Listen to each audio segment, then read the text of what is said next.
Good morning, everybody, and welcome to what has been a very foggy Virginia International Raceway. I'm Ralph Shaheen.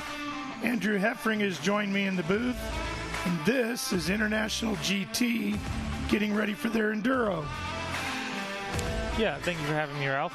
Looks like we're going to have a nice mix of cars. It's been very foggy all day, but it also means that it might be pretty quick if you get some clean laps in.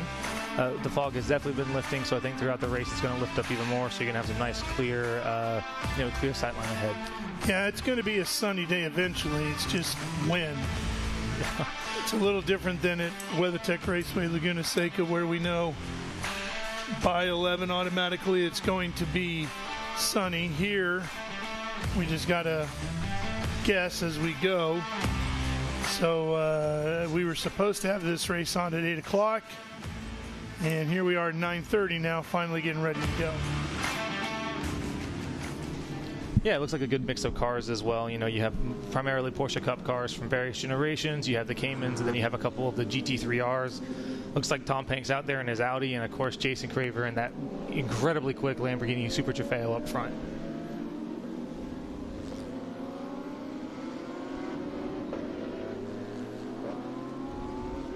They're probably going to run 2 pace laps to get these cars nice. That's what we're being told. Yeah. There's going to be a number of pro drivers coming in and switching out with people.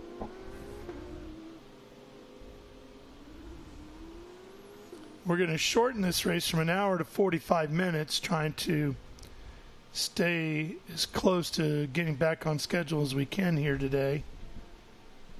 Got a long day of racing yet to go here at Virginia International Raceway, so everybody waiting their turn, anxious to get on track.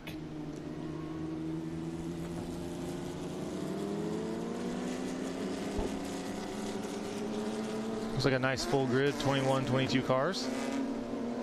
I don't think anybody dropped off from the race yesterday, so that's going to be good.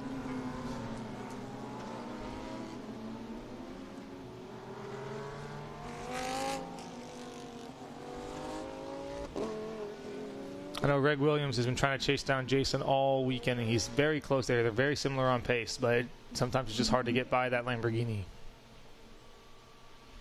Yeah, he's been pretty strong all weekend. I mean, he's been out there legging it away from the field every chance he gets. Even on anything that slows the field down, he pulls right back away. You know, Jason runs that Lamborghini. It's got to be at least 50, 60 days a year. You know, he's got 2 of them himself. He has a non-Evo 2015 and his Evo 2, and he's out there running just.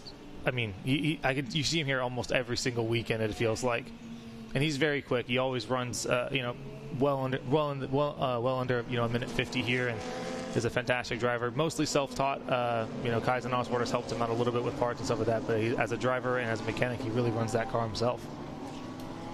That's great. Seat time is the fix-all, right? Yeah. You know, he always says that he doesn't really care what he's doing. If he's out here on track, he's always going to be happy.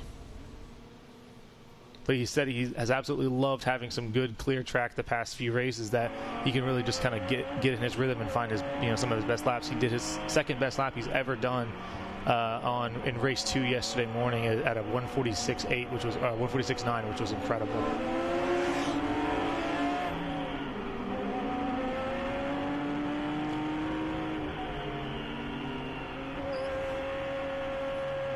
On board with Lucas Pank. He's a very, very good young driver looking to make his way up into higher level professional racing.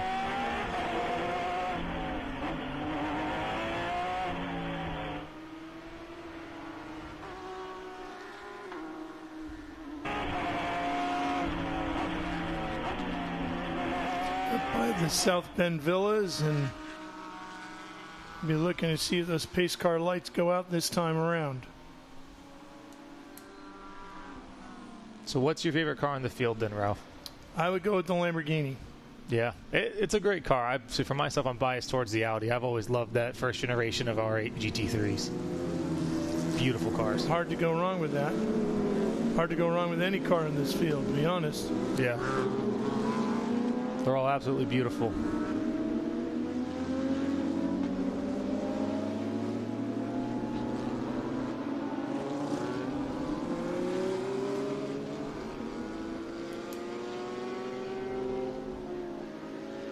Merritt going back and forth in that white and bronze 911. He's just been so consistent this year. Of course, he's run just about every weekend as well, but he's been fast everywhere he's been too. Looks like the lights are out on the pace car, so we'll be going green this time by.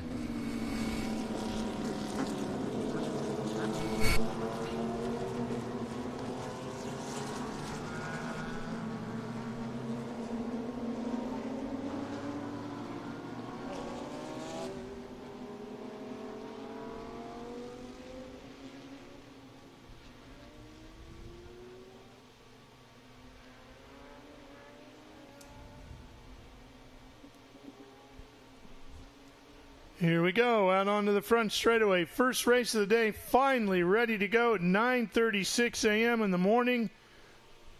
An hour and 36 minutes behind the start when it was originally scheduled. And we are green and racing here at VIR.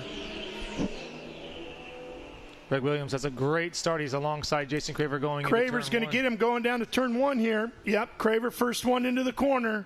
Pank going 3 wide on the outside here. Lucas trying to make up some ground.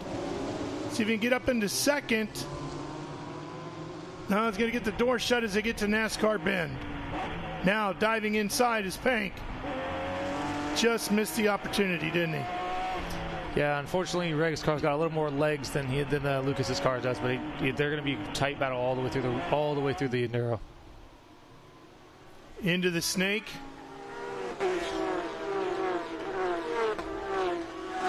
And now up into the S's.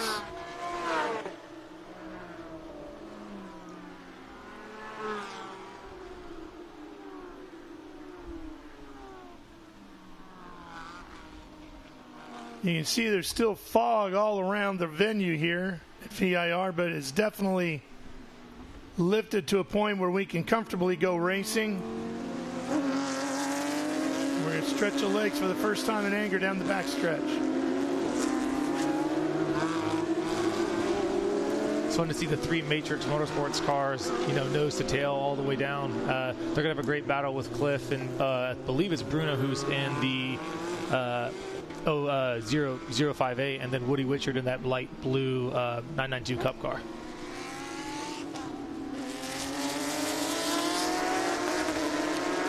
In this race, originally scheduled for an hour, will be 45 minutes in length today.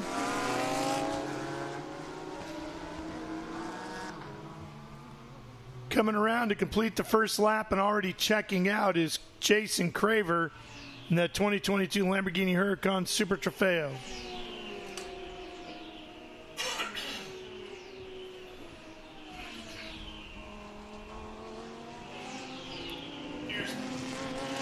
Here's Pank, still running in third.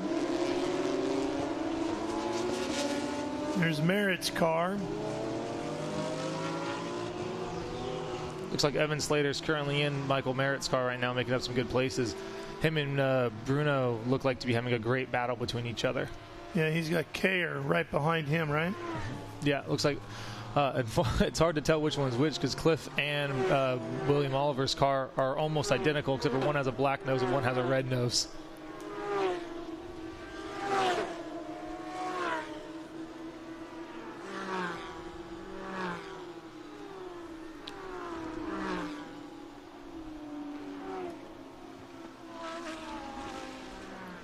Carrying so much speed up through there, all the way up to the Oak Tree turn right here, 11 and 12.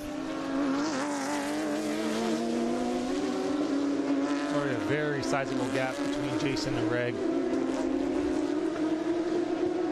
But Lucas is definitely keeping Reg in sight. I know he wants to get that win today. And it looks like Tom there, who's moved up to 11th in the Audi.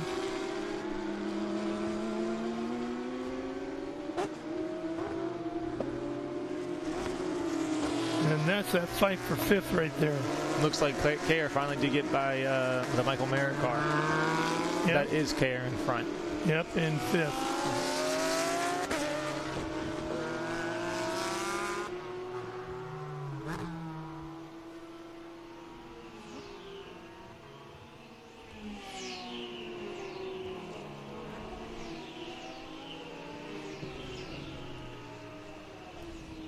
Drone high above as they head down to the horseshoe. So easy to miss your braking point going into that corner. Looks like the Boyette 11A is trying to get all the way up from last place. It looks like he'd be starting on the grid, and now he's all the way up to 7th already. Showing on timing and scoring that it might actually be Bruno who's running in that car now, and John Boyette's going to get in afterwards.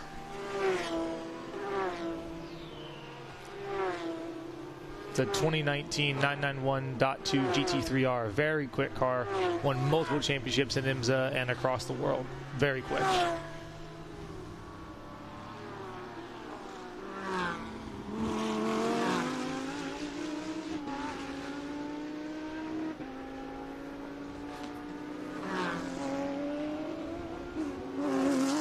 Around the Oak Tree Bend. Headed back down the other way.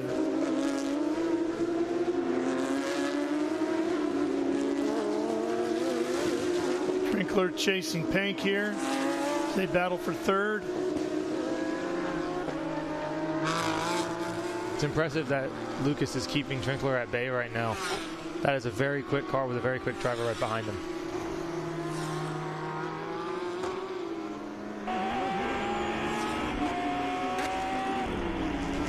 Trinkler running a 2023 Porsche GT3R.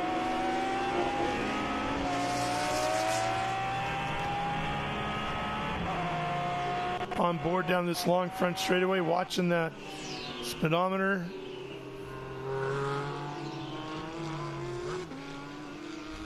Figure about 150 before they hit the brakes. No, they're probably pushing closer to 160, and the GT3R, that yellow car, is probably closer to 170 if they have a nice clean run. You know, some of these cars are putting out over 500 wheel horsepower with the amount of air that they have, that they could, you know, they'll brake close to the 3 marker into turn 1, and it's very quick. It looks like the number 11A has got around all the way up into 5th overall now, starting from almost last. And you know, that's a very impressive feat. And I think now he's going to go after the Trinkler car and then hopefully after Pank afterwards. That's John Boyette in his 2019 GT3R.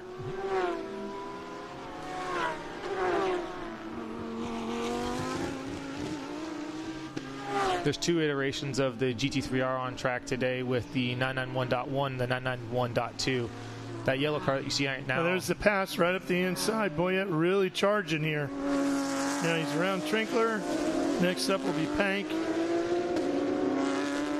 And he's flying. And that 11A, the black with the yellow.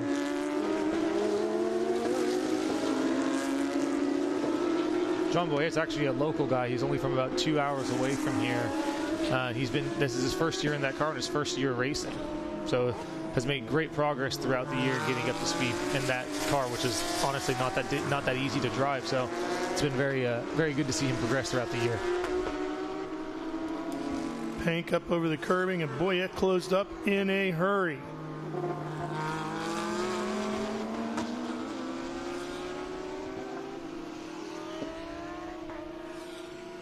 Boyette side by side as they head down past us here in the front stretch. He's got the outside going into the horseshoe, and he's going to clear Lucas for the apex of the corner.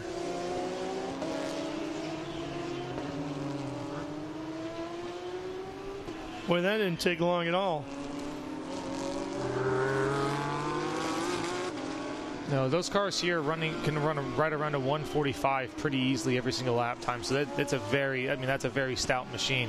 You know, it's one of the most winning chassis ever in GT3 racing across the world. So, you know, Porsche really had that car sorted out when it came to market. The car that the Boyette's chasing now is actually the previous generation of that car. So it's a 991.1. So it's a bit of a old versus new battle coming on now. Well, it doesn't look like he has much of a chance the way Boyette's running. Just more a matter of time. Boyette is flying. Look at this. Already caught him.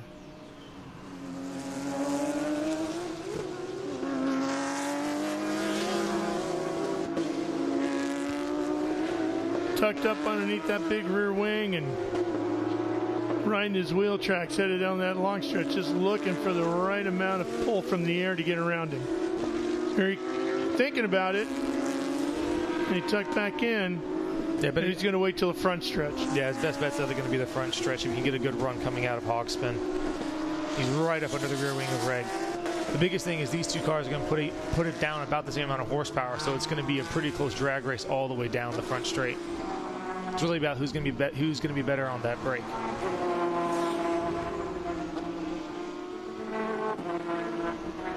Boyette not really close enough just yet to take advantage of the arrow. And he's going to look inside going into one, and he got him. Boy, Williams didn't put up much of a fight there, did he? No, it's also kind of not his battle because his co-driver is going to get in the car afterwards, and I think they're going to now. And then Reg and his co-driver are going to actually have a good battle. The question now is if that Boyette car can get all the way back up to Jason Craver in the Lamborghini. He's already pulled quite a large gap, but I think it's a 16-second gap almost to the 111 of the Lamborghini.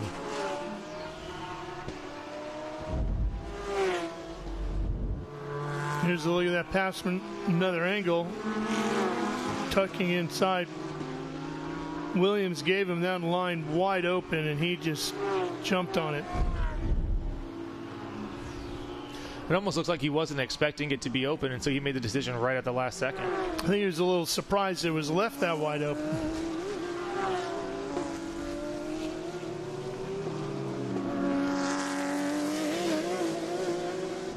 Williams is quick as he's been able to stay pretty far out in front of Pank, but man, Boyette right now is just flying.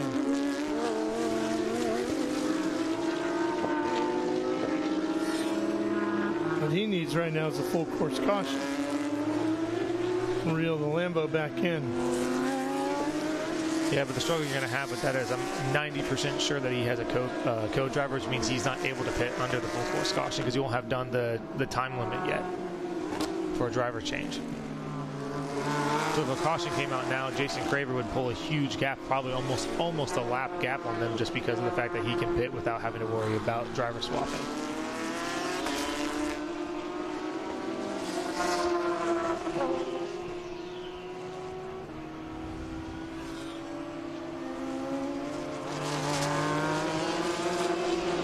It's nice to see on the onboard camera. If you look at the driver eye, you can see he's actually 0.2 seconds up on his best lap already coming into turn 3.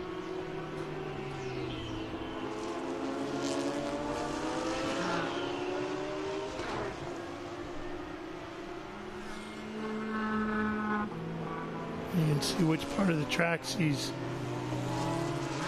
quicker at. Did very well through 1 through 3 and then lost a little bit of time coming onto the lower S's, or also known as the snake underneath the bridge.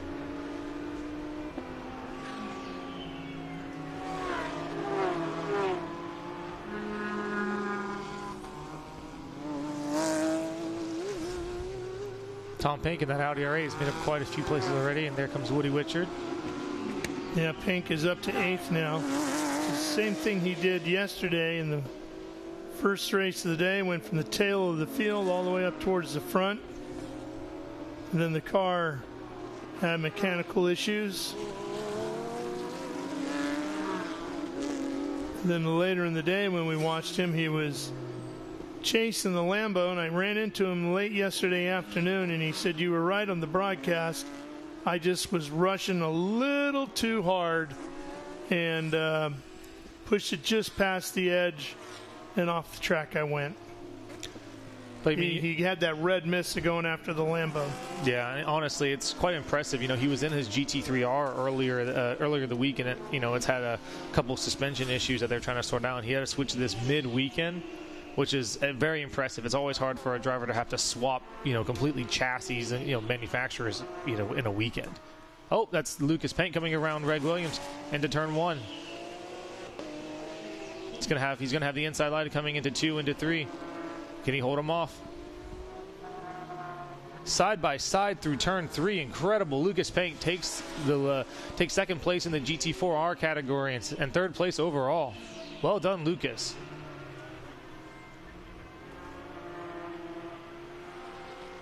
Looks like he may have used a little bit of lap traffic to his advantage, and that's what you have to do in multi-class racing.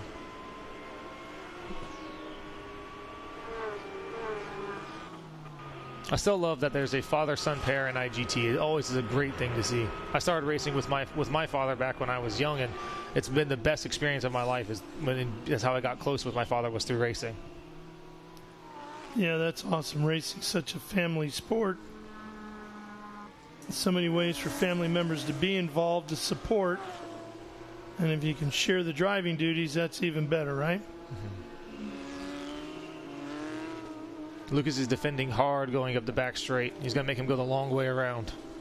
Coming up the inside here. And that'll be outside the next corner, then back to the inside, and it looks like Lucas is pulled back in front.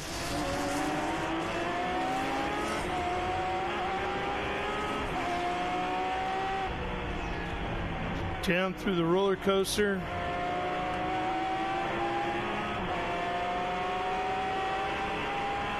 Out onto the front straightaway again. Greg's coming up quickly. I know he's going to try to look for a move down the inside here. Is he close enough? Williams looking as we get down to one. Braking battle here. Loving the split screen. You can see there he is right on the inside. He's going to have a big advantage there. And he'll move back in front of him. Lucas will stay right there and try to get him back in NASCAR bend. Does so. By the time they get to the left hook, Pank back out in front comfortably. Side by side for 4 corners for 2 laps in a row. That is the type of battling you want to see on track. And clean, very clean racing. Very respectful. It looks like Lucas and Williams are going to probably catch traffic coming up on this lap. It all depends on where they can catch it. If they catch it coming down the back straight, it's going to be good. But if they catch it going into Oak Tree, it's going to be a very tough battle for Lucas. Yeah, it looked like the KTM Expo in front of him. Fantastic car. It always feels like if you look at when they open up, the whole canopy opens up like a fighter jet, so it's cool to get inside of one. Yeah, really unique and cool design. Let's watch that battle again going down into one here. You see Williams on the inside. Pank was able to hang with him most of the way through the corner. Then Williams has him here, but then Pank will have the edge going back into NASCAR bend. Dives deep into the corner and clears him by the time they get to the left hook. And Williams is ahead, coming at the top of the roller coaster here, coming down the roller coaster as you get onto the front straight. But he's going to have traffic of that KTM, so if Lucas could get a good run, he'll go back at him into turn 1. Yeah, it looks like they're going to get the Expo as they get onto the front straight, and the Lambo is on pit road. And Pank dives the pit road.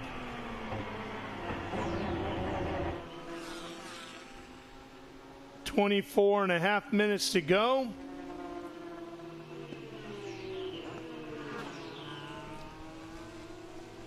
With the Lamborghini on pit road, it's the Boyette 11A taking over the lead overall. Then Greg Williams and then Owen Trinkler in the 272 is now, that's your top 3 overall.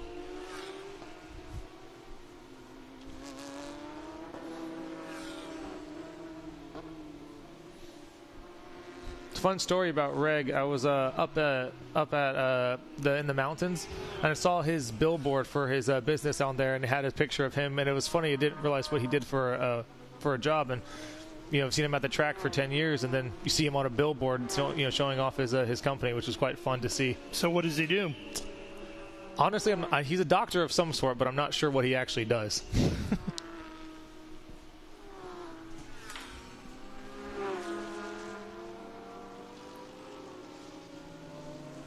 There he is.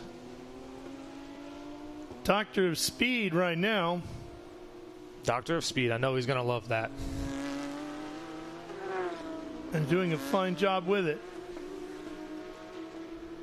Our IGT Endurance Race kicking off activities here this morning on a foggy Sunday here at VIR. There's another one of the Matrix cars. Yeah, Matrix Motorsports is a new team this year, based out of here at VIR. They've had an expanding field throughout the year. And they brought some pretty good weapons here this weekend. Looks like they're pitting as well. Yeah, Cliff Kerr is the one who actually owns and runs Matrix Motorsports, and he's now currently in 4th overall, which is fantastic. He's a good driver and runs a pretty solid business. It's actually the Matrix car there. Was that Williams that pitted? That is Williams. See. Yes. Williams is in. Here he comes. Saw the two black cars with a little bit of red on it. And he's going to have the very last pit box. And it looks like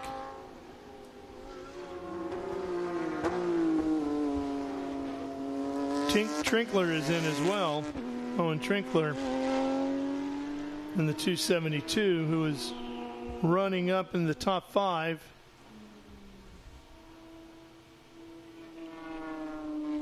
Looks like Boyette is in as well. Because Carnillo, the 058, is now leading overall.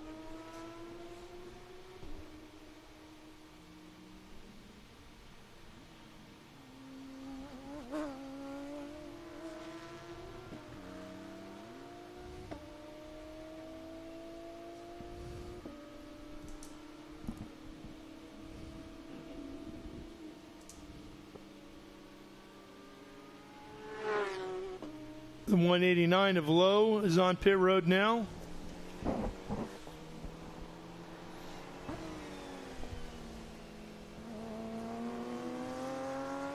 Watching the 991, Eric and Liam Gray. They were showing in 10th. 27 of Wisen on pit road as well.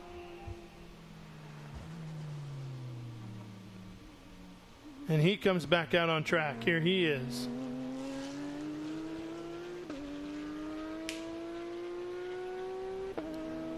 Wisen in a 2019 GT3 Cup car. Looks like a 991.2 chassis. It's fun how there's so many different iterations of Cup cars, but they're all out here running together. From 991s to 996s to 992s, everything you can imagine under the sun. If it's a Porsche, it's out here racing.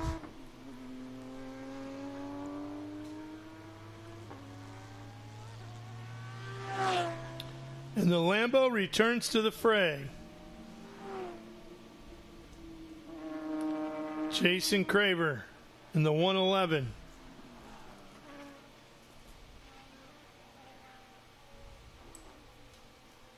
This is only his second race weekend ever. His first was with IGT at Road Atlanta this past year.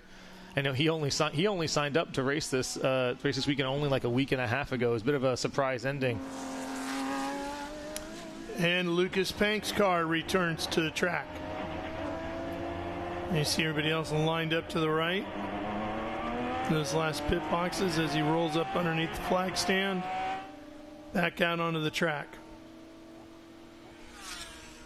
And his father follows him right behind in the Audi R8.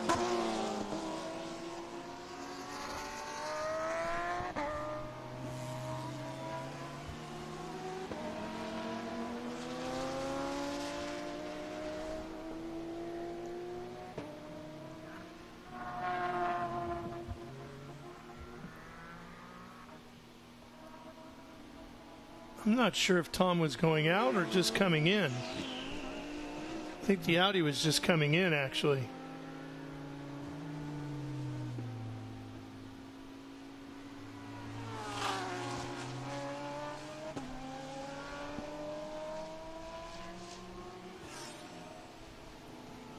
Lucas coming around South Bend.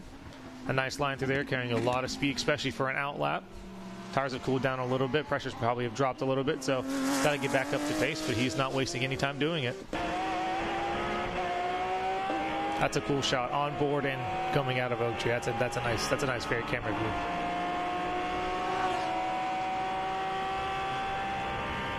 view. The 11 of Smith is in. The 27 going back out, completing their pit stop. That's Wisen.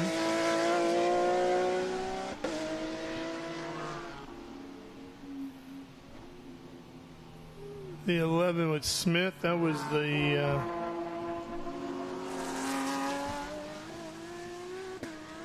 Cayman. That was Boyette actually going back out, the 11A.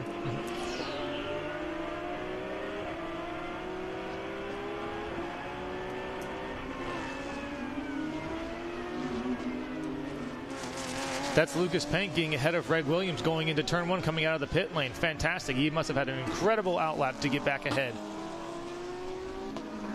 The Merritt car on pit road.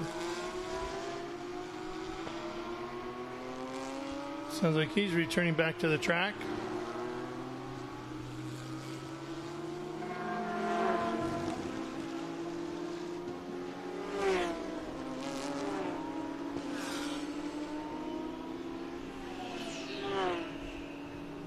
Inside of 17 minutes remaining here with our IGT Endurance Race.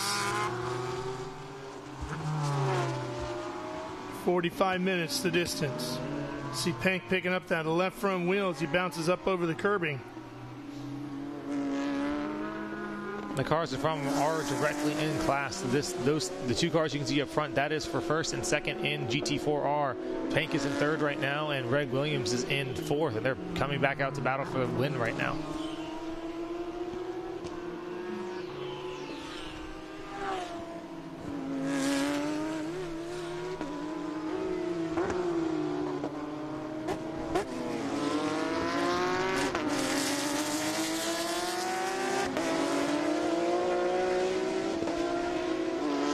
Here's the Lambo.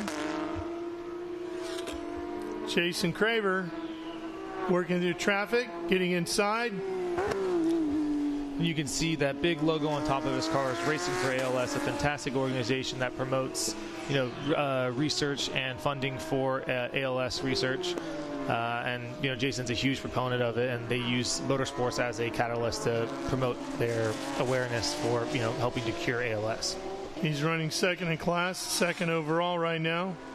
Trying to catch the 8 of McIntyre. Pank in the Audi all the way down in 17th. Third in that class.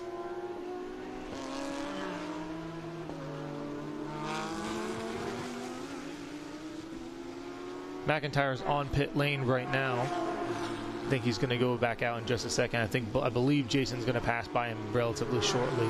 But I haven't seen the Audi of Pank come by in a couple of laps now, so I wonder if he's pulled off entirely.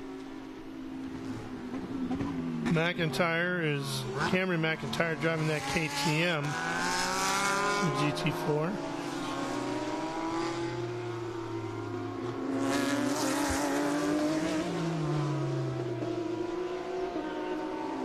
And we will confirm the change in position as Craver comes to the line. Should move to the top of the board. And does so.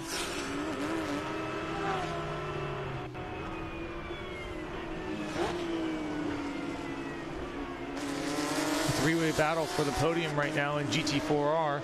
It's Cliff Kayer, Lucas Pank, and we're riding on board right now with Reg Williams in that 991.1 GT3R. And we are on board with Williams right now. Chasing Lucas Pank out onto the front straightaway. Here he comes, closing in. That's a great Pank moves to the inside. Williams trying to close up in him. He's going to hang to the outside and see if he can't get a little pull from the car in front of Pank. Doesn't do it, then tucks back inside. Pank gets him, as does Williams. Nice move by both of them as they clear through that car by the time they get to the horseshoe. That puts Lucas and Reg now up onto the podium for GT4R. A little bit of lap traffic getting in the way as well for Reg.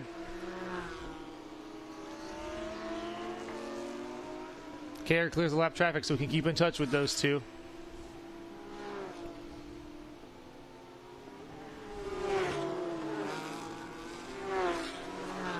And there's the Boyette car in front of them in the black and yellow. So that's where they got to get to the top step of the podium in class.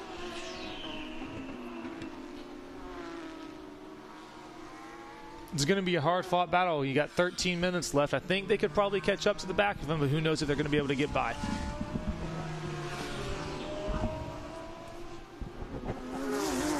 Williams right on the back of Lucas. He's definitely going to look for a move down the inside here, or the outside if he's brave. Waiting, here he goes, pulling the trigger, coming up the inside.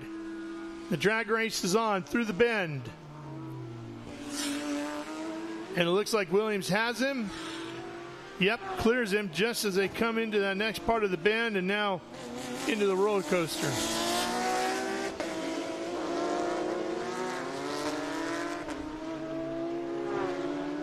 And there's traffic ahead of Boyette coming onto the front straight. They're going to get a great run down the front straight to pull some time off of Boyette. We'll see. Boyette has been slicing through the field here today.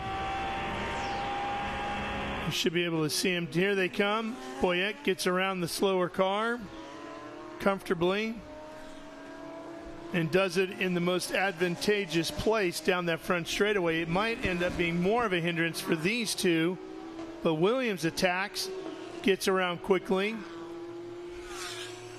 Williams knows that he cannot wait around if he wants to have a chance to catch Boyette. And yeah, he right had to go. Pank did as well. Forced the issue, took advantage of it, and got around him. It looks like Trinkler coming through as well, right behind them. So you've got first, second, third, fourth in class all right in a row here. Here's Trinkler in that bright yellow car. There's Williams, Pank, and then Trinkler. And they are closing in on Boyette.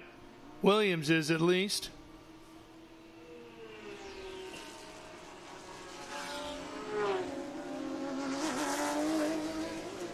This could be the best battle of the day right here. Williams and Boyette seem to be the two quicker cars on the track throughout the course of this event as we close into within 10 minutes of the end here. Williams is there.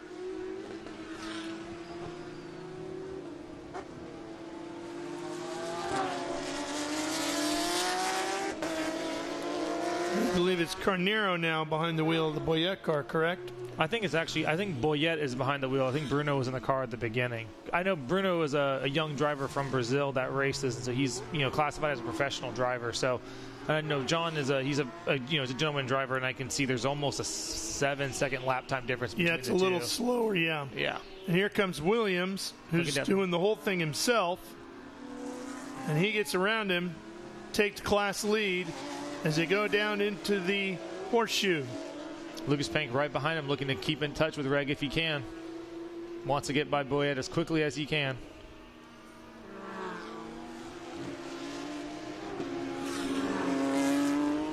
Lucas seems to close up a little bit under braking there. Lucas really likes to eat up the curbing, doesn't he? Yeah, and he's very good on the brakes, so he always seems to catch everybody on the brakes just a little bit. Lucas is absolutely maximizing that car. That is a bit of his car is a little bit, I want to say, he's fighting a bit of an uphill battle with his car versus those two factory GT3Rs. Reg Williams, Doctor of Speed, having a great run here this morning. And Lucas is right on the back of Boyette now to get onto the long back straight. And Trinkler has caught up a very large margin right now. He's probably going to be on the back of this battle with him by the end of the next lap. Trinkler inching his way closer, holding down fifth right now. Trinkler is consistently running about 1 second to 1.5 seconds quicker than the cars in front, so he's definitely making up a good amount of time. Craver still with the overall lead in the Lamborghini.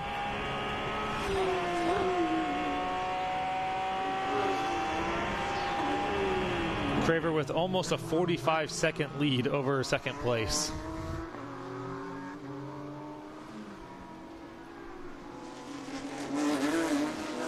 Nobody's been able to stay in touch with him at all today. And Tom Pank, I believe, has had more issues with the Audi. He is showing 6 laps down right now. Yeah, I believe when we saw him rolling by, that was probably to retire the car, unfortunately.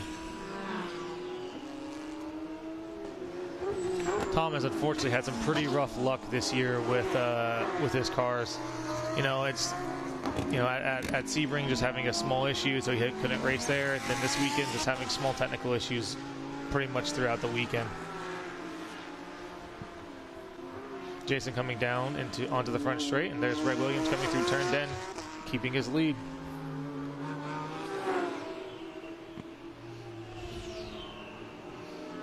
Great three-car battle for second here in class. And Trinkler has caught up to the podium. Oh, man, look at him bounce over the curbing. Trinkler is after it. He can see him, he can smell him from there, and he is ready to go to battle. He wants that podium badly. He wants that second step on the podium. And he is in a position now to fight Pank for a spot on the podium for third. And he certainly seems to be quicker than Lucas right now. Looks like he's probably saved his tires just a little bit better. He has got a lot more traction coming out of the low-speed corners, which you can just see. He just kind of gets up and goes a little bit quicker. Sweeping out onto the front straight. Let's see if he's got the power to get around. And Pank moves to the inside. The outside is open. If Trinkler thinks he can muscle his way past, not there yet. Here he comes. Side by side into the braking zone. They got a slower car in front of them too, and he tucks back inside. Now he's looking inside again. Here he comes. Good mid-corner speed, and that would clear Pank, and he comes back on him. Can he get that? Oh, then he gets hung up behind the slower car as Boyette tries to deal with that as well. And now Boyette has got Trinkler all over him. Yeah, it was very good use of traffic there to get by. That was a couple of those cars got very loose coming into turn 3, which is always a scary spot to get loose, but that's the part of racing. Williams now stuck with traffic as well, so Boyette's going to close right back up on them going through the uphill S's now. This will bring the fight right back for them. Now this is the overall podium now. Down the inside through 10 for Williams. That's a very impressive move. Just 5.5 minutes remaining. Lucas is not giving up that battle for the podium. No, look at all the traffic in front of them here. That's really going to come into play here. Who's going to go high? Who's going to go low? When can you get around them? Can you do it before you get to the roller coaster? And Boyette struggling to get around, flashing the lights, but still not able to do it. And look at the hood flopping in the breeze a little bit on Trinkler as he comes to the outside. Lucas looks inside. They're going to run out of room if they're not careful. Great competition here as the fight for the podium rages on in International GT. Down through the final corner at Hogpen and out onto the front straightaway. And nobody was able to clear the slower traffic. They're going to hope to do it here on the front stretch. See if they get it done before they get down to the horseshoe. Trinkler down the inside of Boyette. He backed off to get a run. Here he comes. Trinkler looking inside. Boyette beats him to the corner. Pank still has to get around that slower Cayman. Can he get it done here? Yes, finally. Boyette has done a tremendous job of defending through all of that and hanging on. Down the inside. Oh, there's Trinkler right there at the left hook. Boyette didn't see it coming, and Trinkler jumped on the throttle, went a little bit deeper, made the difference, and Trinkler is on the podium. Trinkler's up to second now. Yeah, Boyette looking to get to the top spot. He's got probably about 3 more laps to go, so it all depends on how now with traffic, if he can get by traffic, and if unfortunately, if Greg Williams gets hit by traffic as well, who knows?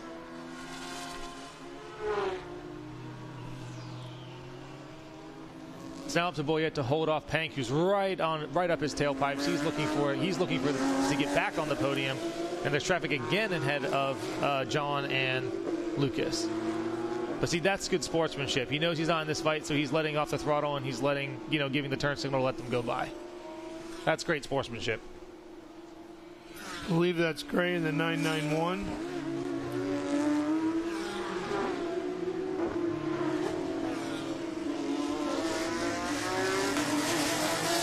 And next up here is the 11. That should be Smith. They're all working around. Boyette, a little flash of the lights coming through. Boyette got a little bit better traffic there, so now he's going to have a better run down the front straight. Lucas is going to have to try to catch him up here on the brakes. 2.5 minutes to go. And Owen Trinkler is only 1.3 seconds behind Reg Williams coming into turn 1. He's after him. There's the KTM. Everybody clears that.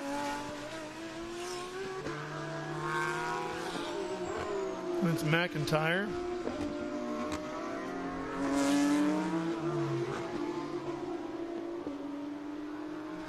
Leader, second, third, and fourth. Inside of 2 minutes remaining. It's always fun to see as well. It's 4 different teams that are running each of these top 4 cars. So it's a battle for the drivers, but it's also a battle for the teams to see who's going to get the top step in the glory.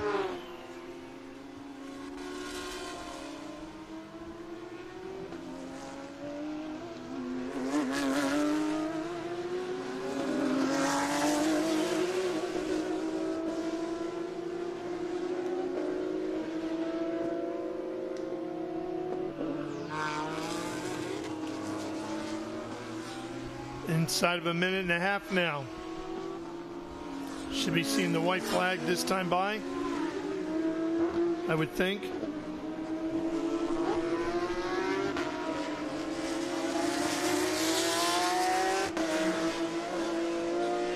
Gonna be less than a minute to go here.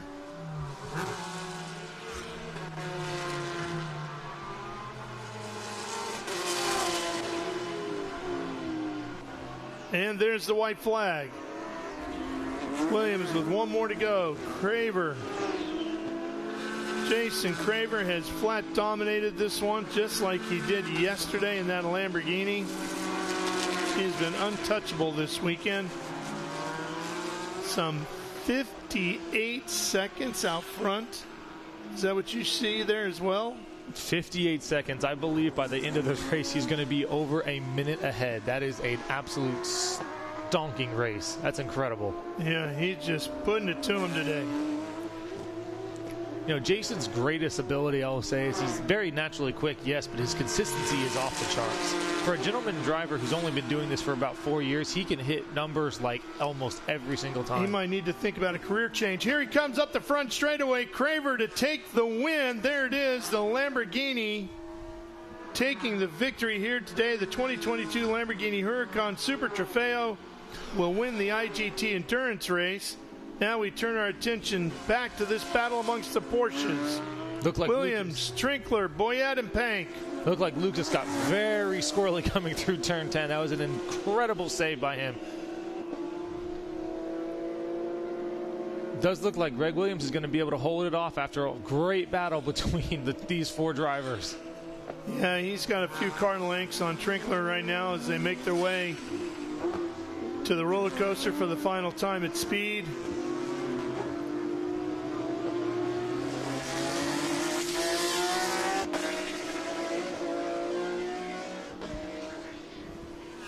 Here they come out onto the front stretch. And Williams, with the lights flashing, will take the class victory in 2nd overall. Trinkler will get 2nd in class, 3rd overall. Boyette holds on for a podium in class. And Lucas Pank put out a tremendous effort. He will end up 5th overall, 4th in category. And big props to Boyette and Bruno Carrero in the 11 because they did start last on the grid. Yeah, they charged up through the field. Slater will take a class win.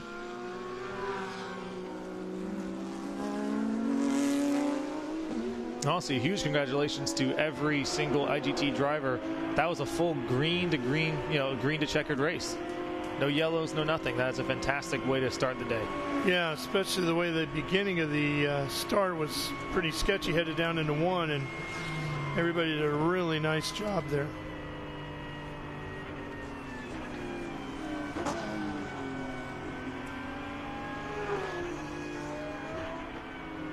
Here's a look at your results. Look at that. Craver just crushing them. 1 minute and 3 seconds ahead. That is an insane number to see. But that's what consistency gets you. with Jason doing all the track days, he's gotten very good at dealing with traffic and that. And in a race like this, traffic is really going to be a huge factor.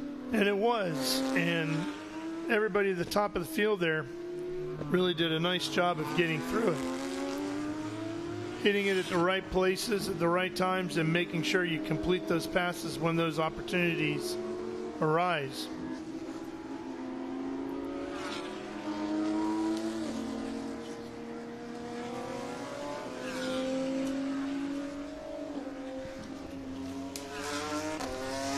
Groups 7, 9, 11, and PSSA will be up next with SVRA when our coverage continues from VIR.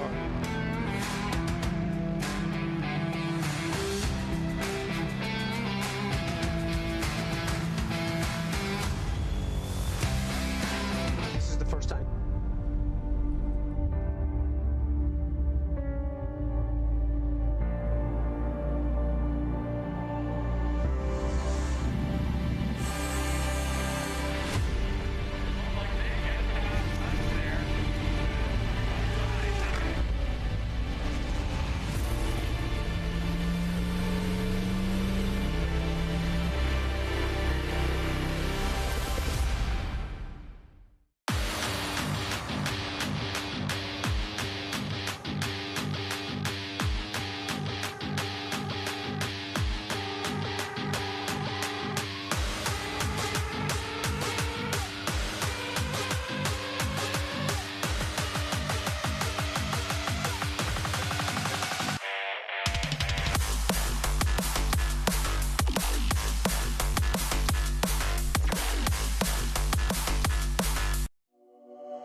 And get ready for race day with Mission Foods. The world's best racers and tastiest products come together to make every race delicious. Fully loaded tacos, fast wraps, piled high nachos. Whatever you crave, Mission will help you be race ready with easy to make recipes that will take your race day to the finish line.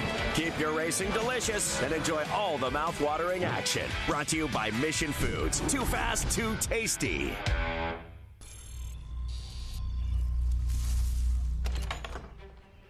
Yes. Hon, the WeatherTech's here. WeatherTech is the ultimate protection for your vehicle. Laser measured floor liners, no drill mud flaps, cargo liner, bump step, seat protector, and cup phone. What about my car? WeatherTech.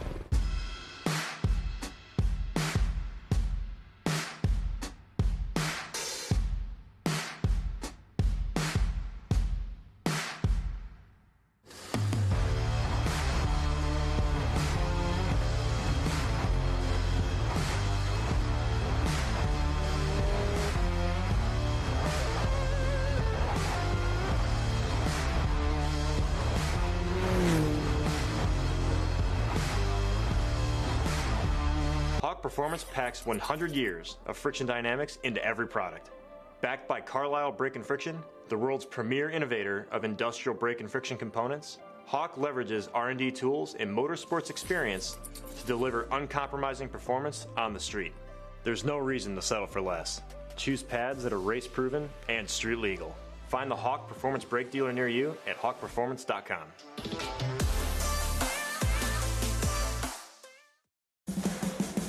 What does it mean to be built with Summit? It means you're hitting the autocross, drag strip, road course, trail, dirt, or open road with confidence. Because built with Summit means you're using parts from the top names in performance. Priced to make your project affordable. And it's all backed by trusted tech expertise and blazing fast shipping. Summit Racing Equipment. Let's build it together. SummitRacing.com. good is this? Look at this view from Losowski. It brings all my fans, it brings the audience into the car with me. Speed turn, 140-mile-an-hour entry speeds. The quickest and most efficient way for me to get information to my drivers is from using the VBox HT2 system.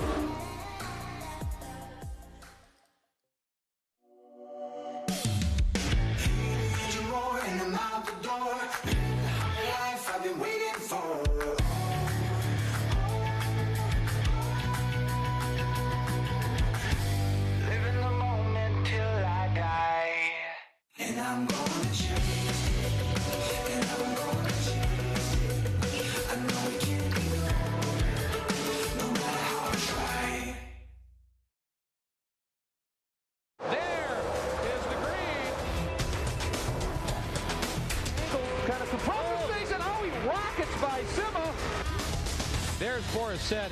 One of the ways you overtake here at Sebring is really good in the braking zone, like this one right here. Both go around. There's the green. We are back and at it. Watch this. Oh, look out, Miller, look out.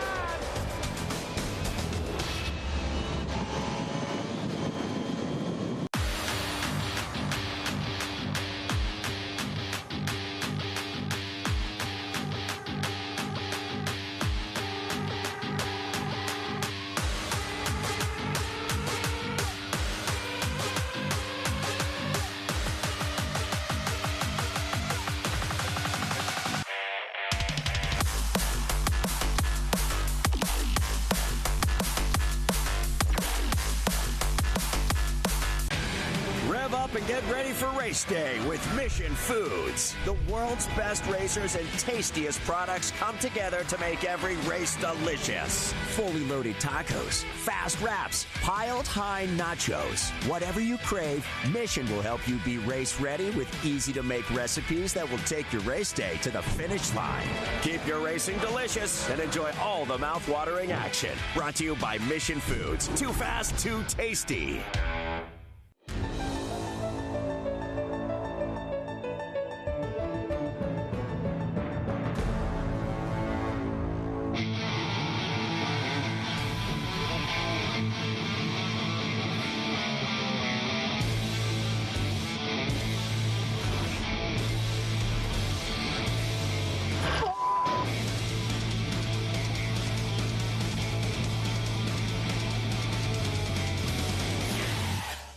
Okay, so pretend this is your race car. It's on the trailer, and you have an accident. Ouch! At least your truck's insurance will pay for another one? Yeah, not so fast. Standard insurance won't replace your race car, whether it's in the trailer, in the paddock, in the garage, or the repair shop. But at Hagerty, we can protect it for what it's really worth anytime it's off the track. No matter what or where you race, offer less than a set of race tires. Hagerty, let's drive together. What does it mean to be built with Summit? It means you're hitting the autocross, drag strip, road course, trail, dirt, or open road with confidence. Because built with Summit means you're using parts from the top names in performance. Priced to make your project affordable. And it's all backed by trusted tech expertise and blazing fast shipping. Summit Racing Equipment. Let's build it together. SummitRacing.com.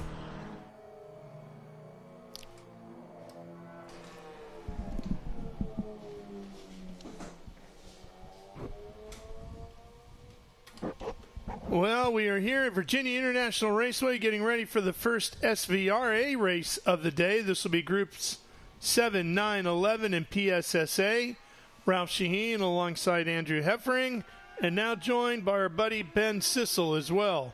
Did you get lost in the fog? No, I was in a meeting. We delayed because of the fog. I was in a meeting, and then I heard race cars on track, so I ran out thinking I was late, and then I saw Andrew in here, and I was like, oh, he can do that, and I went kind of back to that meeting because it was a good one. The meeting or the race? The race was good. The race was very good, yeah, but this is SVRA's groups 7, 9, 11, and PSSA at the VIR Speed Tour.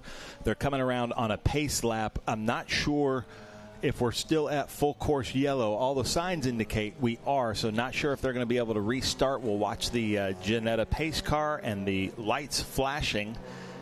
But let's run through the grid here as I understand it, because some of the drivers didn't make it out there till later. But we've got Paul Gatto in a JDR F1000 starting first, and Tim Pierce, Charles Livingston, Steve Hamilton fourth, Landon Matriano Lim in that Ligier JSP 4 starting fifth, Adam Brickley in a Sebeco sixth, Sean Monnett in a Radical SR3, Keith Taylor, Gary Gray is ninth, Nabi Muammar is 10th, Gray Rogelio is 11th, and Nathan Bird starting from the back. So watch for that Nathan Bird car. He is easily the fastest one out there. He's a very good driver in a very fast car. So, Andrew, I said you said 3 laps he'll be in the lead? I bet you it's going to be, be right around 3 laps. He was running, around a 147 in the race on his first lap, essentially, before he unfortunately had that mechanical issue. The lights are out on the Ginetta pace car, so it looks like they are going to be going green.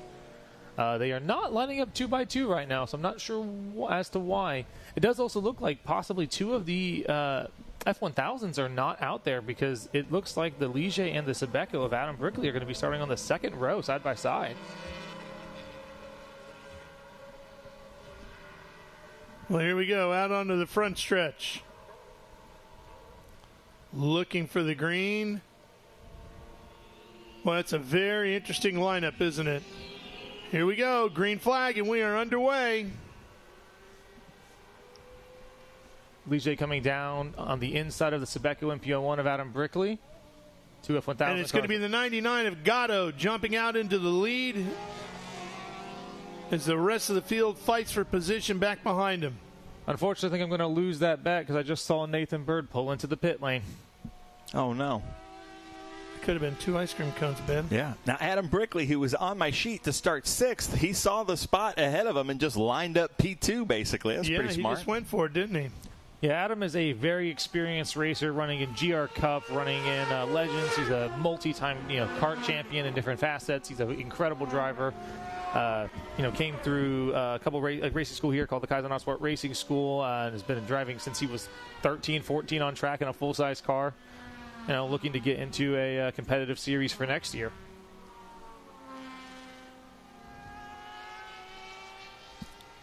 So Paulie Gatto still out front as they come through the Mission Foods section. I believe it's Tim Pierce right behind him. Nope, Livingston behind him. The note that those cars make at full RPM is amazing. Yeah, that's nearly 14,000 RPM, which is wild. But of course, it's a 1-liter motorcycle engine, so it's kind of what they're designed for, at least.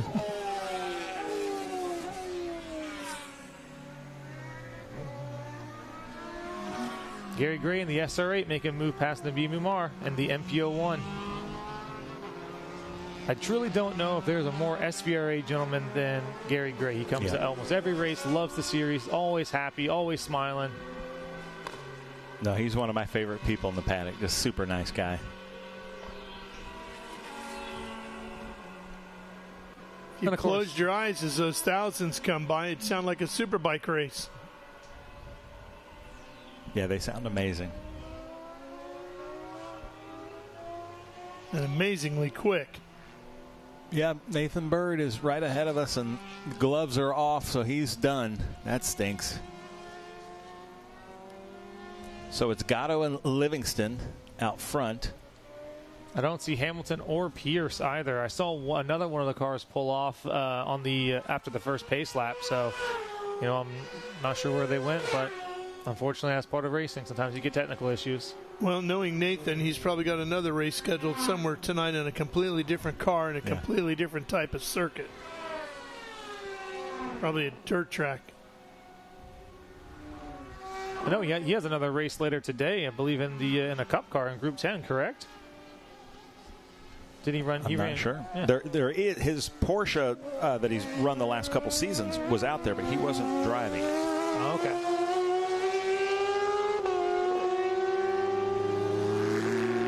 Listen to that noise coming through the microphone. Incredible.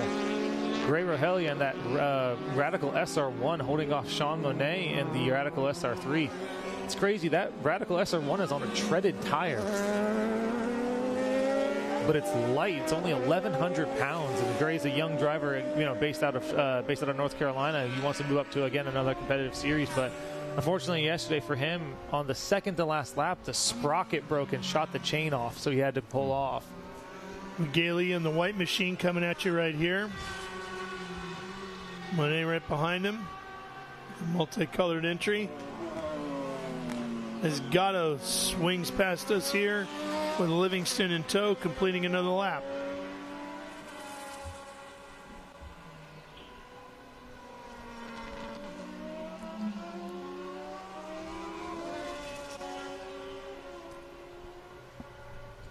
Monet has a great run coming down the front straight. He's going to look for a move coming down the inside into turn 1, I bet. Adam Brickley in that black Sebeco MPO1. Very quick. First time driving this car, and he already has the record for the fastest lap time ever done here at a 1:57.5. Very quick, right up to speed.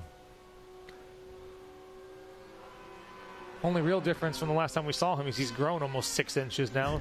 He was 5'6" when we saw him. Now he's 6'2". Oh, wow. How old is he? He is turning 17 in December, so still young. But he's hunting down Landon Matriano Lim in that Ligier JSP4. But his street credit high school would go way up if he could drive that thing to class one day. I don't think he'd be very comfortable to drive to class. There's no fans, and it is very stiff. But you'd dominate the parking lot, wouldn't you? You would. Especially since it does have electronic power steering, so you can actually turn the wheel nice and easy in a parking lot. What'd you drive to high school, Ben? I had a 1974 Cadillac hearse with a 501 in it. Oh, we've got a pass coming up. That's Gary Gray in the SR8. Looks like he may have someone, it looks like Taylor may have not had a great run coming onto the front straight, or back straight. I want to make sure I heard that right. Did you say a hearse? Yeah, I bought it from a funeral home. It was so nice. It had the casket roller still in it. I could put a piece of plywood on the casket rollers, put all my instruments in there, roll it out, and it was like a silverware drawer of all of our gear. It still had the funeral lights on it, so I was never in traffic. It was a great car. Oh, man. Was it haunted? Yes, it was definitely haunted.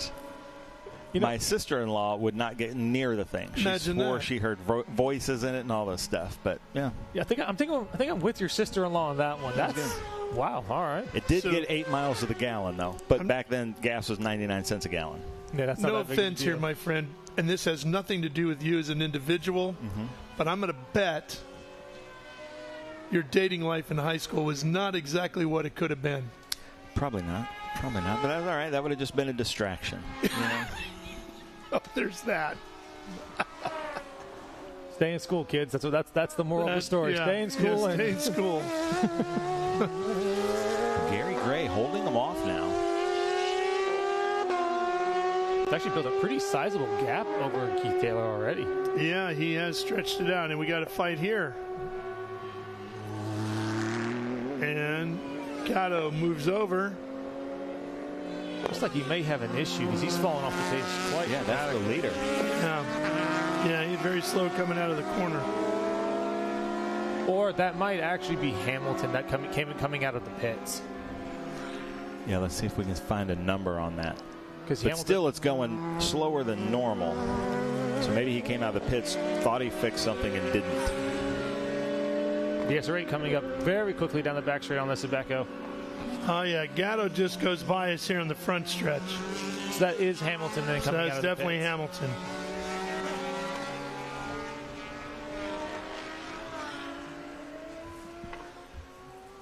So the Sebeco that's out there, that's one of your cars that if you come to your school, you can get in? Yeah, so that's a Sebeco MPO1 that we have. We have 2 of them in the race, actually. And they are essentially rental cars and school cars. We have one more school actually next week, and then another school in the end of November, which I guess middle of November. But It's going to be cold, but it's going to be fine. You know, it might snow, but you know, inclement weather, right?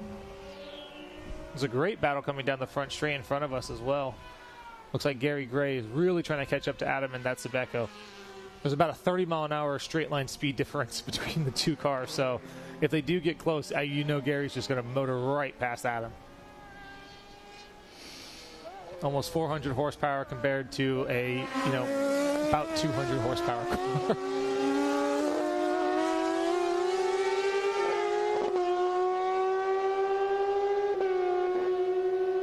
I like to watch these cars go through the S's. They just don't even move. No body roll, anything like that.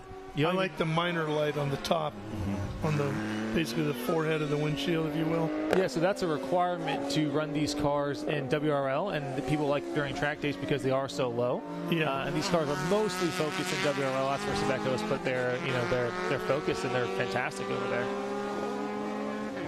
If you'll notice that JSP4 also has it because that car has run in WRL as well. It's becoming just a standard for it. Here comes Gary. Wow, look that's at that. Straight line speed. Woo! Suck the paint right off as you go by.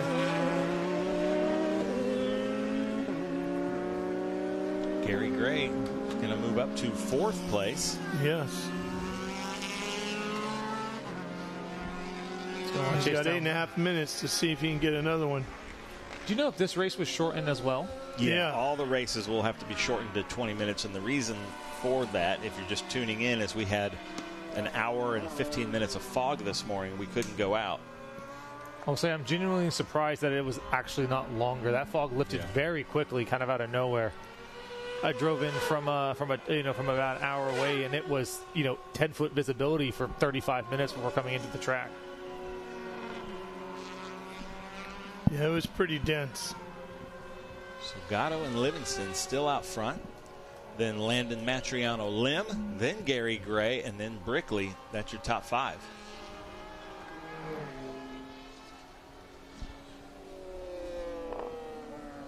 Now, Livingston's definitely keeping Gatto, honest. He's very bright, right behind him. And one small mistake from Gatto, he's going to fall back to second. Yeah, they've been in step pretty much since the green, right? Yep. And Charles put almost a second on him, took a second out of him in that last lap as well. Running a 153 now instead of and Charles running a 152. So, what is your biggest speed secret at VIR that you tell people that you figured out here? So, my strongest corner has always been 5A. Even from when I started racing, and if you can get that right, it gains an immense amount of time. And so the entry to the lower S's, right? It is definitely a little bit of high risk. That is where there's a lot of crashes. But if you can get it right, you can get 2-3 miles an hour. That's worth a second to a second and a half coming into turn 10. And of course, turn 10 is another big one. So I'm a big fan of mid to high speed corners. I definitely struggle a little bit with low speed stuff. So turn 1 has been a bit of a fight for me all weekend when I was racing the Ginettas. But I love that. I love the high speed stuff. Turn 10 was always my favorite corner in a radical because in an SR3 you don't even have to brake. You just lift off and right back to full throttle. So that's always fun. Min speed's right around 125, 130 miles an hour. Drove an SR8 here one time as well, and that was you definitely had to brake a little bit for there, but about the same min speed, and it is very quick. Now the SR8s, if you're coming out going into the upper left, you're 165 miles an hour through turn 9, and it's fast. Livingston has definitely caught up to Gatto. Yeah, he's closing in, and he's doing it in the braking zones, it looks like. He's got 5.5 minutes to get it done. Well, now they're coming up to lap traffic.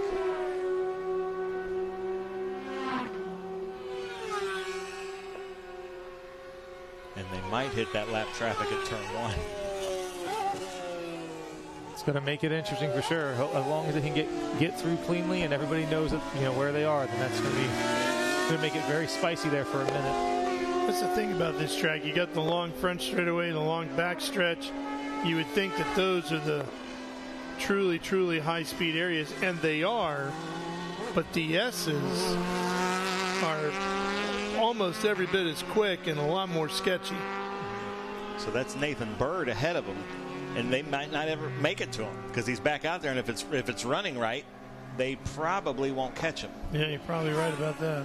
And if it's not running right, Nathan's going to let them by respectfully. He's a very good racer. He knows he's got great situational awareness, and that he's not his fight. That's Nabib Numar. Yeah, this is his second ever race, really. He's from Jordan, and this is the first time a Jordanian person has ever run in a national race series. So it's quite exciting. He's part of the Kaizen Autosport stable, but also he's part of Project Race Car. And the Project Race Car Kaizen Autosport Lamborghini Super Trofeo was racing at Indianapolis yesterday and the day before. Looks like a pass trying to go down to the inside. Gray Rohelia trying to get Nabib with that traffic involved.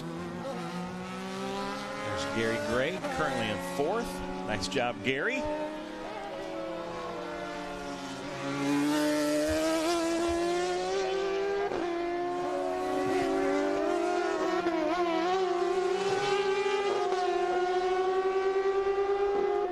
Now the spectators are coming out, enjoying a nice Sunday afternoon. Another great fight down into turn 1. Gray's looking down the inside, see if he can get by him. He's not quite there yet, but it's going to be a great battle to the end. They've got another 3 laps to go, I bet. Those cars are very evenly matched. Similar straight line speed, similar braking points, similar cornering. The Iveco is probably a little bit quicker in a straight line, but the SR1's, that white Radical, is probably a little bit better on the brakes. See a little smoke coming out of the Iveco? Yeah, that's normal. That is gearbox overflow fluid. So there's a overflow tube out the bag that unfortunately happens in a couple corners.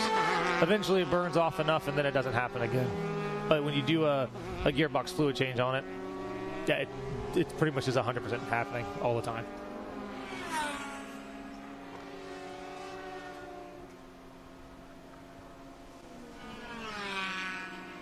The white flag has been displayed. Gatto and Livingston, that gap is .371.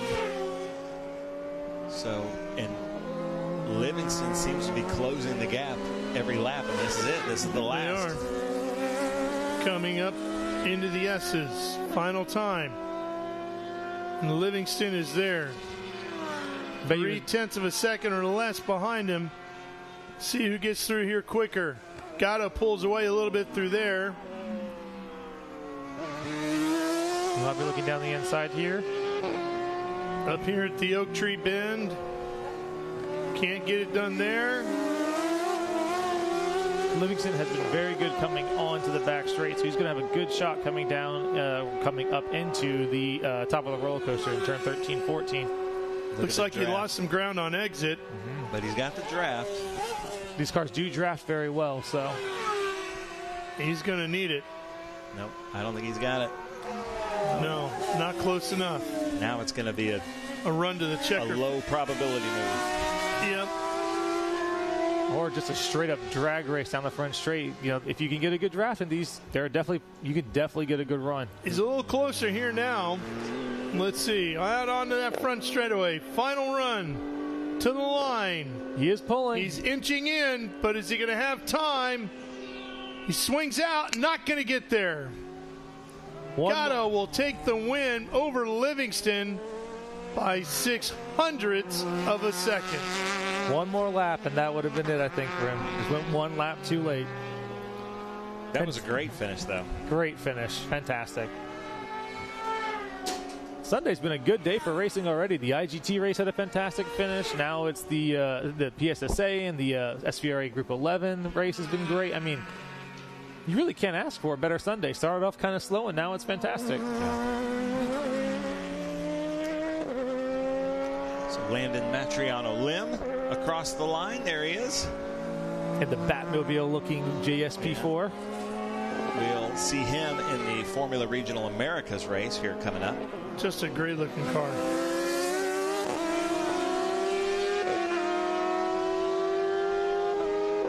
It's a very interesting concept, that car. Built off of an LMP3 chassis, but taking some of the expensive parts out of it, so it's cheaper to run for a gentleman driver.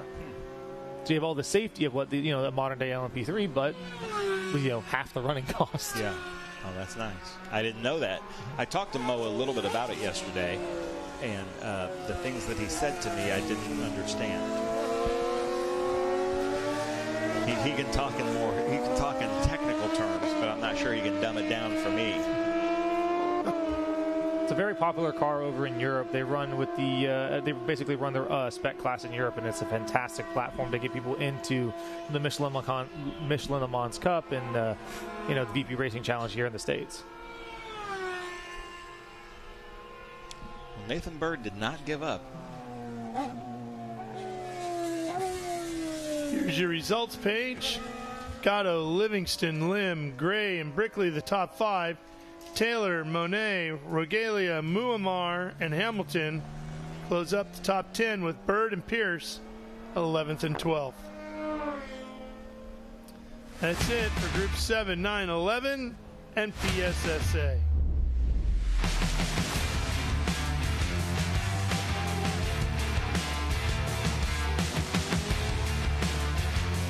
Look at the highlights of this one as it got underway. Gatto pulled out in front of Livingston, but Livingston sure did a great job of closing it up at the end. Just came up a little bit short.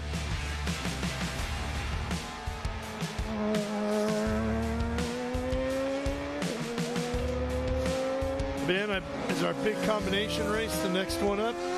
Next race is going to be pretty much everybody that's left. Group 1, 3, 4, 5, 6, 8, and 12. And a split start. Le Monster. And Le Monster with a split start. All right, Cadillac that's going to be a lot of fun, and that's up next. Stay with us. We're coming right back.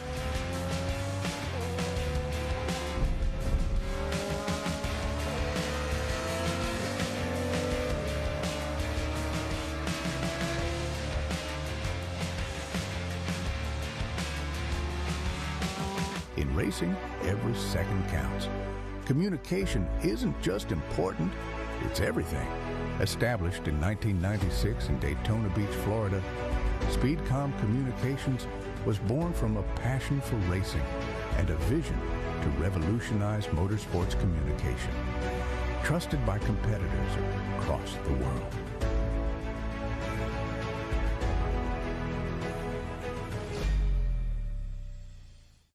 Okay, so pretend this is your race car. It's on the trailer, and you have an accident. Ouch! At least your truck's insurance will pay for another one? Yeah, not so fast. Standard insurance won't replace your race car, whether it's in the trailer, in the paddock, in the garage, or the repair shop. But at Hagerty, we can protect it for what it's really worth anytime it's off the track. No matter what or where you race, offer less than a set of race tires. Hagerty, let's drive together.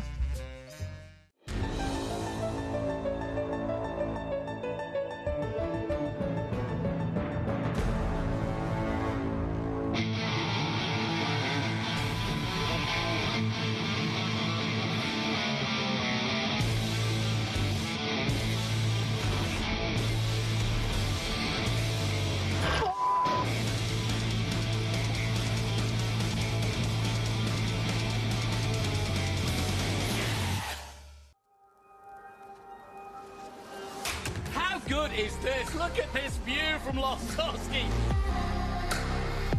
It brings all my fans, it brings the audience into the car with me. Speed turn 140 mile an hour entry speeds.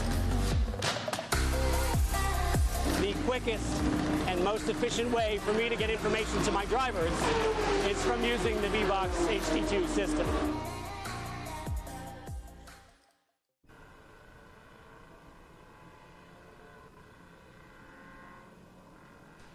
Ladies and gentlemen, this is the VIR Speed Tour Sunday. Because of fog this morning, we've had to combine some groups and do some finagling. So this is SVRA Group 1, 3, 4, 5, 6, 8, and 12. So starting out front, John DeGainer in that Devon Evolution 1960 in Group 6 GT. Second is Renee Tersilla in a Group 12 Ford Mustang. Fred Benedict is third in a Group 12 Ford Mustang, and Tim Bowder fourth in a Group 12 Ford Mustang. George Wright is our first Group 8 in the Datsun 280Z. Tom Linton in a Group 12 1974 Porsche IROC RSR. Bill Skillman is in a 73 Porsche 911 orange, and that's probably my favorite iteration of the Porsche 911. There it is in frame, the orange car. That's probably my favorite of that whole progression. Wayne Baker in a 67 Porsche 911S. Panagiotis Anastopoulos. Did the best I could do. I am sorry. Group 12 BMW 240. Great car. Larry Lunda, Group 8 Porsche 914. Roy Crowninshield is in a Datsun 240. Gregory Reeves starting 12th in a Nissan 240 SX. I'm excited to see that. Benny Bish, BMW 2002 and 13th. Mike Evok in a Ford Pinto, 14th. Mark Davis, 15th, and a Shelby GT350. I hope he can get that back up and going. Then Efren Ormaza in a Group 5 Spec Racer Ford. Marcus Jones in a Group 3 MGB. Joe Skelton in a Group 3 Mazda Miata. Derek Drinkwater is in the Cadillac Le Monster. Ladies and gentlemen, you are going to love this car. Mark Gobble in that 1959 Elva Courier. Little bit of everything today, Ralph. Yeah, and as you look at that, the Group 1, 3, 4, 5 category, it looks like you could put the Spec Racer Ford, the MGB, the Miata, and the Elva all inside the Le Monster. Oh, yeah. Yeah, they would all just rest on the deck lid of that thing. Roy Crowninshield, starting 11th. I hadn't seen that car. Talking to Malcolm as it went through tech, and then I've heard he always has great taste in cars. Does Roy Crowninshield? He always used to bring a really nice Austin Healey here, and I've heard now he's got an MGA twin cam that I'm excited to see. We don't see many twin cams. Lights are out. There's Renee Tursilla pulling up right next to John DeGainer. We're going to see John DeGainer in the GT1 class of the Trans Am race today.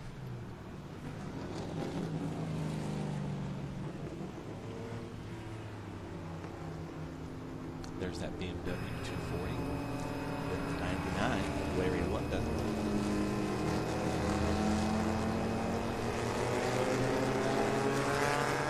This car will be pulling off here, and the field will head towards the flag stand.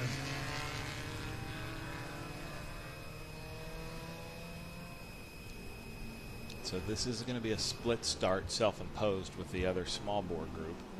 You can see them in the background. Ginetta safety car is off. Watching the gainer. And there goes the Devon, and the green is out. DeGainer quickly into the lead, pulls in front of the Mustang of Renee Tursilla.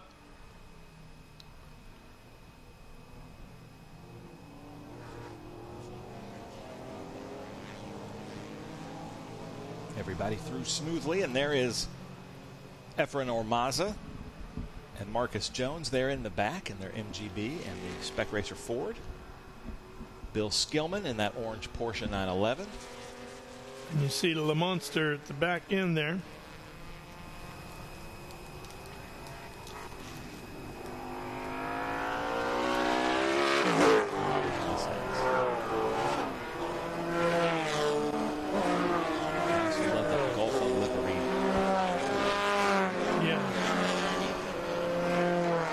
That's a gold medallion car with SVRA.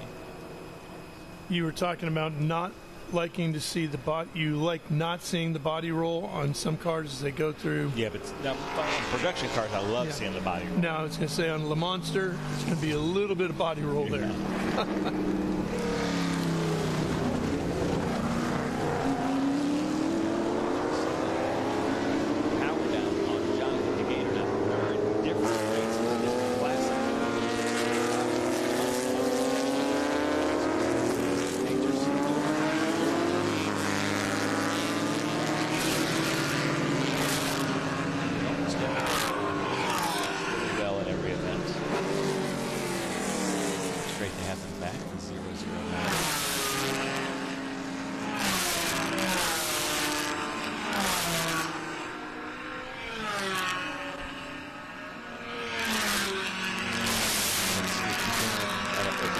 gap coming into the line.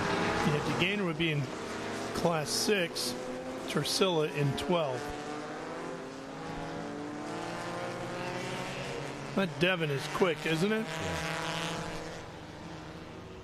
Yeah, he and his dad have had that since the early 60s and have been developing it ever since.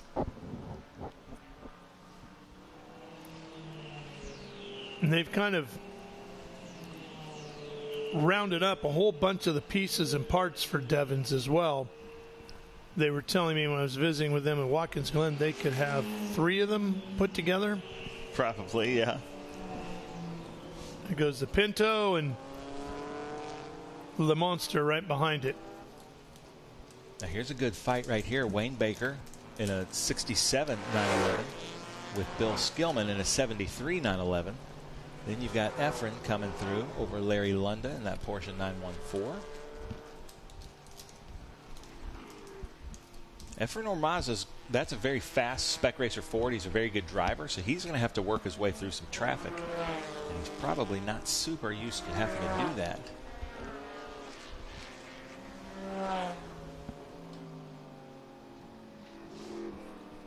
And there is a more modern Nissan. We don't get to say the word Nissan all that much in vintage racing. Back there, that 240. And I've been seeing that in the paddock. Excited to see that out on track. It's a cool looking car.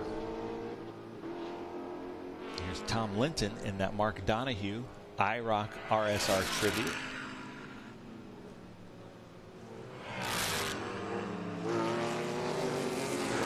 And Wright is in that 280.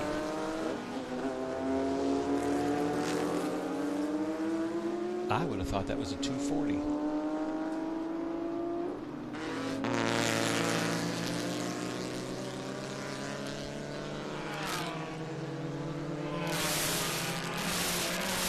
They scream over the hill. Uh-oh, look at this, the 3 Porsches now. Yeah. And then, Wayne, you've got Efren Ormaza right behind you in a sports racer. And those cars are sometimes hard to see, difficult to see in the rearview mirrors. The IROC Tribute is just a great looking car. The green Donahue car. But I really thought that was a 240 ahead of it. And it's saying on my sheet it's a 280.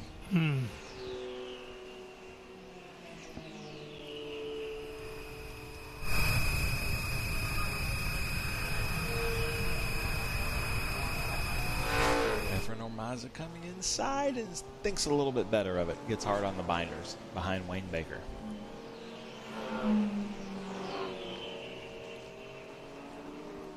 Pulling up alongside here. Inside now. Going to get both of them by the NASCAR bend. Wow.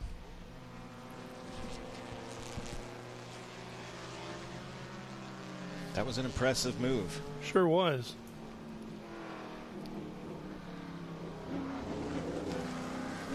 These two have been going at it. That's Tom Linton in his Group 12 and George Wright in his Group 8. So Tom Linton in that green Donahue Porsche.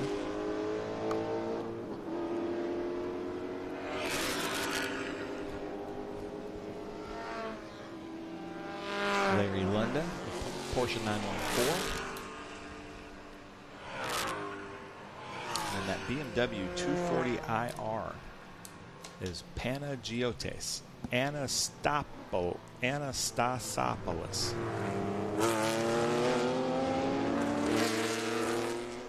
That's a beautiful BMW, though. It sure is.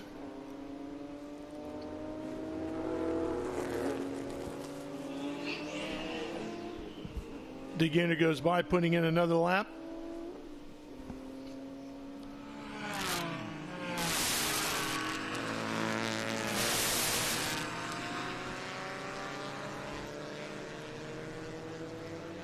DeGainer some 7 seconds up on Torcilla now. 914 is pulling away from the Beamer, isn't it? Larry Lunda. There's Le Monster. And yes, that is a license plate if you're not familiar with the car, this is a tribute to the original. The two originals are in a museum in Florida, the Revs Institute. One was a traditional coupe as it rolled off the factory. The other one was an aerodynamic experiment. See him using the wheel? Yeah, look at him fighting that thing. And that's what this is a tribute to. And it was the French press that dubbed it Le Monster, as those two Cadillacs went to Le Mans that year in the 50s with Briggs Cunningham. And Derek tows a little trailer behind this car and drives it from race to race. Yeah, it's his race car and it's his tow vehicle. Yeah. There's the 773 of Mike Ivach in a 1976 Ford Pinto. We don't see a lot of Ford Pintos. They actually made very good race cars. Joe Vardy kind of started in a Ford Pinto. Yeah. We see a ton of Ford Pinto engines because that's what powers the Sports 2000s in vintage, but not a lot of Pinto race cars. I like that. It's just the gas tanks that were an issue, huh? But look at that Le Monster. Like, that's amazing. Imagine running that thing up through the S's. It looks so big on track. It's because it is. Right? I mean, it really... Your eyes are not deceiving you. It is every bit as big as you think it is if you haven't seen it in person. But look at him wheel that thing. He's just sliding the rear end out. You got to hustle it just to keep up with it, I'm guessing.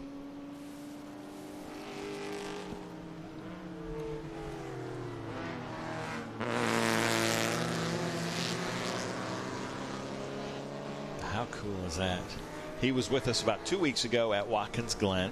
Yeah. And got to do the parade, and it's really cool to have him out here with us here. He ran Lime Rock with it too, didn't he, earlier this year? He went from, not with us, but he did the Lime Rock. But at their vintage race? Yeah. And he's driven that out to Laguna Seca with us last year. Whew, look at that. Woo.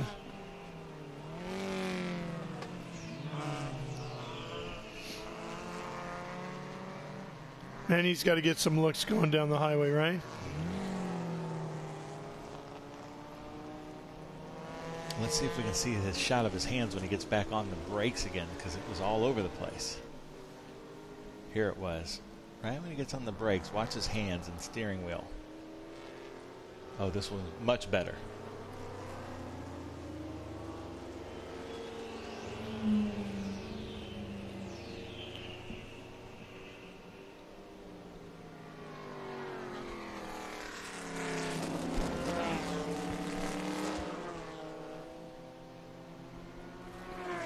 That is a cool car, though. Yeah. The Le Monster of Derek Drinkwater, categorized as a 1950 Cadillac Le Monster.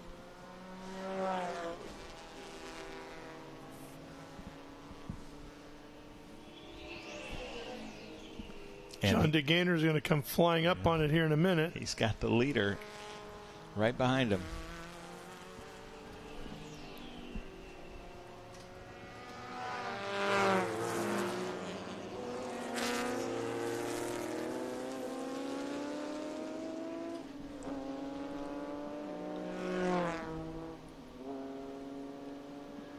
So Larry Lunda still has that BMW. They are strong in different parts of the track. He had opened up a pretty sizable gap, and now that gap has shrunk back down.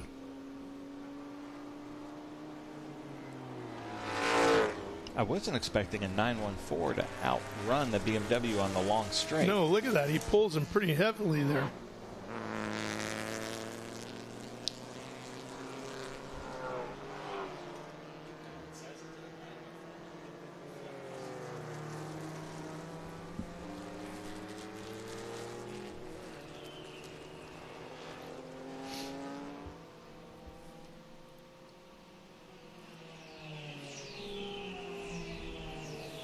Here it is. Here's that 1991 Nissan 240. We don't get to say Nissan too much. Well, the yellow one right there. I always really liked those cars, and then the drifting world got a hold of them, and they just took over. Nissan wasn't planning on making a really good drifting car, but that became kind of like the go-to car for drifting. Then there's Benny Bish following up in that BMW 2002. But Gregory Reeves in that Group 12 1991 Nissan 240 SX. Got 7.5 minutes left to go here. Benny Bish trying to catch him. He's got a big wing on the back. It's smoking just a little bit. Benny Bish in the BMW 2002. And then just ahead of them is the MGB of Marcus Jones, who's leading our Group 3.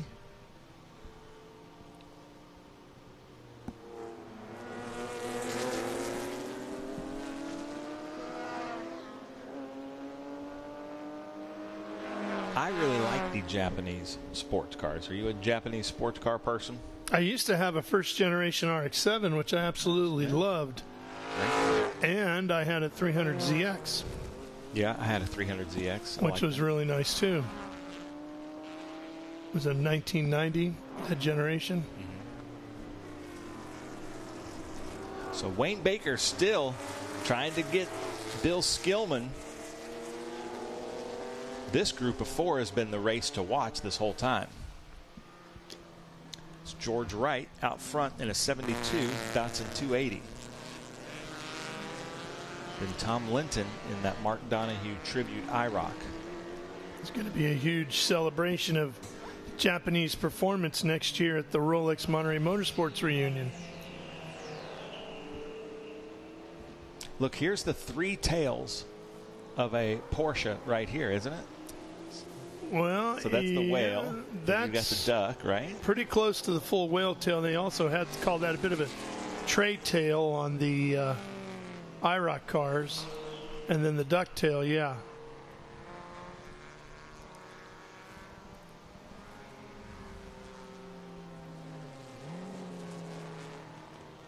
I definitely like the bigger. I know you like the duck tail. I like the bigger whale tail version. Yeah, I like either the one that Bill Skillman has in the orange or no tail at all. Yeah.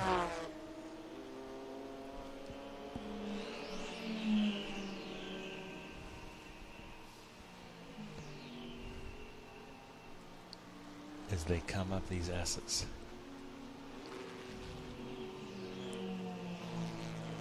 And these two have been glued together the whole time. Yeah, and like you said, boy, they have speed in different parts of the track, don't they? Oh, no, my MGB has retired. Marcus Jones. It's a nice-looking car. All right, what can these Porsches do?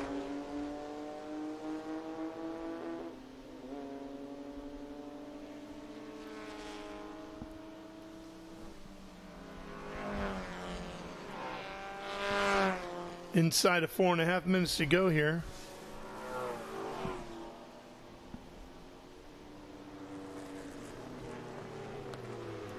Is Le Monster going to follow us down to Barber, do you know?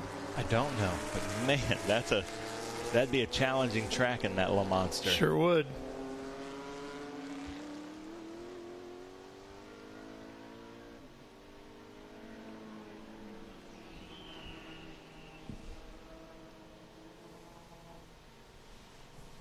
All right, Bill Skillman has fallen back from Linton just a little bit, but Wayne Baker's fallen back from Skillman a little bit.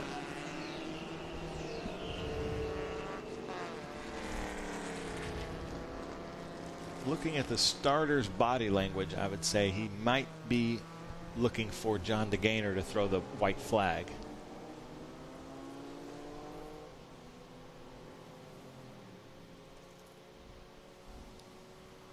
Well, DeGaynor should be making his way down out of the roller coaster. That's Benedict in that 128. Here he comes. Nope. No white flag.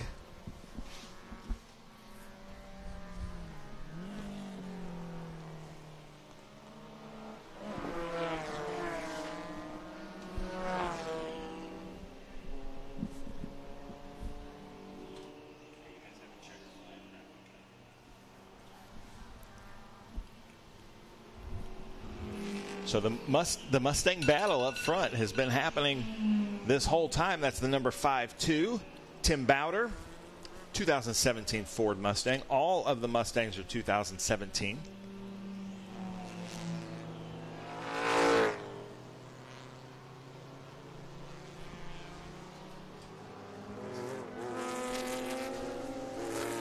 Yeah, I apologize, ladies. We've been having internet problems here, and a lot of our timing and scoring has been messed up. But we're still bringing you some great action here. The three Mustangs of Renee Tursilla, Fred Benedict, Tim Bowder. Ahead, out in front in the Group 6 GT is John DeGainer in that Devon Evolution. And soon I'm hearing that we should be seeing the white flag.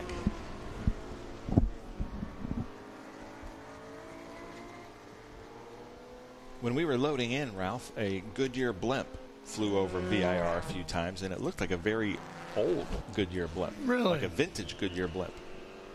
I didn't know there was such a thing as a vintage Goodyear blimp. Oh, I'm hearing from the producers he's celebrating the anniversary of the Goodyear plant that is in the area. Oh.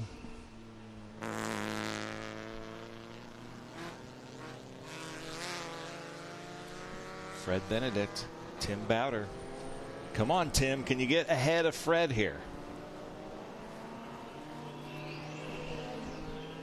Oh, and checker flag out on John DeGainer. So the battle between the Mustangs will settle that one as they come onto the front stretch here. Here they come.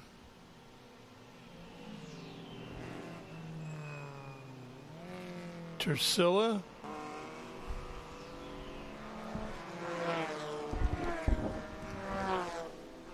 Looks like Benedict will get third.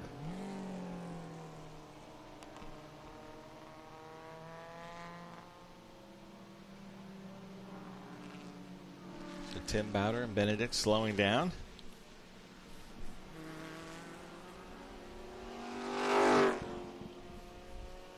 Comes your 240 to the line. Nice.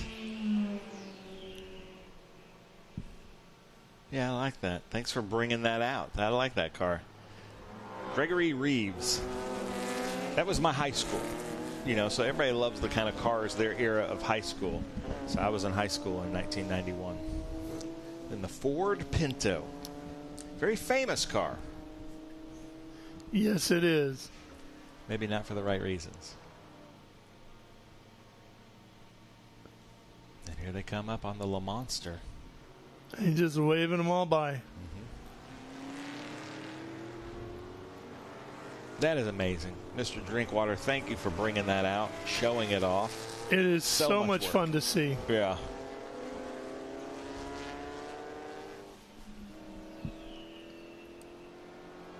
That's definitely in any paddock that it's, you know, we have some of the fanciest, nicest cars in any paddock, but that's always the talk of the town. Oh, yeah. When it's in our paddock. No doubt about it. As it should be. Our Trans Am staff watched it drive in, towing a trailer, and they were like, what is that? And I was like, that's the race car. Huh. There he comes.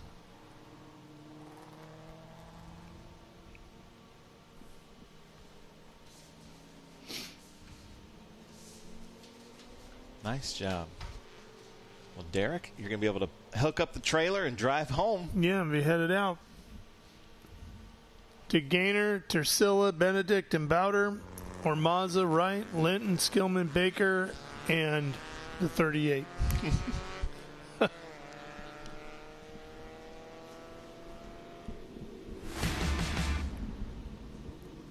It's called knowing your limits, Ben. Yeah, that's a tough one. I should have gone down there and should have done my due diligence and said, hey, how do I say your name so I don't get it wrong? But we apologize if we did. But you had a good race out there with Larry Lunda in that 914.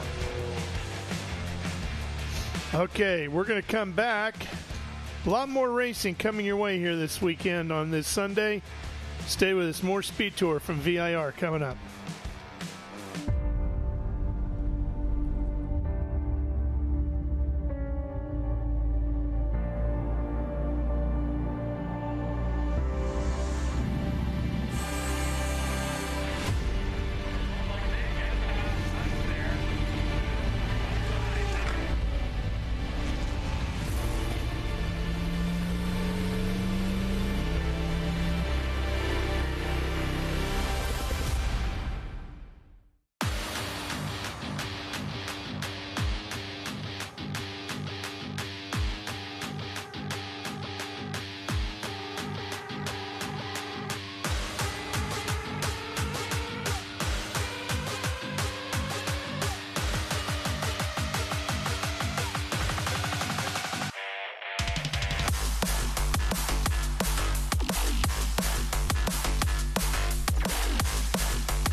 up and get ready for race day with Mission Foods. The world's best racers and tastiest products come together to make every race delicious. Fully loaded tacos, fast wraps, piled high nachos. Whatever you crave, Mission will help you be race ready with easy-to-make recipes that will take your race day to the finish line.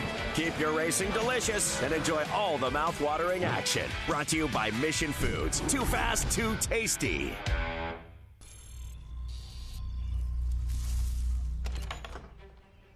Yes. Hon, the WeatherTech's here. WeatherTech is the ultimate protection for your vehicle. Laser measured floor liners, no drill mud flaps, cargo liner, bump step, seat protector, and cup phone. What about my car? WeatherTech.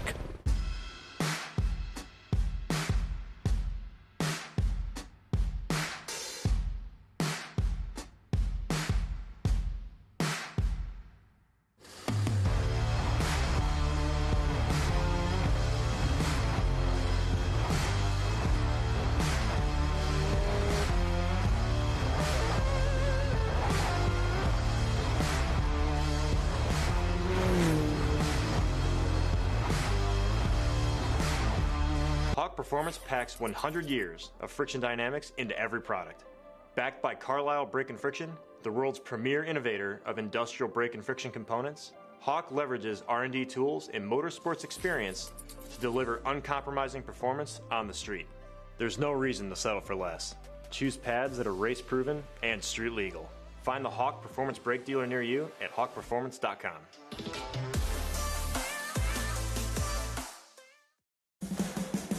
What does it mean to be built with Summit?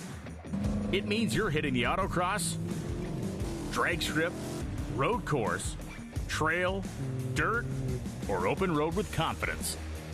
Because built with Summit means you're using parts from the top names in performance.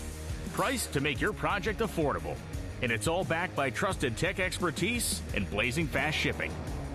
Summit Racing Equipment. Let's build it together. SummitRacing.com. Back here at Virginia International Raceway.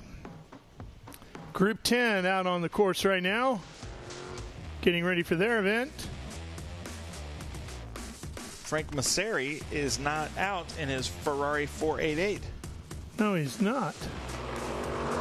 Oh, I'm hearing from Grid that they're up at Grid and they're taking body panels off, so he may not be able to make the race. Split start, SVRA Group 10. So we've got the GT cars out front with Charles Wicht, John Liam Gray, and Michael Earhart. And then we go to the stock cars. So we've got Jack Finch in that Sterling Marlin car. Who would have been in the Target car? I believe that would have been a Casey Mears Target variation. Casey Mears is Brian Norman is in the Casey Mears Dodge Charger. Terry Mathis is in the 2006 Chevrolet Cup car. Danny Lowry is in the Greg Biffle Ford stock car. Ed Bull is in a Ford Fusion. Greg Sarf is in a 2007 Dodge Charger. Carlos Gann is in the Bill Elliott 1985 Ford Thunderbird. And John Orzechowski is in a 2000 Chevrolet Monte Carlo.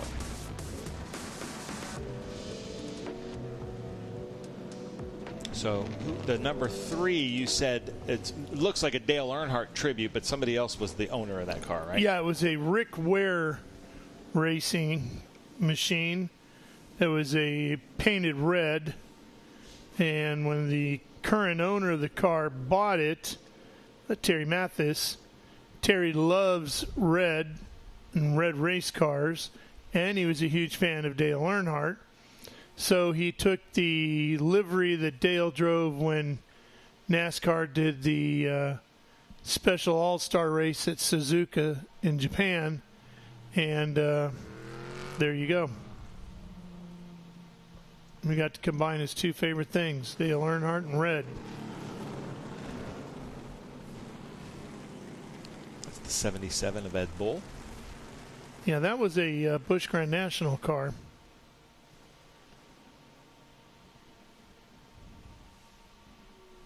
Here comes the Ferrari. He's going to try to go out after the start, I hear.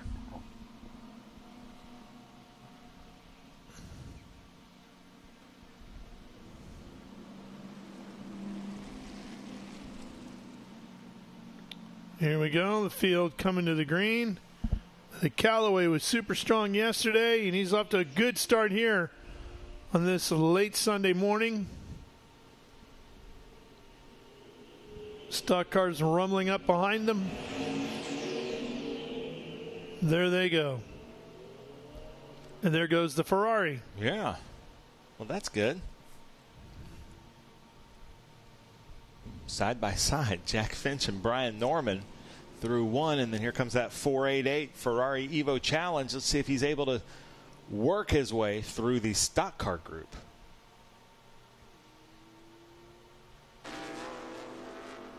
I do like a red Ferrari. Oh, yeah.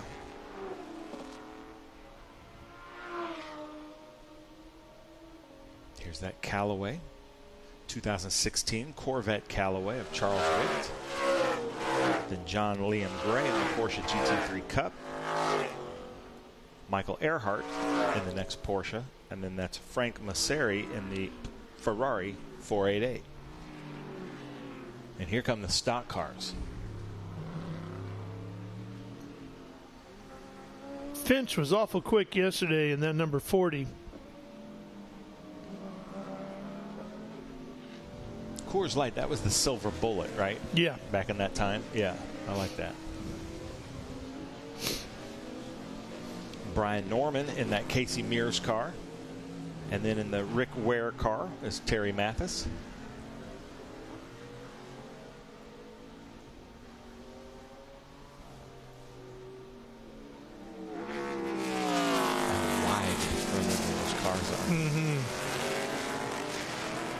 Two different kinds of cup cars here. Oh, yeah. Coming down the roller coaster. Not much similarity there, is there? Mike Skinner raced with us at International GT a few times a few years ago, and I interviewed him and said, you know, usually we're talking about a different cup car. Tell us about this cup car. He thought that was pretty funny.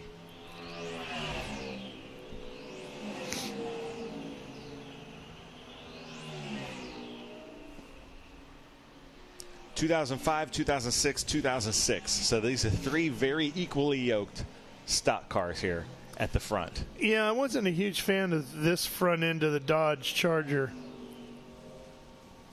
It didn't look like the car it was based on, and it just looked like Not a so generic much. car. Yeah.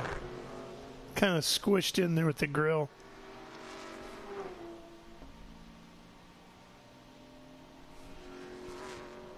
I'm like you. I like that 80s era. I just like when the cars they're based on look like the real car, or at least resemble it.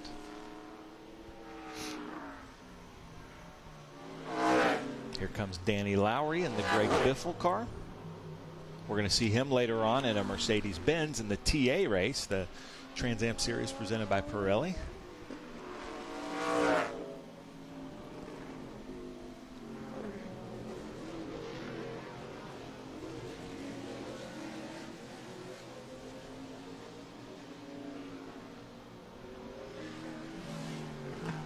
Who were your NASCAR drivers? Well, you know, I've always said that my favorite in any form of racing was always when I was a little kid, right? Those when you had your heroes. And that would have been Mario and AJ and guys like that. And in stock car racing, it was the King, Richard Petty. I loved the Snake, Don Pernome, and drag racing. As I got older, and Earnhardt was definitely the guy. I had a tremendous amount of respect for Dale. And got to know him pretty well. But at that point, when I was working in NASCAR, as I have in every form of racing, you don't really have a favorite anymore. You just have friends, and you hope for a good, clean, safe race, right? No matter who wins. Yeah. Naturally, like anything in life, there's certain people you get along with better than others.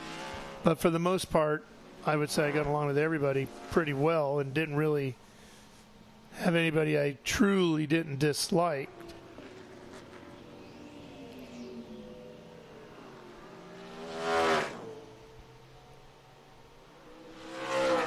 That Callaway Corvette has been impressive.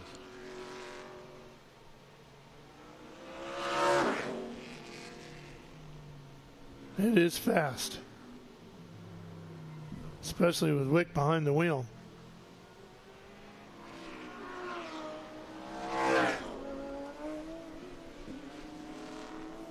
We had a nice dinner last night here, Ben, in the paddock. All of the SVRA and Trans Am officials getting together for a bit of a barbecue. Yeah. It was a lot of fun. And a lot of bench racing going on under the big tent. And part of it involved, I was chatting with Andy Lally and some of the others, and we got to talking about when Dale Earnhardt and Dale Jr. drove for Corvette Racing 24 Hours of Daytona, and some of the stories that went along with that program. Boris said would tell you some great stories because he's the one that kind of took it to Sears Point and said, this is how you road race. Yeah. And then Andy Pilgrim, who did like 3 or 4 seasons with us in International GT, was their teammate. Yep. So he had some great stories. Yep. And he was a very fast driver.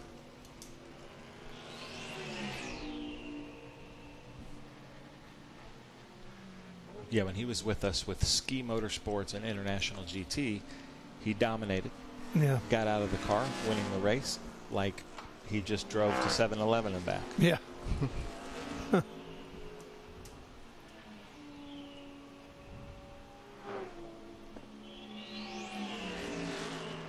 at this. Jack Finch catching up on these GT cars. He was super quick in this car yesterday, Ben, and not surprised to see him. I don't know if he's going to catch that Callaway with 13 minutes to go, but he's really moving in that big Charger. That's John Liam Gray in the 2016 Porsche GT3 Cup car. That's the car that we knew Nathan Bird from last year. Yeah.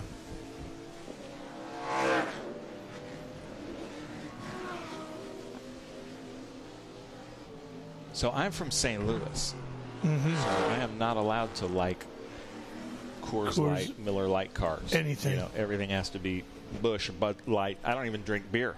Yeah. But, you know, growing up, when you play sports, you either play for Busch or Bud Light or Eagle Snacks or anything like that. They just basically fund the city of St. Louis. But you are trained as a youngster. You know, you can't buy any Colorado or Milwaukee beer.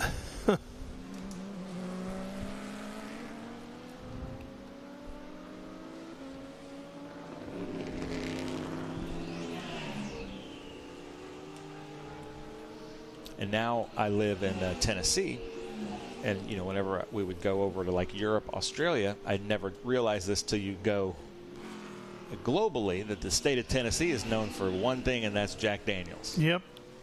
And so, and I'd say Tennessee. You know, you don't expect a European to know states, so I would say I'm from the States, and they said which state, thinking that I'd get a blank look, and I said Tennessee, and like, ooh, whiskey. Yeah. You know, Jack Daniels. Jack Daniels. And it's about an hour from my house and a really fun tour. But, man, Finch is closing the gap here. Let's see what happens with these two Cup cars. He's really wheeling that thing. Yeah. I would not expect this.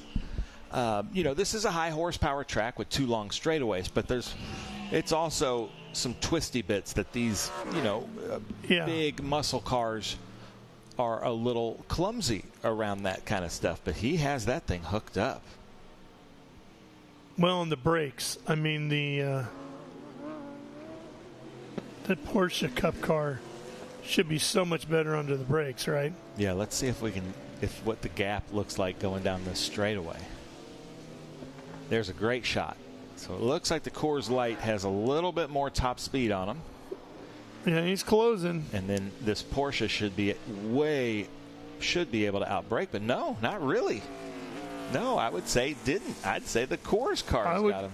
I would say so, too. And I don't know if that's just that Finch is more comfortable with his car under the brakes and was able to just drive it in deeper because of that. But he's really hustling it. He is.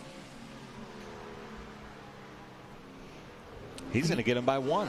Yeah, you know, he's got 10 minutes to go here. Whew, look at that. Right around the outside.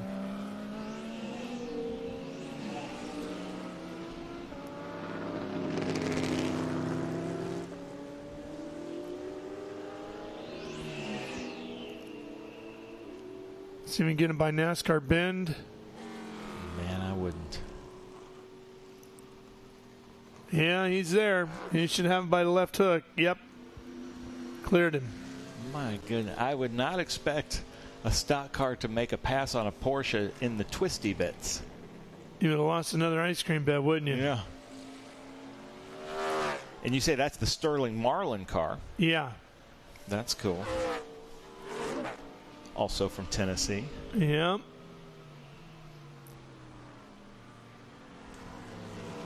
Sterling's big hobby was collecting Civil War artifacts.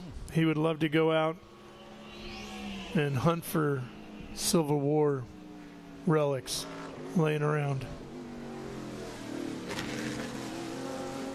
My first date with my wife 26 years ago is we went to the Carter House in Franklin, Tennessee, where I live, and we went through where the Civil War, the Battle of Franklin took place.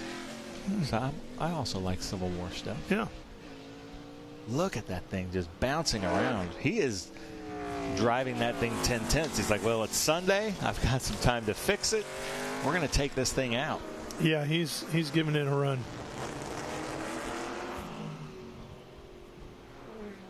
Then you've got the two stock cars of Norman and Mathis right behind them. Yeah, they're not that far behind, are they? And they're having their own great battle.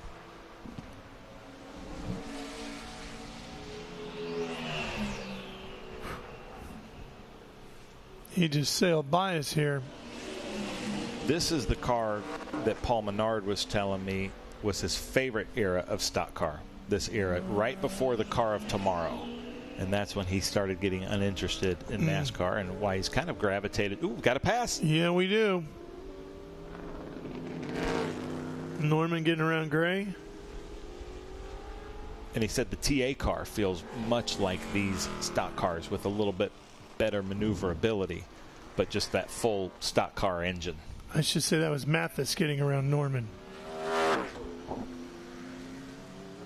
And now they're coming up to John Liam Gray. There was a Paul Menard car in the paddock this weekend, but I never saw it on track. I didn't either, but it's been with us at a few events. Yeah.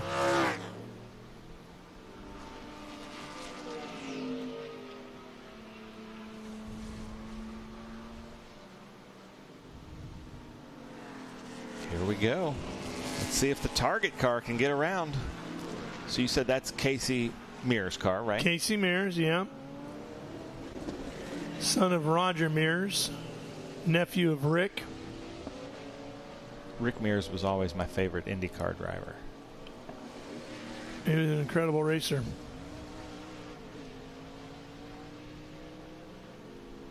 All right, Brian Norman. Oop. Oop. Oh, this is going to get interesting. Yeah. That's going to bring Brian right behind Terry Mathis. Then they're going to have the drag race down into one. So who can come off of hog pen, putting the power down the quickest? And then they're going to have to contend with getting around the Porsche Cup car before one. And the draft will be very important here for Mathis. That's where that big bend is in the front straight here as they go three wide almost. Oh, contact down at the horseshoe. And now that brings Mathis back out. Yeah.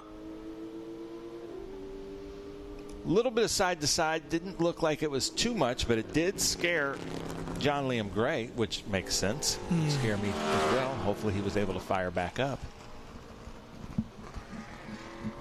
I was watching Finch come through that bend here on the front straightaway, and he was just flat out. And that thing was just listing over on the left. Just. Really? Yeah, he was really after it.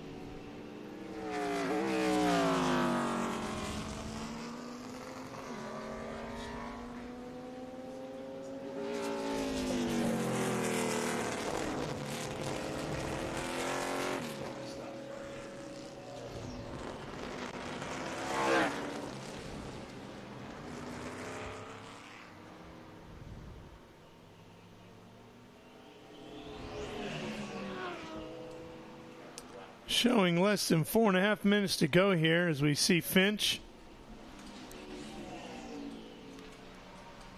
down into the horseshoe.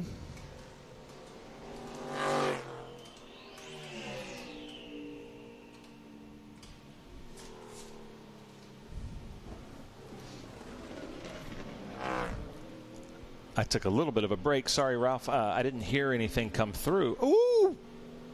Oh, boy. Around goes Finch. Oh, gosh. This could bring the other. Here they come. Yep. Mathis right there. He's going to go by.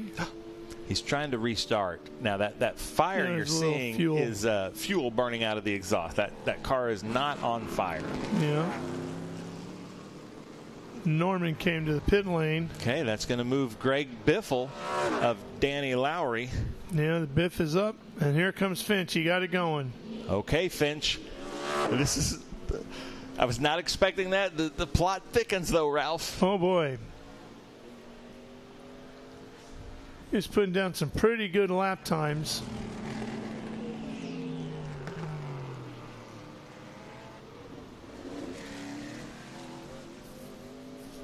And that's so frustrating when you're having just a great race. You're in a great rhythm. Yeah. Just lose the rear end on you a little bit on a pretty routine corner with nobody around. And now you got to get your mind back, collect yourself, and try to do those same times again with dirty tires. Yeah, and only 2 minutes and 40 seconds left to go. Yeah, white flag just came out for the leader, Charles Wicht, in the Callaway.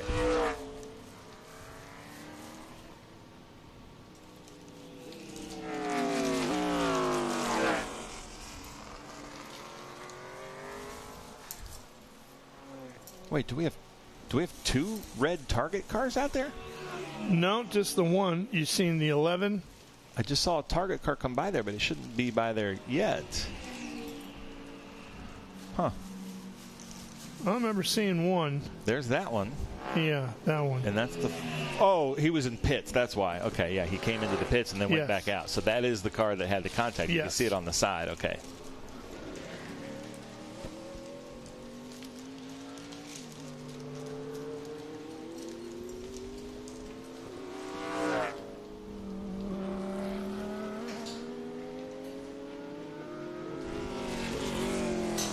There's that Ferrari.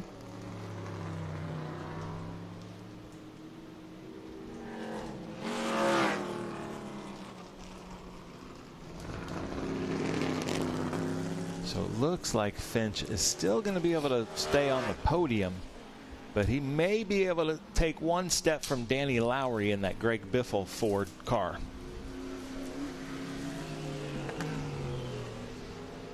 But really unfortunate there for Norman. He was having such a great race. Yep.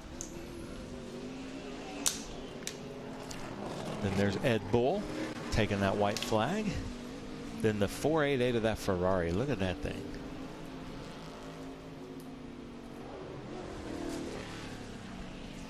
So is that a Ralph Shaheen goal to one day have a Ferrari in the garage? I would love to have one. Checkered flag as Wick crosses the line.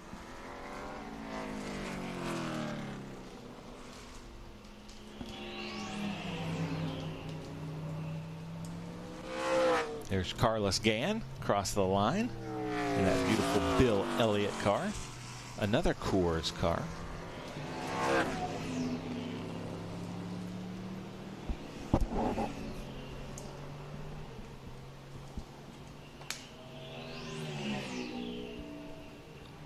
There's the Greg Biffle car of Danny Lowry. So Lowry finished second in stock car. Nice job, Danny Lowry. There's our leader. And here comes Finch. Finish it off. Gets on the podium. Yeah.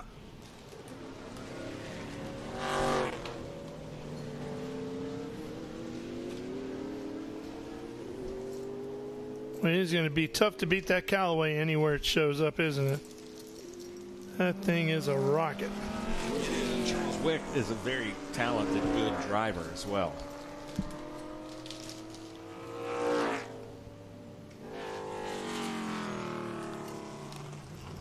So that'll do it for Group 10. as we continue to work our way through the day here at VIR.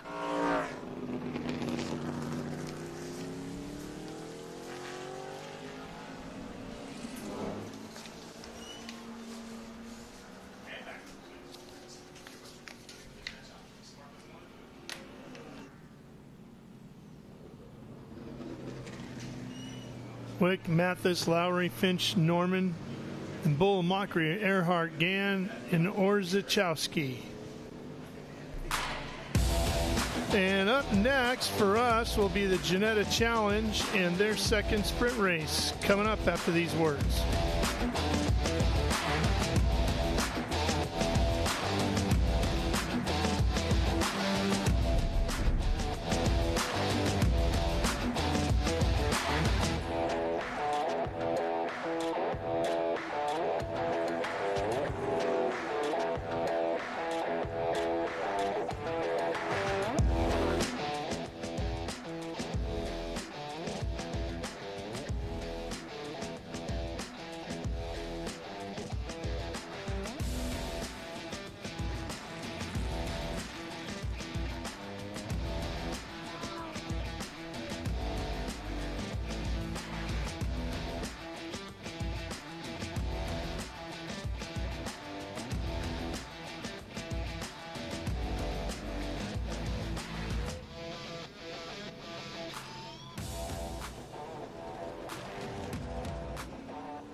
How good is this? Look at this view from Losowski.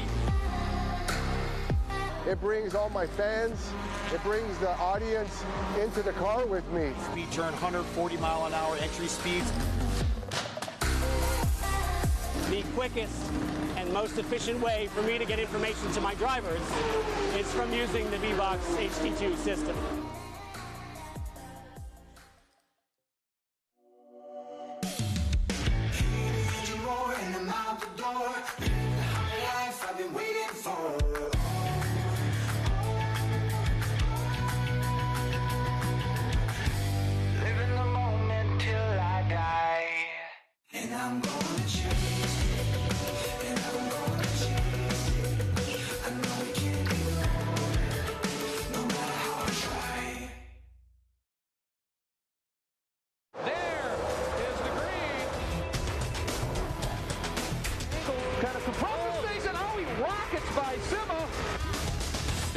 Said. One of the ways you overtake here at Sebring is really good in the braking zone, like this one right here. Both go around. There's the green. We are back and at it. Watch this. Oh, look out, Miller, look out.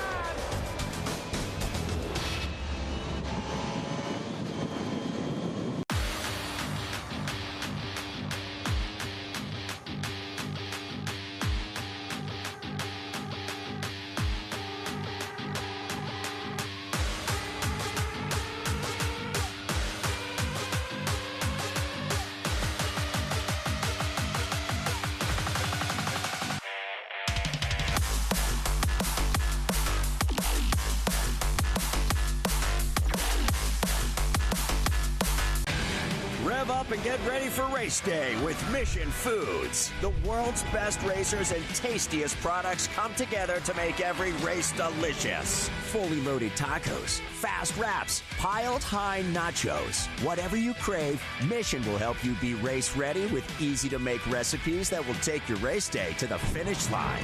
Keep your racing delicious and enjoy all the mouth-watering action. Brought to you by Mission Foods. Too fast, too tasty.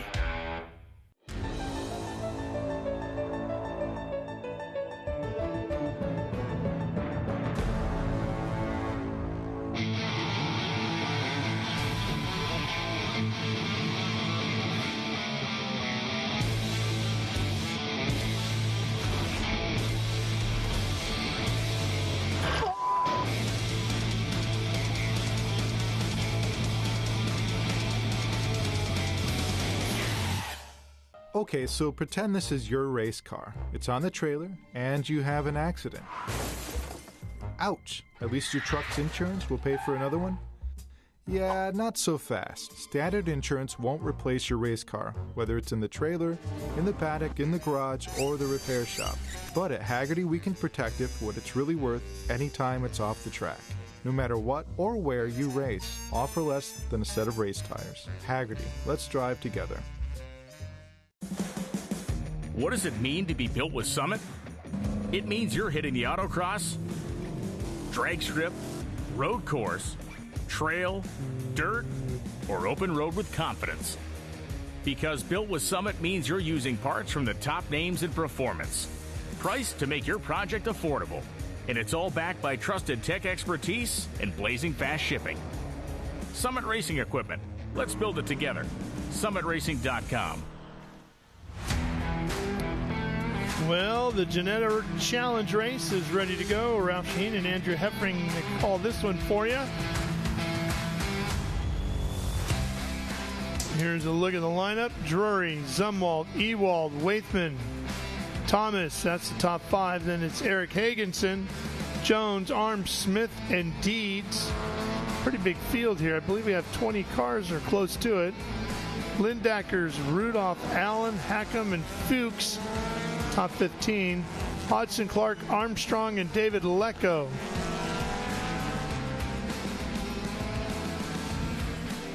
Yeah, it should be a pretty intense race again. You know, the championship's coming down to the wire now. You know, Jeremy Zumwalt extended his lead by 6 points yesterday, and he's now 7 points ahead in front of Max Waithman. And, you know, they're going to have to, you know, if Max can get ahead of him in this race, that's how he's going to start to claw back just those few points. But it's going to be a tight battle all the way to the end of the championship.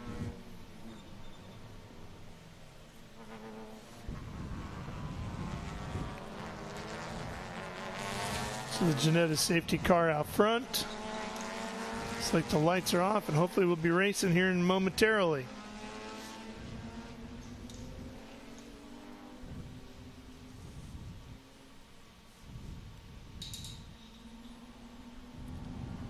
Seems to be the case as everybody starts to pack up. Yep, there goes the safety car on pit lane. Final few rows pulling in. A nice slow roll to the start. Here comes the flag stand. You can see it. They'll be singing as they come around the bend.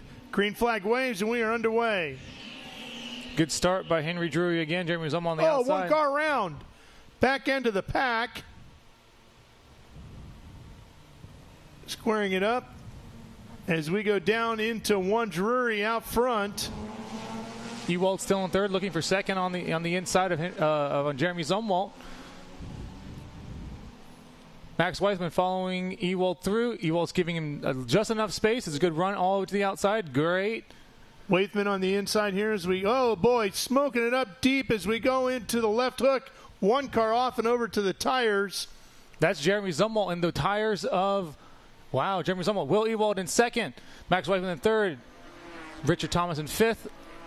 Eric Hagenson all the way up to fourth overall. What a fantastic start by Eric. Yeah, there's the first car that went off, and it looks like some serious damage to the right rear on that car. That is David Lecco. Meanwhile, Drury out front.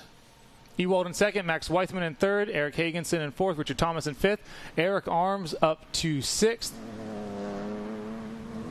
Still waiting to see if we're going to get a full course caution. John Rudolph. That one car nosed into the tires. Full course caution is coming out. There we go.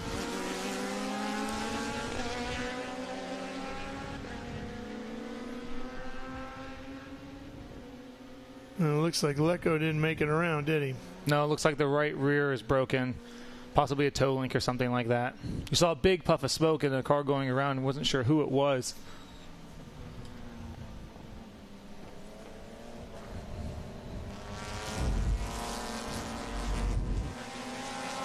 Take a look at the replay here. Watch deep in the field.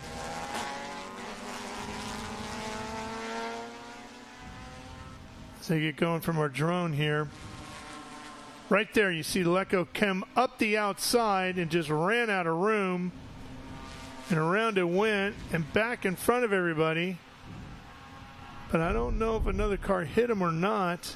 Yeah, it looks after like that initial contact, because I only saw the one car off into the grass, but it looks like somebody must have hit him.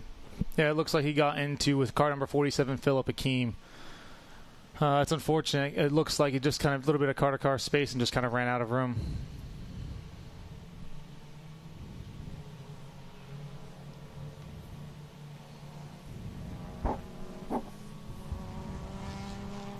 You know, one of the big movers of that was actually Lucy Hodgson. She moved up quite a few places on the start. Great for her. Lucy moved up 6 places on that first opening lap. Fantastic. Great job.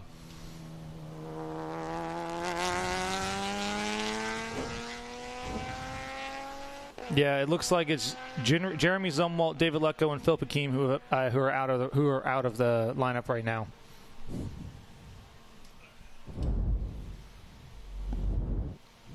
This is the second incident over at the left hook.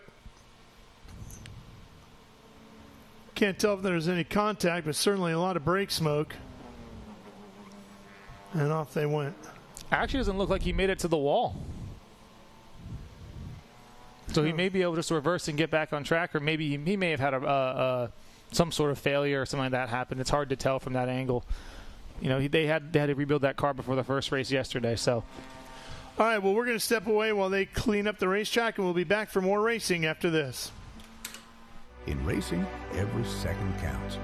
Communication isn't just important, it's everything. Established in 1996 in Daytona Beach, Florida, Speedcom Communications was born from a passion for racing and a vision to revolutionize motorsports communication. Trusted by competitors across the world.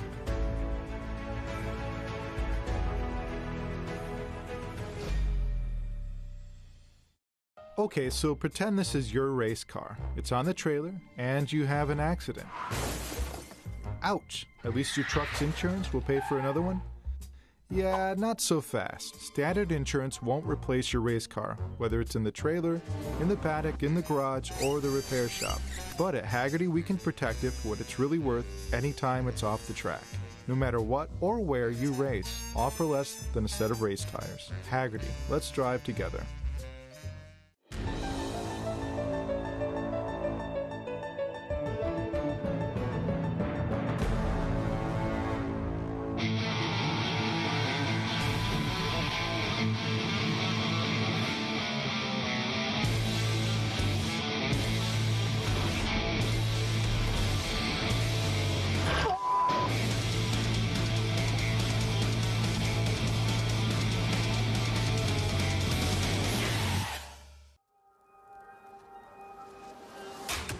Good is this? Look at this view from Losowski. It brings all my fans, it brings the audience into the car with me. Speed turn 140 mile an hour entry speeds. The quickest and most efficient way for me to get information to my drivers is from using the VBox HD2 system.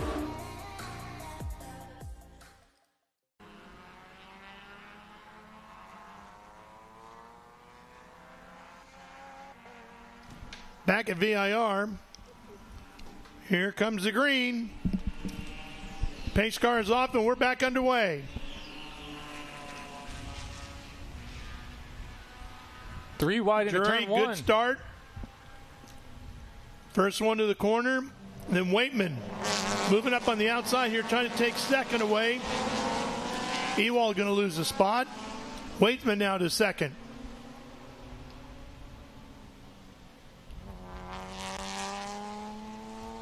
Hagenson running behind Ewald, holding down fourth. It's Richard Thomas now up to fifth as well. Great start from him. Ralph Lindacker is all the way in the top 10 from pretty far outside of the top 10, so great start for him as well. Lindacker's running in ninth as they work their way through the snake and up into the S's. One bit of good news is that Jeremy Zumwalt, the car that went off at turn 4, is back on track. He's back. He's on the lead lap, but he is unfortunately down in 17th place. And we do have two confirmed retirements, David Lecco and Philip Akeem.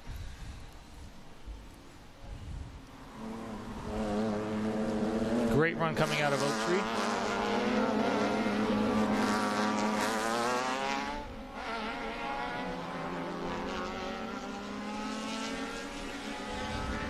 Andreas Fuchs in the kind of silverish, brownish car in front of that. You can see there. Showing up in 13th. He's a fantastic engineer. He developed something that everybody uses every single day. It's basically part of the radio system on your car. So.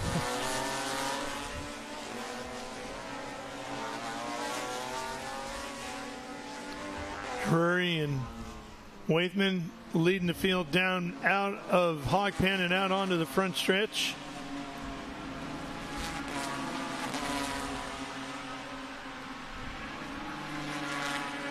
Here they are. Come past the flag stand once again. Ewald, Hagenson, Thomas, Arms, Rudolph, Lindackers, Allen, Smith, Deeds, all in your top 11.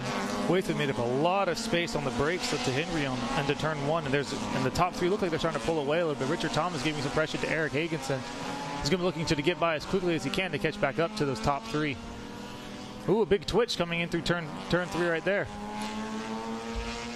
Thomas in the white car.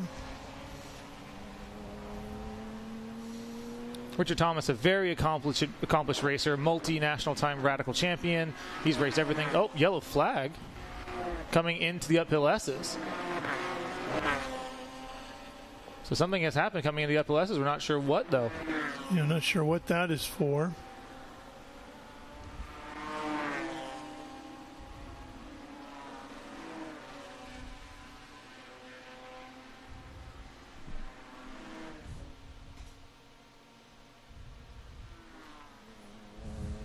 Top three within about a second of each other right now. Henry Drury out of PT Autosport. Oh boy, somebody off big at Oak Tree. Oh, right there. It's Eric hard Arms. Into the wall is Arms.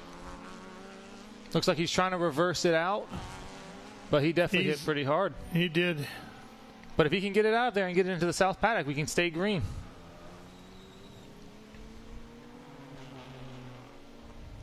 That moves John Root up into 6th, Ralph Lindacker's up to 7th, Daryl Allen into 8th, and Steve Smith, who is not the drummer from Journey, but he built his house, up to 9th. And Corey Deeds up to 11th. And Arms is going nowhere. Yeah. Which means we'll get a full course caution here. Because he is definitely in an impact zone.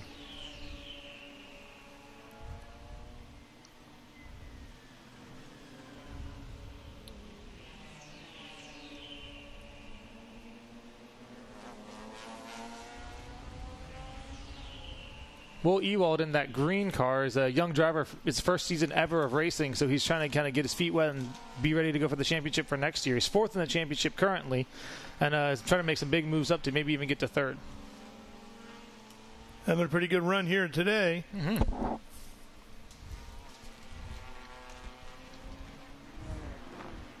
Henry Drury going very wide coming into the lower S's. Barely kept it on track, but that's fast. And there we go. There's the full course.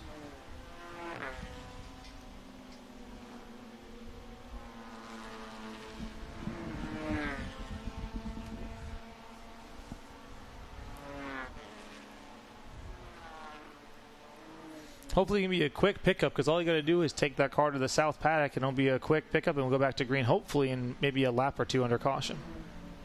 Maybe get a 1 or 2 lap dash to the finish. All right, well, we'll take a quick break and we'll come back and run this one to the checkers.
Rev up and get ready for race day with Mission Foods. The world's best racers and tastiest products come together to make every race delicious. Fully loaded tacos, fast wraps, piled high nachos. Whatever you crave, Mission will help you be race ready with easy-to-make recipes that will take your race day to the finish line. Keep your racing delicious and enjoy all the mouth-watering action. Brought to you by Mission Foods. Too fast, too tasty.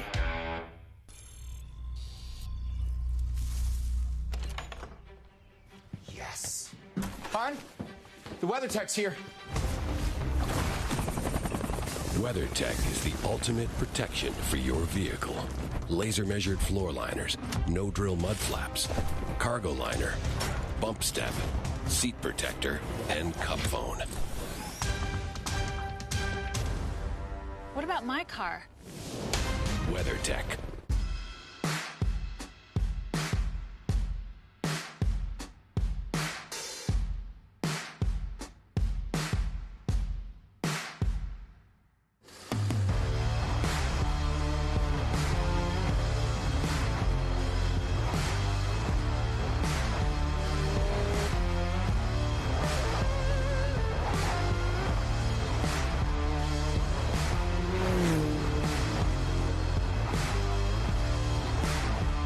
Hawk Performance packs 100 years of friction dynamics into every product.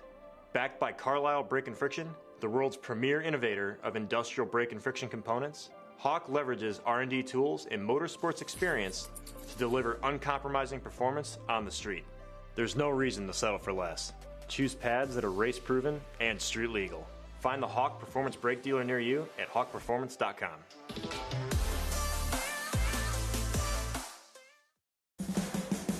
What does it mean to be built with Summit? It means you're hitting the autocross, drag strip, road course, trail, dirt, or open road with confidence. Because built with Summit means you're using parts from the top names in performance.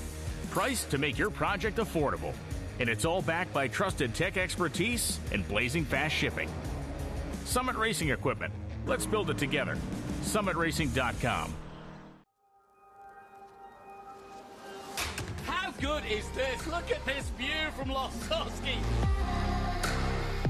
It brings all my fans, it brings the audience into the car with me. Speed turn 140-mile-an-hour entry speeds. The quickest and most efficient way for me to get information to my drivers is from using the VBox HD2 system.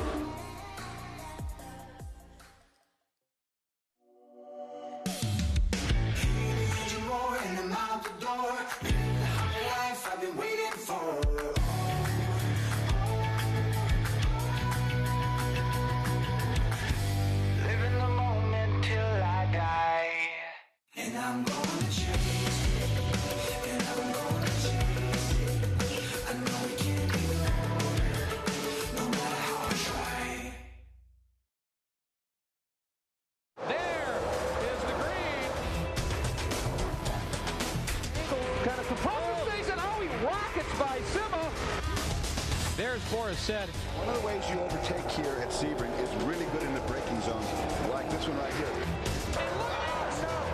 Both go around. There's the green. We are back and at it. Watch this. Oh, look out, Miller, look out.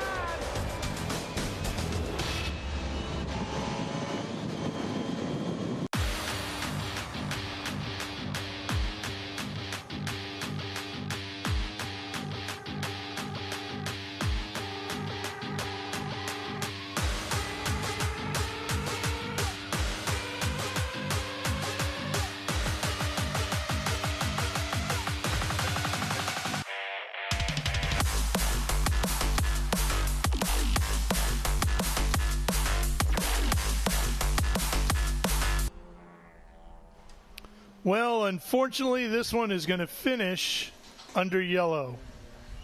Not enough time left on the clock to get this one completed.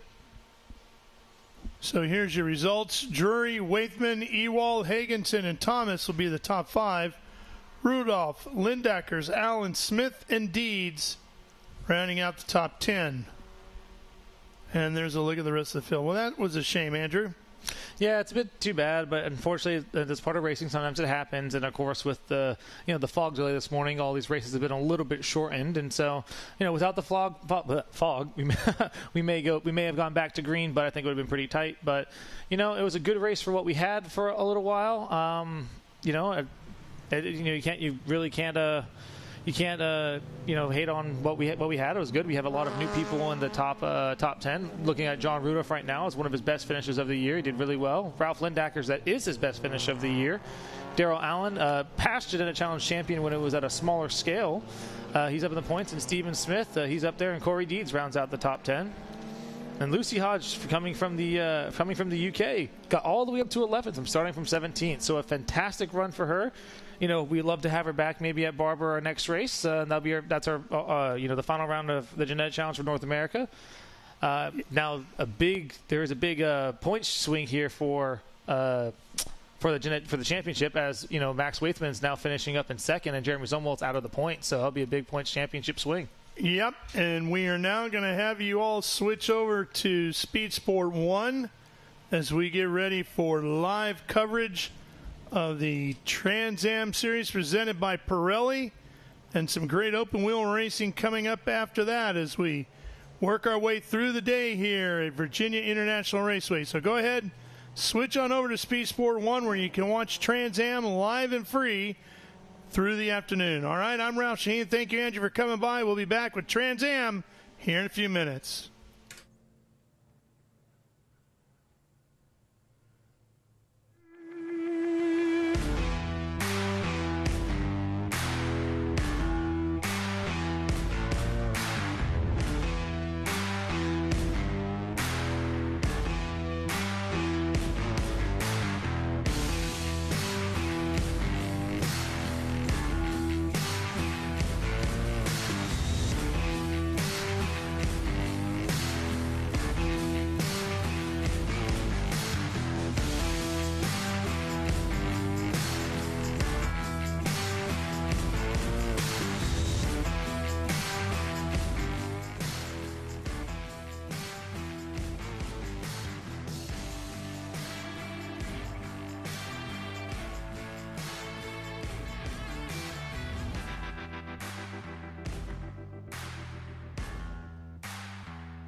When you're running out of luck, need to get unstuck, so go off. When you're up against the wall and you cannot fall, so go off, go off, go off. Go off, so go off, go off, go off. Go off. When you're running out of luck, need to get unstuck, so go off. When you're up against the wall and you cannot fall, so go off, go off, go off. Go off, so go off, go off, go off. Go off.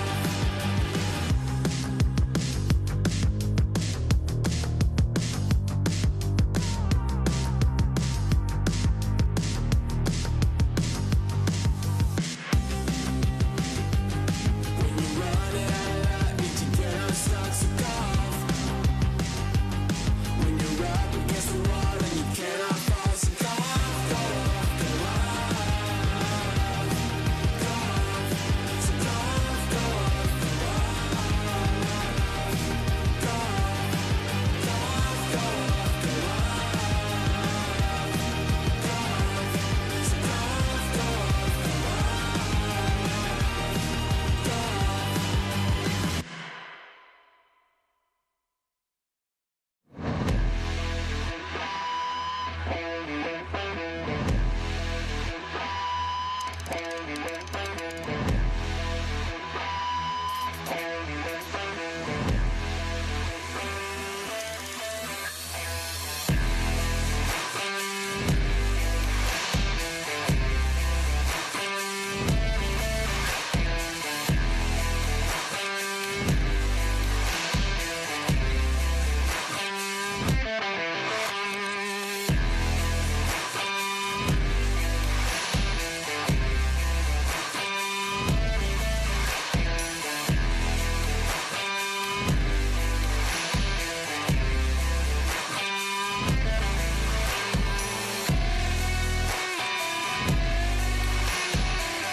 Go off.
On the state line between Virginia and North Carolina lies a track that has defined American road racing for more than half a century.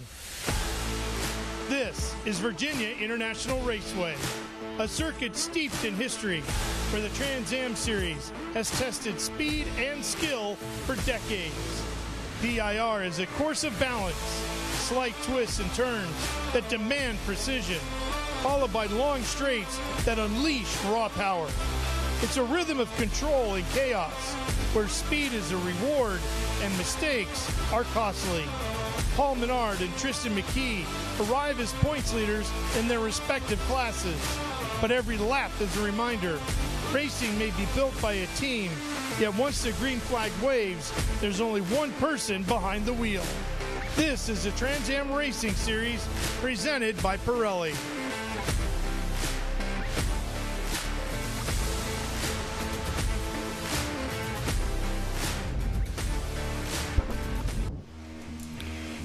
Well, dense fog this morning slowed the activities down to a stop here at Virginia International Raceway. But as we get into the afternoon, the sun is shining bright, the temperatures are on the rise, and so will the speeds be as we get ready for the Trans Am Series presented by Pirelli here on this beautiful Sunday afternoon at Virginia International Raceway.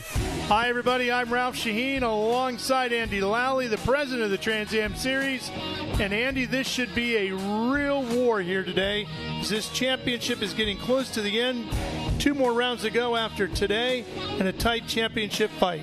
Anytime we're at VIR, it's going to be a war. That overhead view just now was inspiring. So cool. That drone shot is seeing the entire track, how this flows. One of my favorite road courses on the planet. VIR always delivers. It's got probably the best set of S's on the planet. You know, one of the most challenging, like not quite flat in a Trans Am car for that 4th one. You can link those first 3 together, but that's why this place produces such good racing, because of the way these corners are set up, and I can't wait for this green flag to drop and watch these TA cars get at it. You saw the cars sitting over on the false grid. That's where we are, up in that building there. Let's take a look and talk a little bit about qualifying here today, why the cars are lined up the way that they are. Adam Andretti in the white car here was pretty quick early on. Chris Dyson showed a lot of speed, and in the end, it was Paul Menard at the top, Dyson second, Andretti third. Menard turning a blistering 143.566, just a 10th better than Dyson, and then a 144.6 for Andretti in that top liner Chevy Camaro. Dyson with a spin here as he was going for it. He'd already set his quick time. He's going for another hot lap.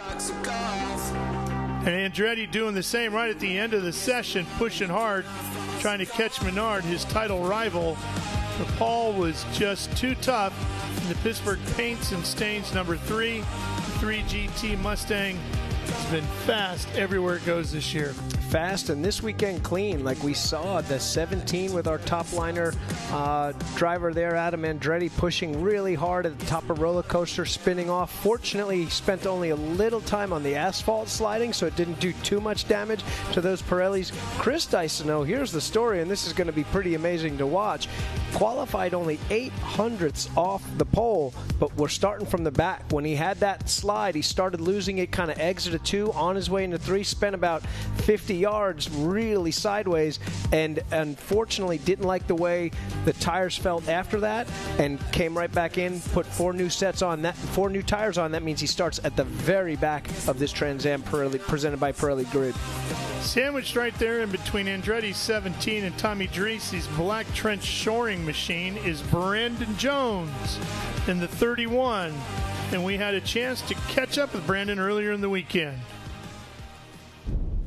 Brandon Jones. I drive in the NASCAR Xfinity Series as my regular occupation, but I'm out here today at VIR with the Trans Am Series in the TA class, just getting laps for road courses. You know, that's something that NASCAR here recently has integrated a lot more of into their scheduling, is just more and more road courses. It's not something that I grew up doing much of. I was always a oval asphalt stock car driver, and so as the series that I currently race in full time has transitioned a lot more road courses. I'm like, how do I get more laps? Because we don't really have the ability to take our Xfinity cars and go test many places. So just trying to think of different vehicles and different things to go make laps in. Obviously on that side of things too, sponsored by Menards, and Paul races full time over here in the Trans Am series. So it's a fun way for me and Paul to kind of, I guess, connect a little bit too on a personal level and have a little fun together on a weekend. Yeah, the biggest thing I notice is just the amount of downforce and the amount of motor these cars have, right? These cars are making around 850 horsepower. Our Xfinity car is around 600 horsepower, so you've already got a big difference there. And then just the level of downforce. You know, this is one thing that I've had to learn actually coming over to this series a little bit, is just how much cornering speed and the ability that these cars have versus our cars. I always laugh and almost joke about our race cars being almost like boats and school buses, because they are. They're just big, heavy stock cars. They go around ovals phenomenal. They're great at that. But when you put them on these road courses, they just do not like it, you know. And so trying to bridge the gap a little bit, but then just getting comfortable at these races as well. That's been the biggest thing I've had to do transitioning over to this race car some, is just knowing the difference of what you're going to deal with. There's a lot of trust, and there's a lot of, I think, racecraft knowledge that you have to develop. So it certainly has helped my abilities, I think, this year, kind of transitioning back and forth between each car. I'm fortunate. I'm one of the only few, I think, to have had this long of a running with a sponsor. And Menards has been with us pretty much from the very beginning of our Xfinity days. Have them as a partner for as long as we have, to be able to come and just hang out and have fun. You know, I think that's one thing, you know, aside from coming out here to learn, just having some fun with it. You know, I think that there's so much intensity and so much riding on that Xfinity schedule and series that this is just about coming to make laps and enjoying yourself and being in a relaxed environment. So, you know, I think that's cool. And then Paul always has a lot of family coming out as well. So kind of get to see his kids and wife and everybody that comes is pretty neat. Well, Andy, we know Brandon Jones is quick, and we know that race car is quick. That's an old Paul Menard championship-winning car. Brandon Jones, I've raced wheel-to-wheel with him in the Xfinity Series, and I love his comparison of the two. You know, he says those cars don't like road courses. I love those cars on road courses, but the ability for him to come over here, come race, bringing Master Force tools with him, his buddy Paul Menard, sharing this time, getting really valuable road course time that will absolutely apply to both his current Xfinity ride, maybe his future Cup ride for sure, as those tires will even be a lot more like. He's doing a great job here. You know, when you jump in and do, you know, he's such an expert on the ovals. We've seen him win in the Xfinity Series. Does a great job here to kind of bring himself out of the element that he's normally used to and attempt to do this. This is tough. You know, it's a bit humbling coming in here, but he's doing awesome, doing a great job, and on his way to a podium at some point real soon. Might not be as big a field here as there would be in Xfinity Race, but it's a Viper Den out there for sure of top caliber talent, and we'll talk about them some more when we come back here live on Speed Sport 1 with the Trans Am Series presented by Pirelli at VIR.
Rev up and get ready for race day with Mission Foods. The world's best racers and tastiest products come together to make every race delicious. Fully loaded tacos, fast wraps, piled high nachos. Whatever you crave, Mission will help you be race ready with easy-to-make recipes that will take your race day to the finish line.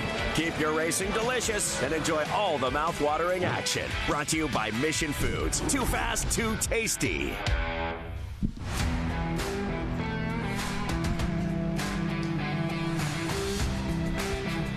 Back at VIR here, ready for our Trans Am race to get rolling.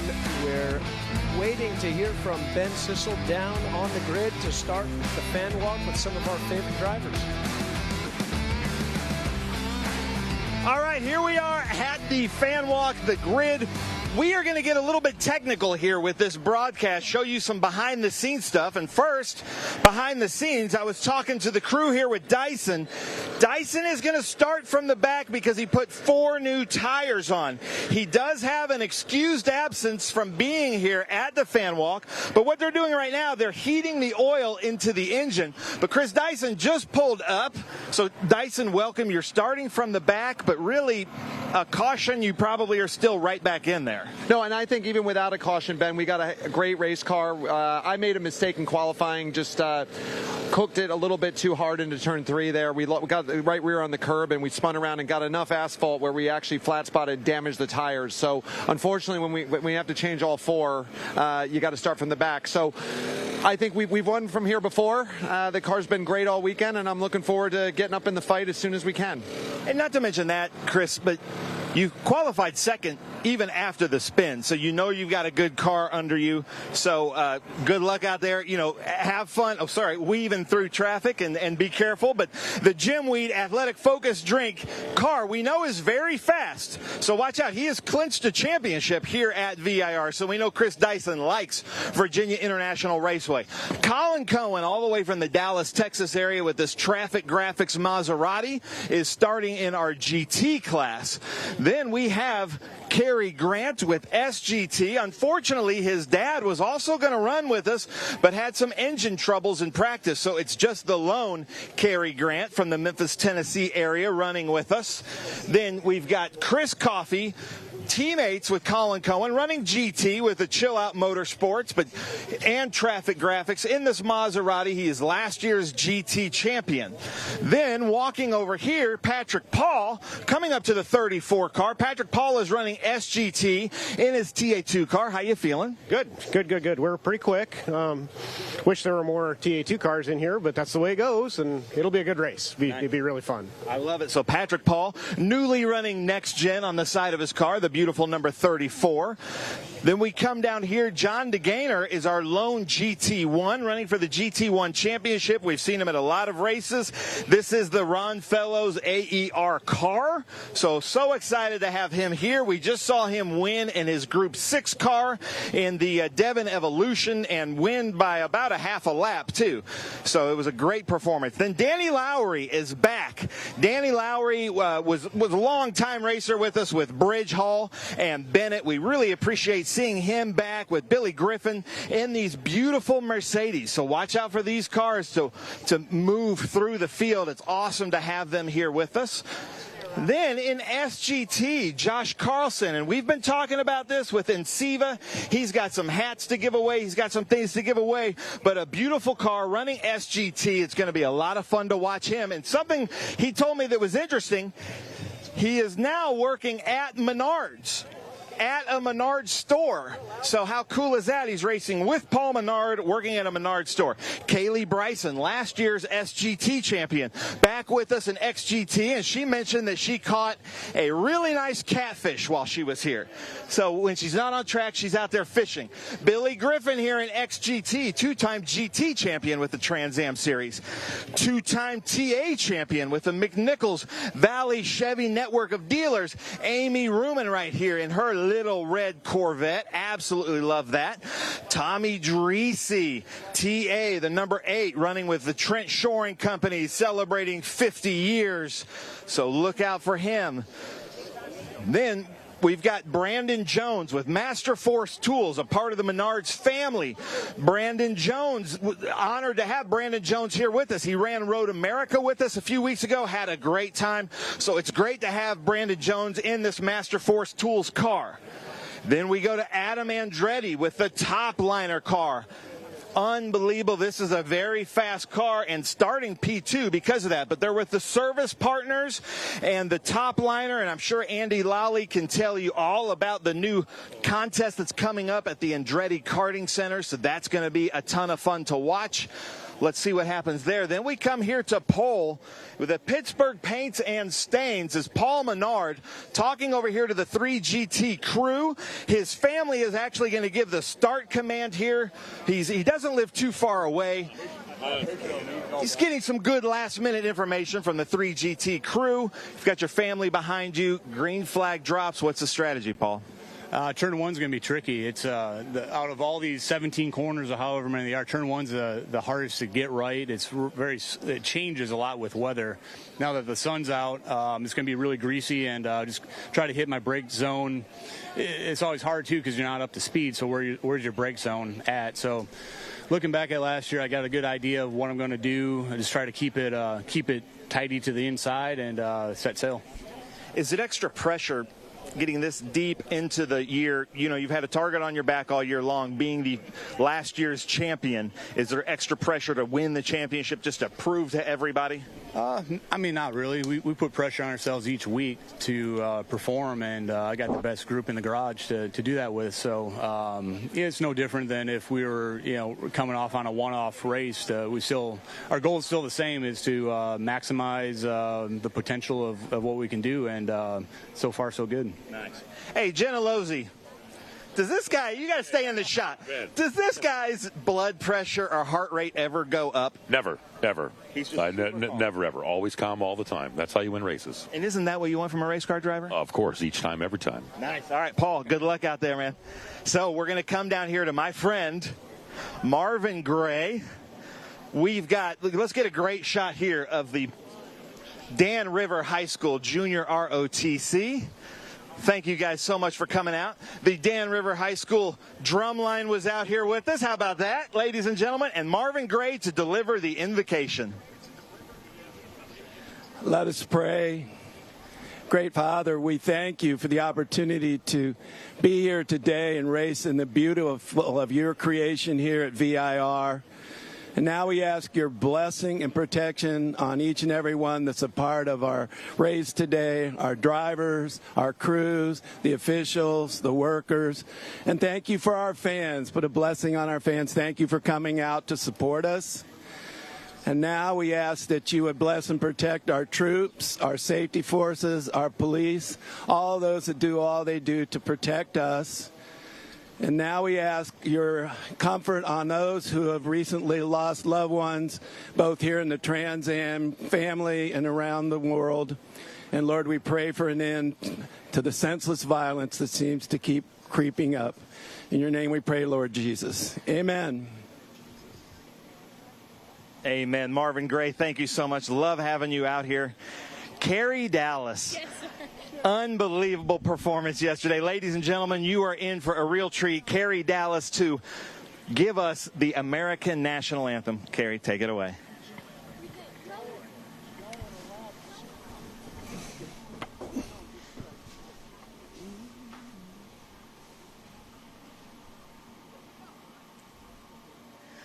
Oh, say, can you see by the dawn's early light what so proudly we hailed at the twilight's last gleaming, whose broad stripes and bright stars through the perilous fight o'er the ramparts we watched were so gallantly streaming, and the rocket's red glare, the bombs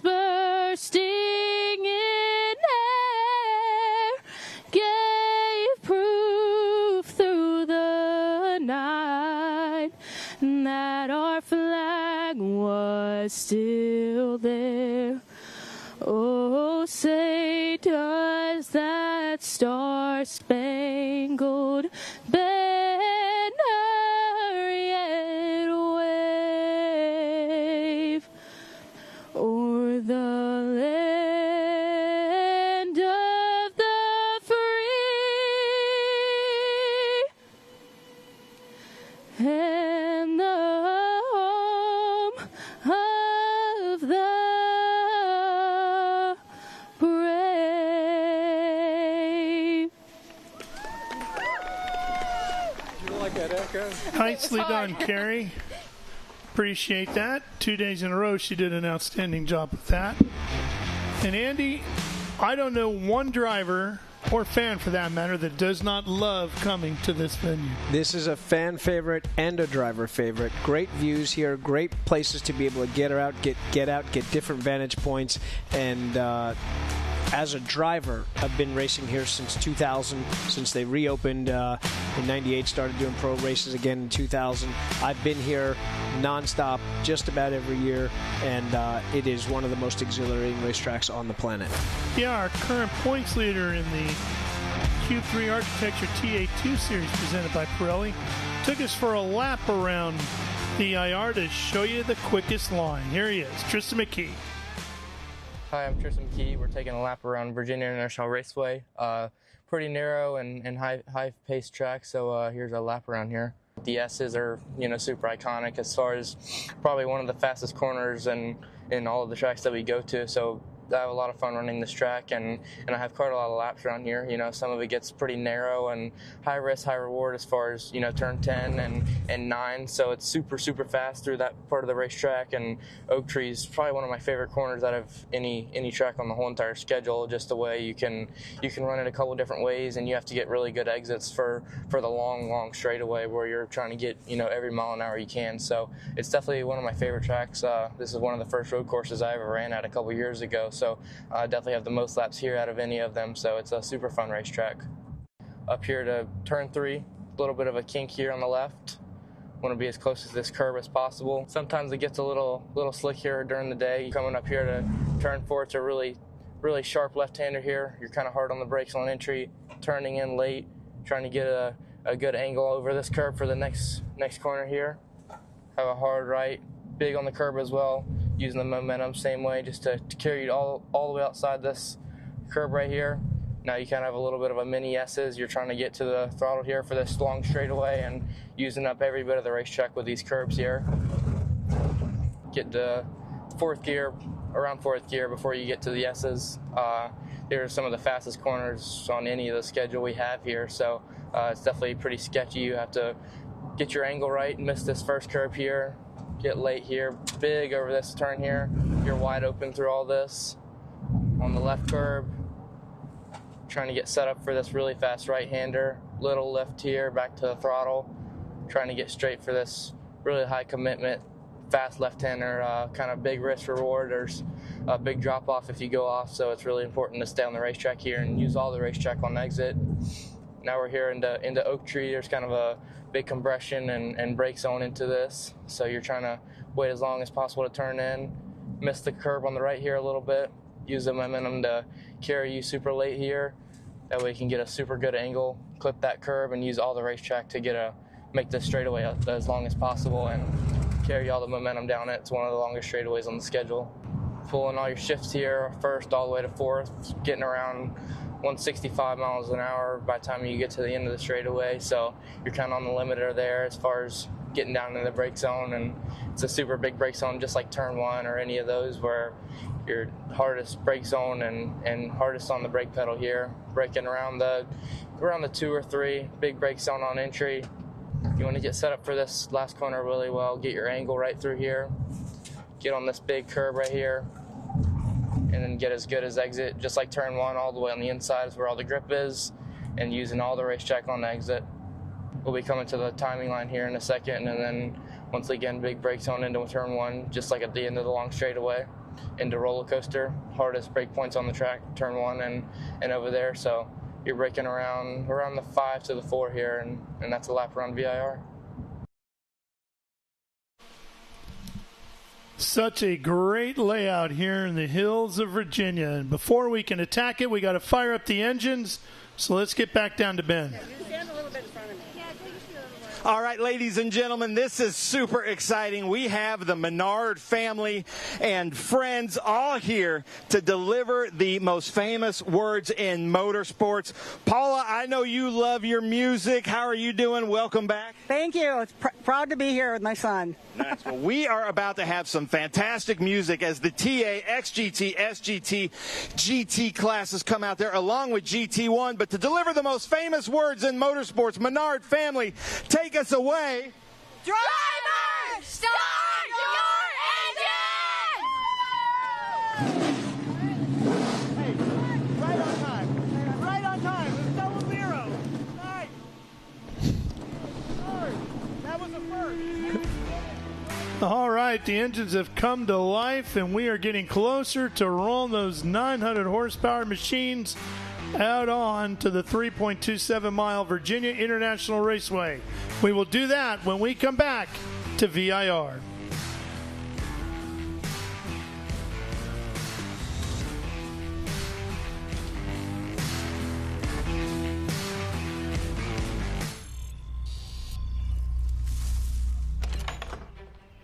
Yes.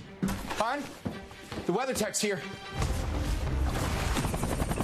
WeatherTech is the ultimate protection for your vehicle. Laser measured floor liners, no drill mud flaps, cargo liner, bump step, seat protector, and cup phone. What about my car? WeatherTech.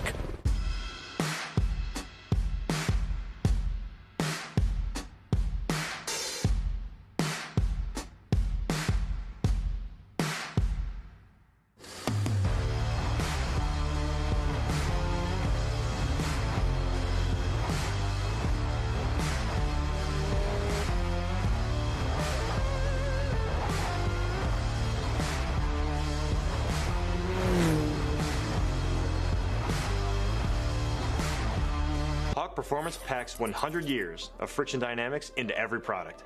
Backed by Carlisle Brake and Friction, the world's premier innovator of industrial brake and friction components, Hawk leverages R&D tools and motorsports experience to deliver uncompromising performance on the street. There's no reason to settle for less. Choose pads that are race-proven and street legal. Find the Hawk Performance Brake dealer near you at hawkperformance.com.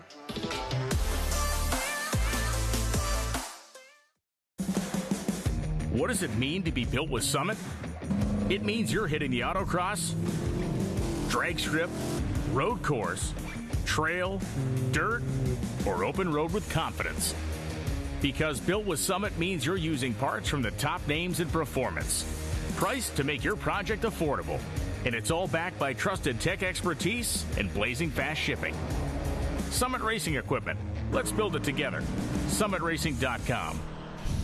Back here at VIR, the field is rolling out behind the Ginetta safety car.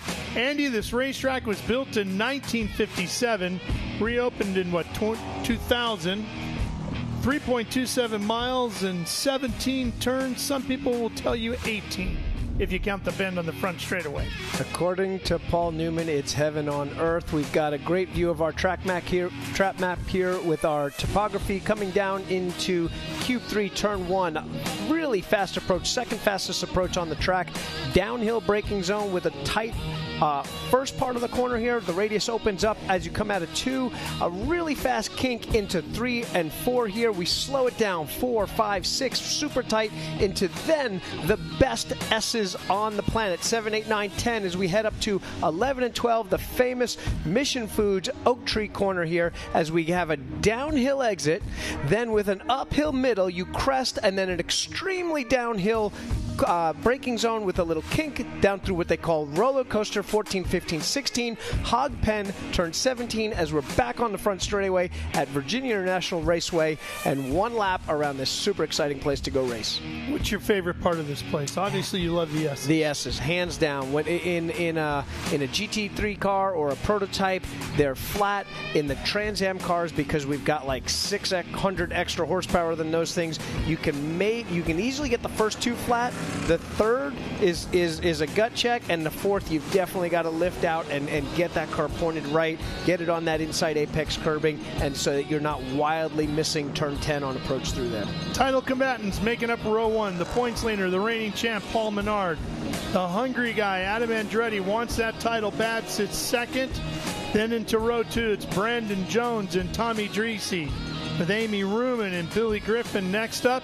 Kaylee Bryson will be alongside Josh Carlson, and Danny Lowry and John DeGainer in the next row, row 5. Then it's Patrick Paul and Chris Coffey, Kerry Grant and Colin Cohen, and Chris Dyson, who has got to get through these GT cars quickly if he wants a shot at staying with the guys at the top end of the field. I don't think we're going to see a problem with that. That is a really fast car, being only 800th of a second off the pole after already doing some damage to his contact patch there as he rolled through turn 3.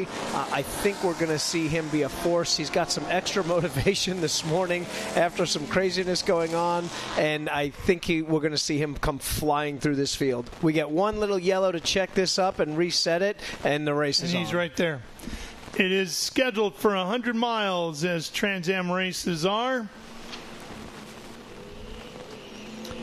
Coming to 1 to go here will be green next time by. Our points championship split is basically 2 different races right now. We've got Paul Menard with 37 points over Adam Andretti, 876 to 839.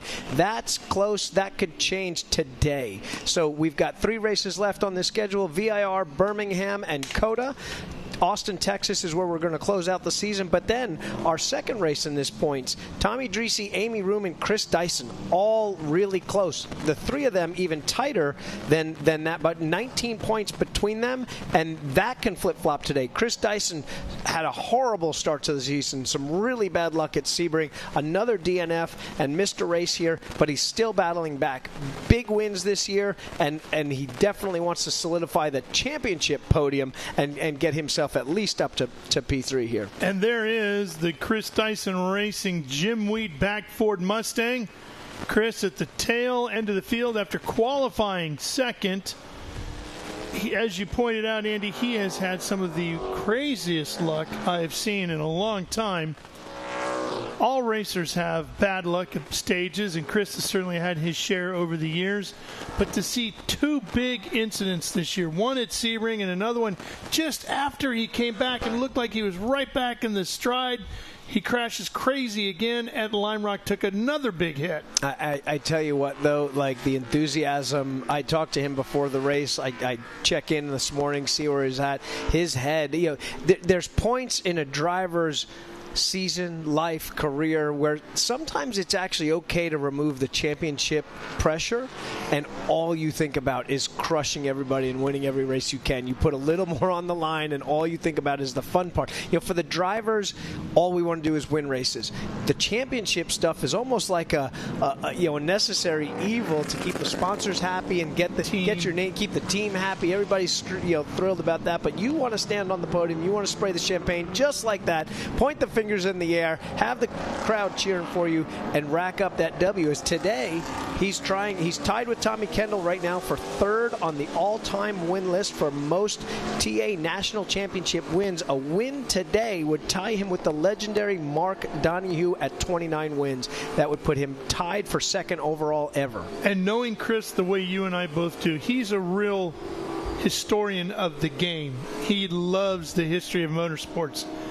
To know that he would be tied with somebody of the stature of Mark Donohue, even though it's for 2nd, not for the overall, would mean so much to Chris. And I'm sure that, out of everything, is probably the biggest driving force today. Without a doubt. That's in the back. Whether, the thing at the front of his mind is the next car right off his front bumper, and then so on and so forth. But in the back of his mind, absolutely, without a doubt, is having his name next to a legend like Donohue in the books. I know he's proud of this series, and we're going to be proud of some racing going on today. All right, here we go. Andretti in the 17, Menard in the 3, right alongside. The Ginetta safety car is off. We are getting ready to go racing with Trans Am here at VIR. Will the championship get turned upside down? Waiting for the green flag. The field idling its way towards the bend. They'll see the flag stand to the upper right. There's the green, and we're racing at VIR. Menard hard into the throttle in the Pittsburgh Paints and Stains Mustang. Andretti tucks right in behind. Here comes Jones up the inside on Dreesy in a fight for third. Give it to Dreesy as he squirts away from Jones right now, and they get single file. Look at the Mustang of Jones, though, getting very loose, coming out of 2 as they're into the NASCAR bend. Jones wiggling big time off there as he's trying to figure out what these tires are. These are quite a different tire on a cold tire here. We gave these guys 2 pace laps to get up and running.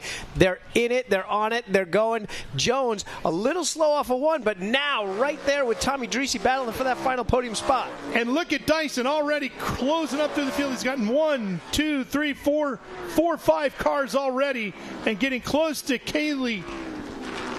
Gets past Paul there. Yep. That's 6 cars now on the bumper of Kaylee Bryson. He wants to be at the end of lap 1 challenging for the next TA position. He's hunting her as they go up through the S's here. Up to Oak Tree just ahead. And Menard is already getting deep back into the throttle as they thunder out onto the backstretch with Andretti in tow. Mustang in front of Camaro. Amy Ruman trying to get back in the draft of Brendan Jones, trailing Tommy Dreesy there. That's our battle for 3rd, 4th, 5th. And this is actually the type of track that Amy likes because she can really stretch the legs out in that Corvette on these long straightaways. Absolutely. Has had success here in the past, has been racing here for years. Her family has a huge, long history here. She's really good on cold tires, getting this thing up to speed. Obviously, as our top 5 string out here, and I know Chris Dyson is coming through there already in the top 10. Yeah, he's around Kaylee Bryson now. Here he is. Hunting down one of the Mercs. And that's going to be...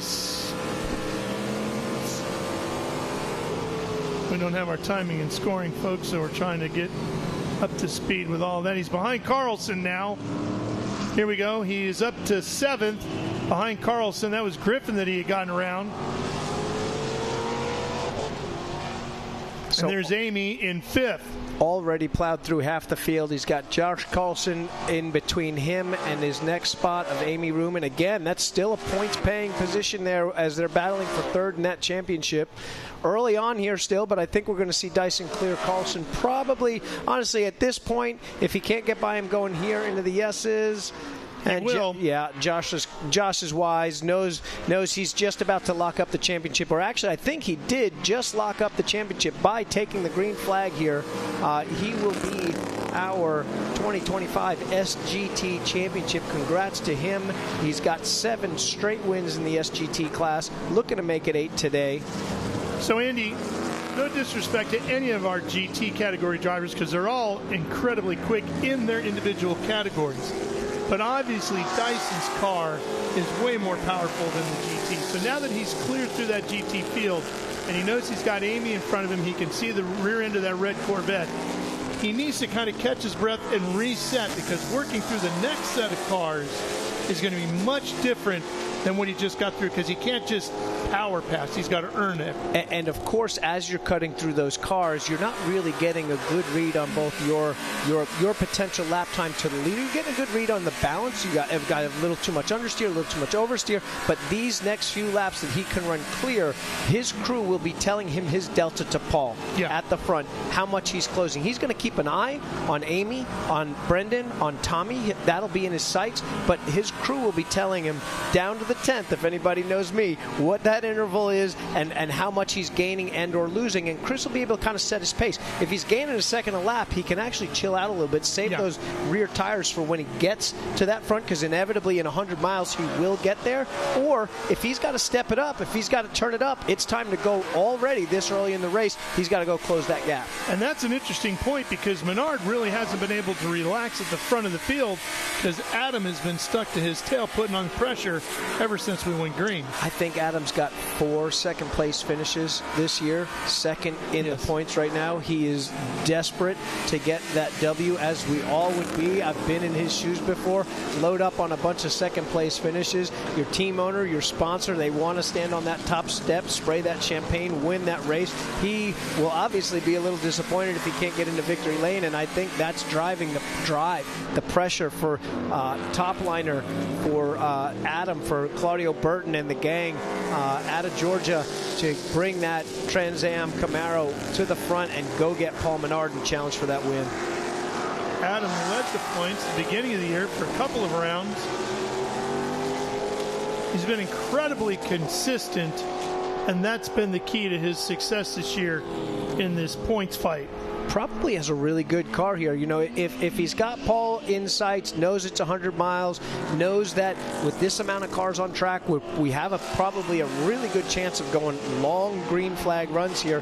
If he can keep Paul in his sights, watch him wiggle. We saw it just now. Paul coming out of there wasn't sideways, but putting down the rubber. We saw the black marks coming off of turn 1 off of his tires. If Adam can kind of just keep this spot here, reevaluate in another 5 or 10 laps, see if Paul's falling off, or if Adam has to push, he's in good shape here. He's got zero pressure from behind, as that battle between Dreesy and Jones is now already a few seconds back.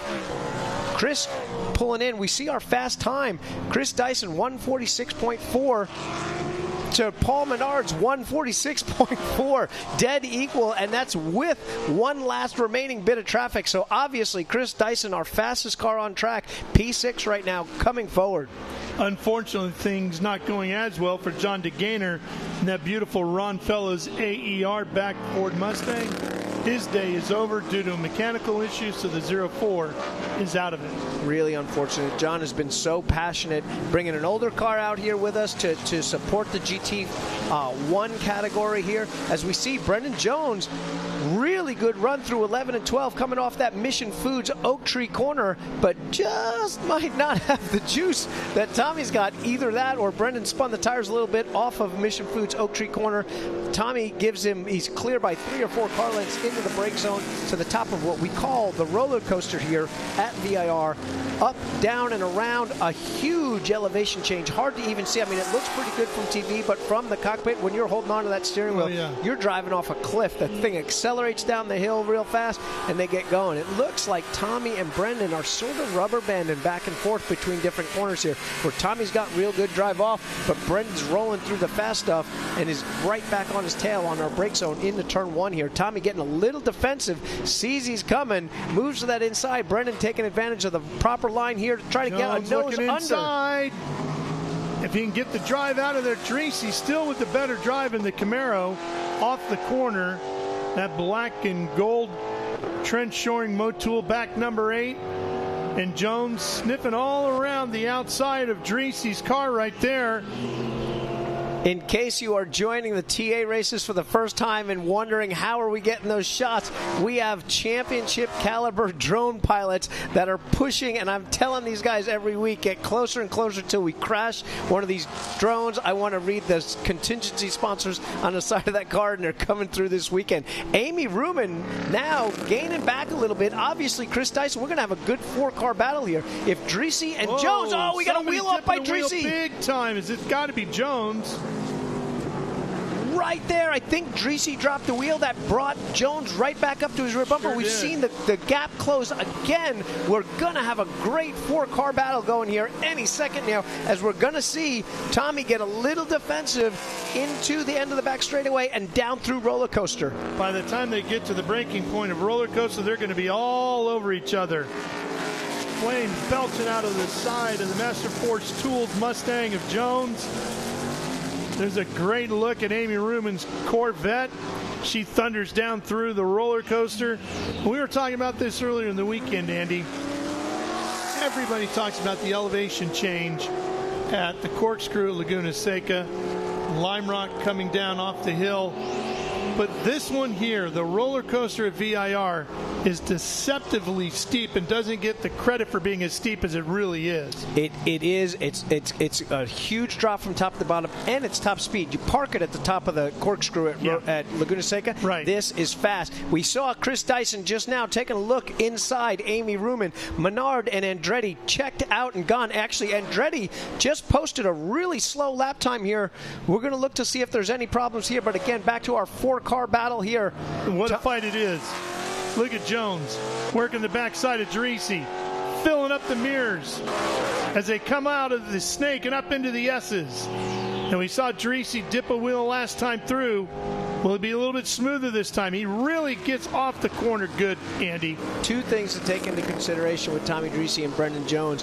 Tommy Dreesy knows Brendan's there, and he's going to be tough to pass. Brendan is still learning how close he can run these cars nose to tail here, how much downforce he's going to lose. He's going to be a little bit patient here. He's still learning this. Really good up through here. Adam Andretti has dropped off a little bit. You see Adam way up in the... Yeah, but he's dropped off the tail. He was within 0.6 of Menard. Dyson's got a run on Amy. I don't think it's going to be enough here. No, he's looking to the inside as they come to the corner. Sweep through the bend. Brendan Jones has been patient with Tommy Dreesy. Tommy's faster in probably 3 or 4 different parts of the track, and I think Brendan's probably faster in another 5 or 6. Net gain for Brendan, but he just can't get by. He's been patient, but as soon as that red Corvette, McNichols, the number 23 of Amy Ruman, gets to the tail of Brendan Jones, Brendan's going to have to turn it up. He's got to answer. He's got to push Tommy a little bit more. Tommy going Dyson defensive looking again. No, can't do it. He just can't get close enough to Amy, although she's right there on Jones now. Adam Andretti blowing in the pit lane right here. Oh, and it's Amy Ruman by Dreesy and Jones. Dreesy and Jones gets around Dreesy as well. Little slip up for Tommy coming out of turn 1. Oh, and maybe a problem here as Dyson gets by also. Dyson gets inside of Dreesy, looking out the window. They're working on the front of Andretti's car. And they're going to send him back out. Oh, and the car dies on him.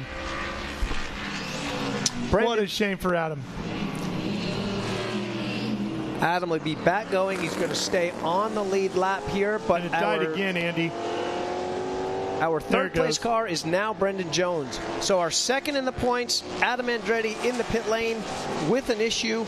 I think a bit of overheating because we saw some grass on the radiator getting blown off here. Could he have been the one that... Oh, that might be what we saw. Yes, absolutely. Good eye, good thought there. Chris Dyson. And here comes Dyson trying to get inside of Amy Ruman. Chris has got to get going. He has been stuck behind Amy, who's doing a tremendous job wheeling that Corvette. As we said, this is a kind of racetrack she likes to have that Corvette at because she can really utilize the power of that big red machine. And she's using it to her advantage here today to keep Chris Dyson at bay, which is not easy to do, but says a lot about the quality of the driver of Amy Ruman. It also says quite a lot about the differences in these two cars. Chris Dyson's car is making a ton of downforce. Let's assume these motors are pretty darn close here. Chris is going to be able to outbrake and out-corner, but because that downforce is up there, a little slip. Wide, and Dyson gets inside. And Chris will get around Amy Ruman and now finds himself in third. Now he's got to go hunt Jones back down and then get after Menard if he can. I was just talking about the lack of downforce on Amy's cars. What's giving her that top speed? Chris is coming off on her bumper, but then she's able to pull out because she just doesn't have the drag. That also inhibits her ability to make that late braking move and corner that quick. That's a tough deal right here. Here's our replay coming into turn 1. Chris Dyson taking a look in the inside, filling up those mirrors. Amy turns in, makes the apex, but just can't hold the front end as she just gathers it up. Stays on track. Awesome job. That brings Tommy Dreesy right back to her bumper, and now we're in that fight all over again, just flip-flopped. And you can see she just had to back out of it just long enough and it allowed Dyson to squirt on past. And honestly, great job for her in that point there. We didn't see her lock up a tire, didn't see her hurt no grass. The tire at all, no grass, kept it on the asphalt. Now she's back in the battle again. It's Amy Ruman and Tommy Dreese, just a handful of points apart, and now they're just a handful of inches apart here. As Tommy takes a look again, also, that's Amy's best spot here from Oak Tree down. That's her way that she'll be able to pass, but then once we get on the brakes and she doesn't have that downforce, it's a tough one to hold on to. They are used to running nose to tail on each other quite a bit. They always seem to find each other. They do. Every single Everywhere race we this go, season. they seem to find each other and put on a whale of a battle for a position, many times for a podium spot. Chris Dyson running P3, just set fast lap. On board with Dreese there as we headed down into turn number 1, nudging 170 miles an hour. And that's not even the fastest part of this racetrack. That's going at the end of the back straight into turn 13, 14 there. So 170 on our second fastest top speed chart there is pretty wild. Awesome. Drone pilot fighting for a spot in the top 5 as well. I love this guy. Amazing. Great visuals to really get a look at what these cars are doing and what they go through 5A, B, C there as we're rolling up to the S's. So this has been a huge break for Paul Menard. He's got almost a full 15 seconds on Jones, who's back in second. His number 1 rival in the championship, Andretti, has had issues today. He's all the way back to 10th. So Paul, right here in the Pittsburgh Paints and Stains number 3, can find a pace that works for him to keep that gap between him and Jones. Got quite a bit to play with there, and he can ease those Pirelli tires around just in case Dyson catches up. Exactly. At this point, you know that as soon as Andretti hit pit lane, his crew was smart enough to get on the radio with Paul, say, your big picture here, championship rival is in pit lane, back her off, you've got this gap, take it easy. If Paul goes flat out right now, runs away with this thing 100%, as we see John DeGaynor join us again in the 04, our GT1 points leader, back on track. That's great to see. As you see Paul in this spot now, he can chill. There's no point in him pushing and opening up a bigger gap just so that when Chris Dyson going for Jones inside at turn 1 at the horseshoe, and he's around and up to second place. From dead last at the start to second place, Chris Dyson in the Jim Weed Mustang. Now he's going to be 15 seconds or so behind Menard with 22 laps remaining. And plenty of time, Andy. It is, until you see something like this. You know, when we have multi-class racing, this is so tough.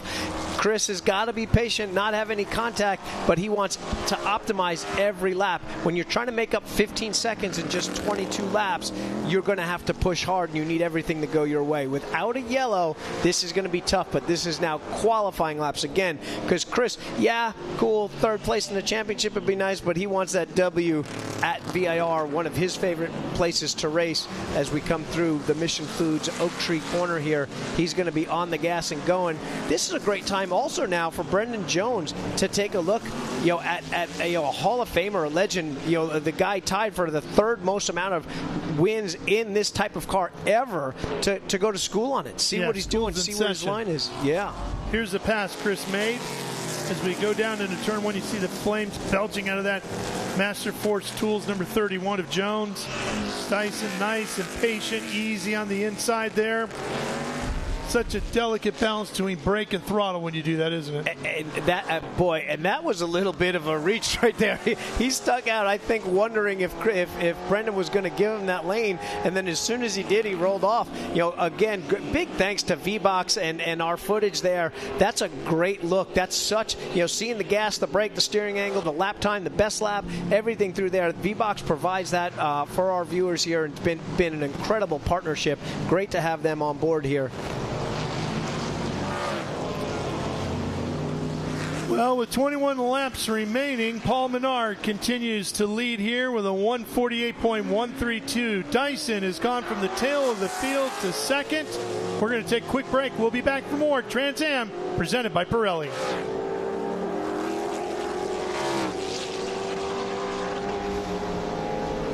Watching Chris Dyson work his way out of the snake and settle into the rhythm for the S's, as does Brendan Jones. Up by the South Bend Villas. Boy, that Dyson Mustang is just planted through there, isn't it? I was just going to say that. That just came through turn 10 with this tricky, fast, early entry corner with a huge elevation drop on the exit, and the platform looks so good. We watched Dreesy and Ruman come in, and you can see the heave of that car. You know, load to the front, load to the back, come through there. Dyson's looked like a solid platform. Splitter looked good. That car is on rails. As long as I've known you, I've never seen you look that jealous as you did watching him go right? through there. I mean, that's you were like, man, I want to be in that thing. These cars and this track is an absolute thrill ride. And like I said, before I found this position, I was looking for a position in a TA car. TA, TA2, I'd be thrilled to be in this series. Somehow I ended up in this seat here with you here and working as president of the Trans Am Series. I definitely wanted to keep the helmet on and give one more shot to the Trans Am side here as, to be a full-time driver finally in the series after enjoying a bunch of runs in the TA Series and the TA2 class. But here we are. I get to still chat about it, look at it. Back to our battle with Amy Ruman and Tommy Dreesy. Amy getting a little defensive into RQ3 Architecture Turn 1. That's a battle for fourth. Oh, is that DeGainer? It's John DeGainer. He has had such a rough day today. Won an SVRA preliminary race earlier today. But is that on the front straightaway here? He's yes, right over he's here. Right there. Something had to break here. We've got the hood off. We're going to be going full course yellow here. Oh, full he course is in yellow. a terrible spot. Full course yellow for sure. I have no idea how he got there. Full course caution here at Virginia International Raceway. John DeGainer, heavy damage here, and he is right on the front straightaway. The entire front of the car is gone. He's moving around in the car. Don't know, Andy, if he made contact or if the front came off, and maybe that really hard initiated to tell. The spin. I'm because there it is, way up the racetrack. You can see the nose of the car.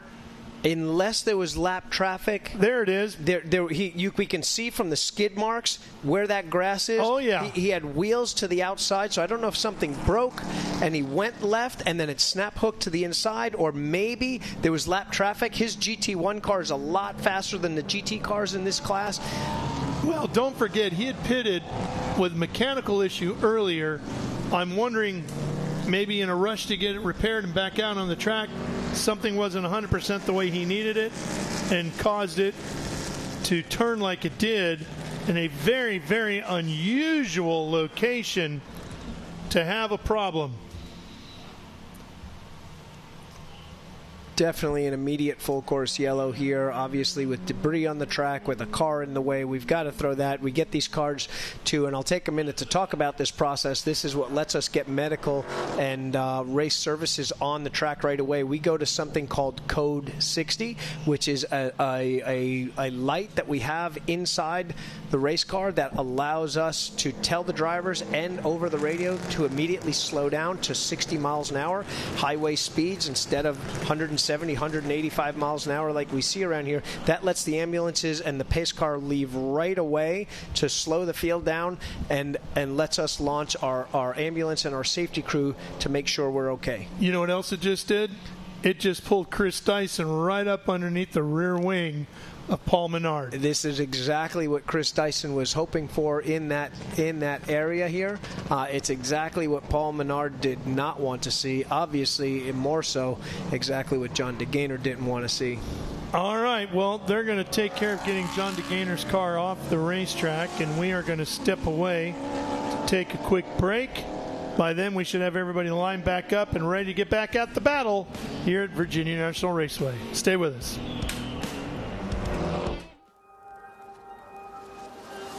How good is this? Look at this view from Losowski. It brings all my fans, it brings the audience into the car with me. Speed turn, 140 mile an hour entry speeds.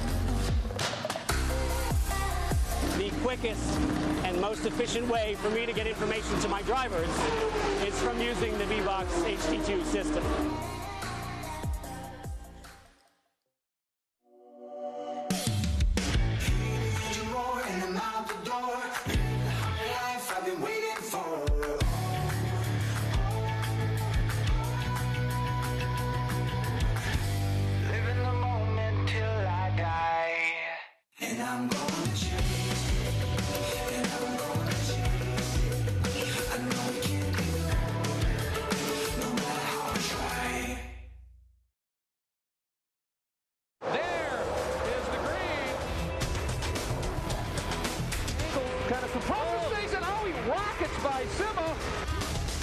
There's Boris said.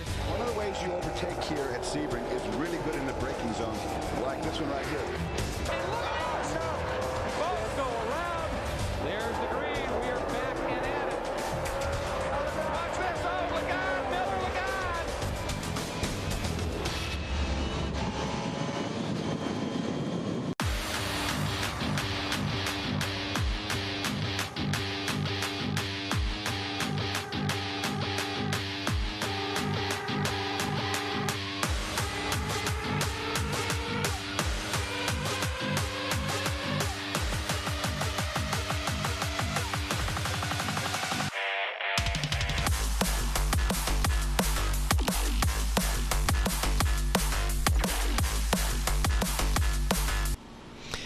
Back at VIR, under full course yellow, that purple square you see is code 60. The cars are behind the pace car, slowing down. We're attending to the 04 car of John DeGainer. We saw him climb out of that car. He's okay. Obviously, a lot of debris on the front straight that we're taking care of, so we do not puncture any tires. John made his own. He walked to the ambulance himself and seems to be doing okay there.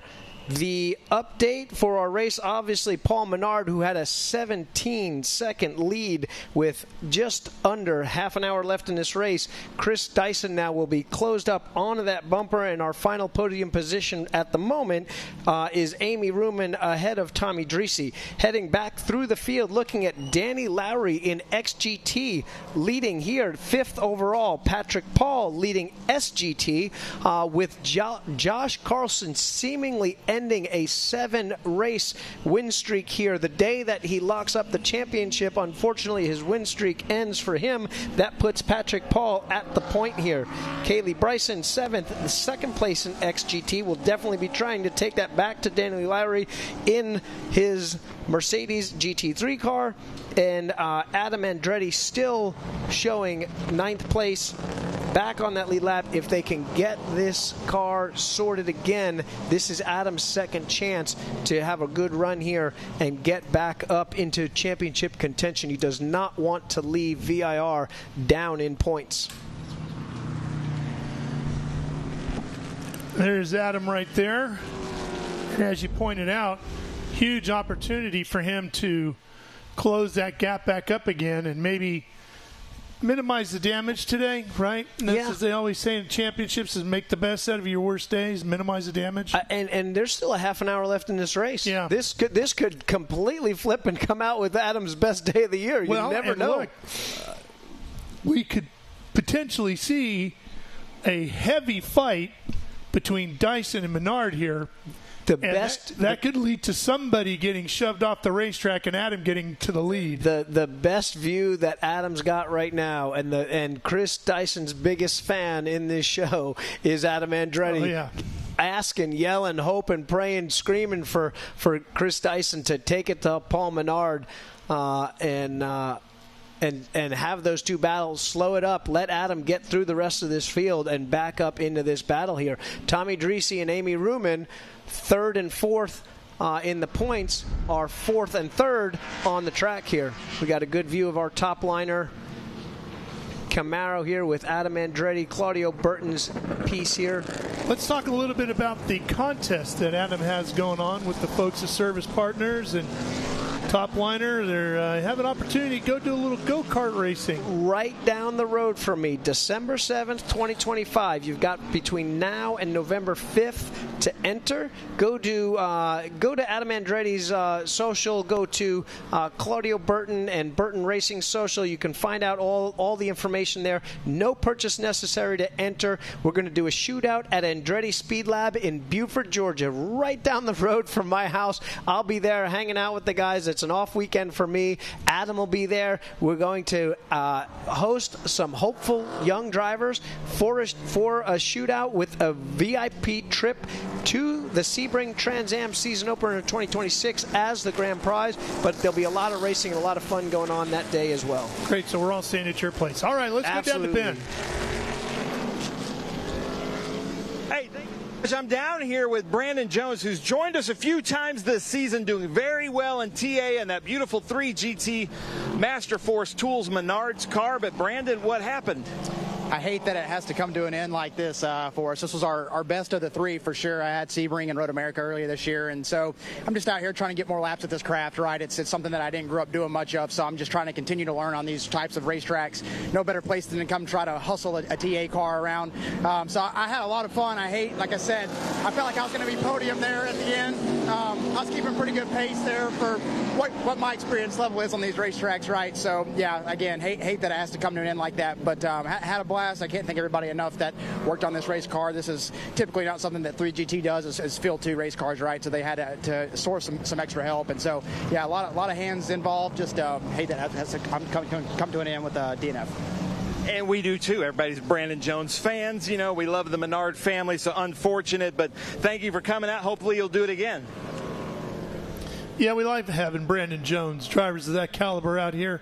They really step in and put on a good show when they come race with us. Yeah, without a doubt, a high-quality driver. Love to see the NASCAR boys, whether it's Trucks, Xfinity, or Cup, come visit us and play.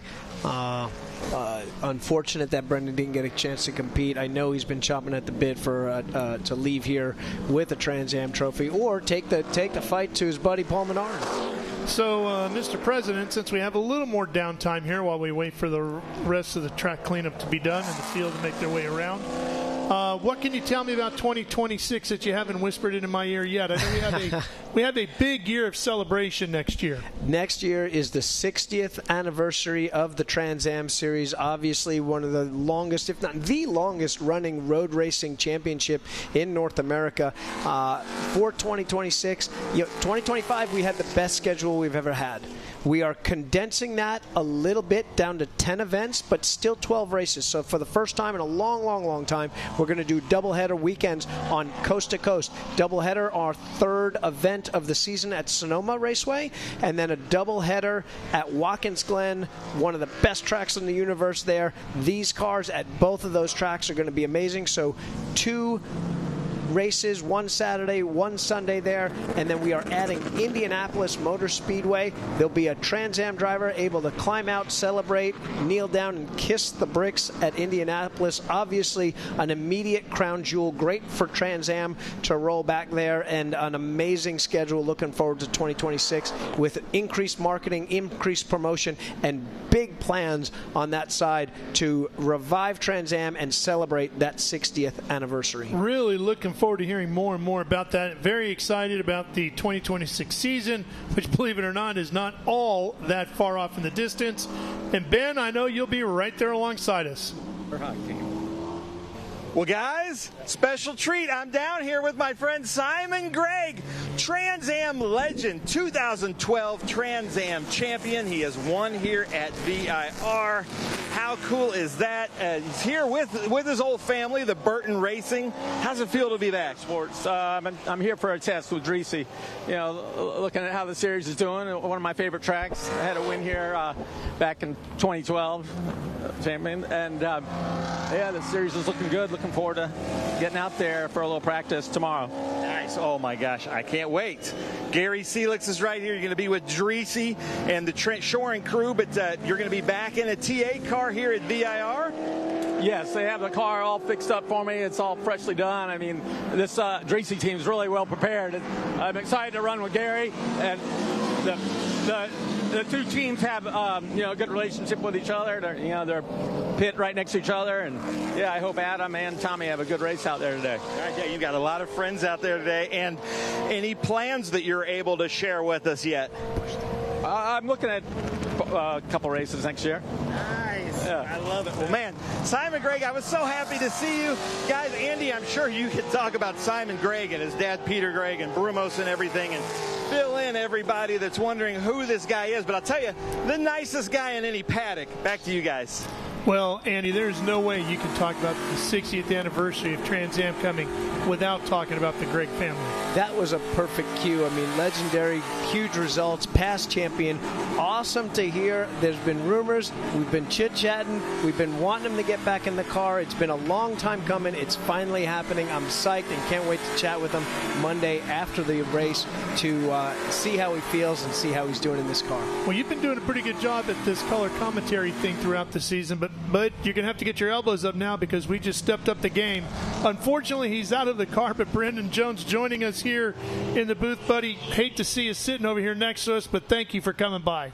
I guess the only positive is it's got AC in here. So, yeah, it was a fun day out there, a fun weekend. I love so much coming to race this Trans Am series and driving these TA cars with 3GT Racing and being a teammate with Paul Menard again. Menard's on the Xfinity side, my sponsor, and so reconnecting with Paul on a fun weekend like this is really, really fun. So I hate that we're out of the race. We had some mechanical failures running inside the top 3. So I was so hoping for a podium this weekend, but we're not going to go out like this. I'm going to try to find a car again here in the future and jump back out here. That is awesome to hear. Watching you out there, obviously, there's an obvious respect for our drivers and whatnot. There's obviously such a learning curve.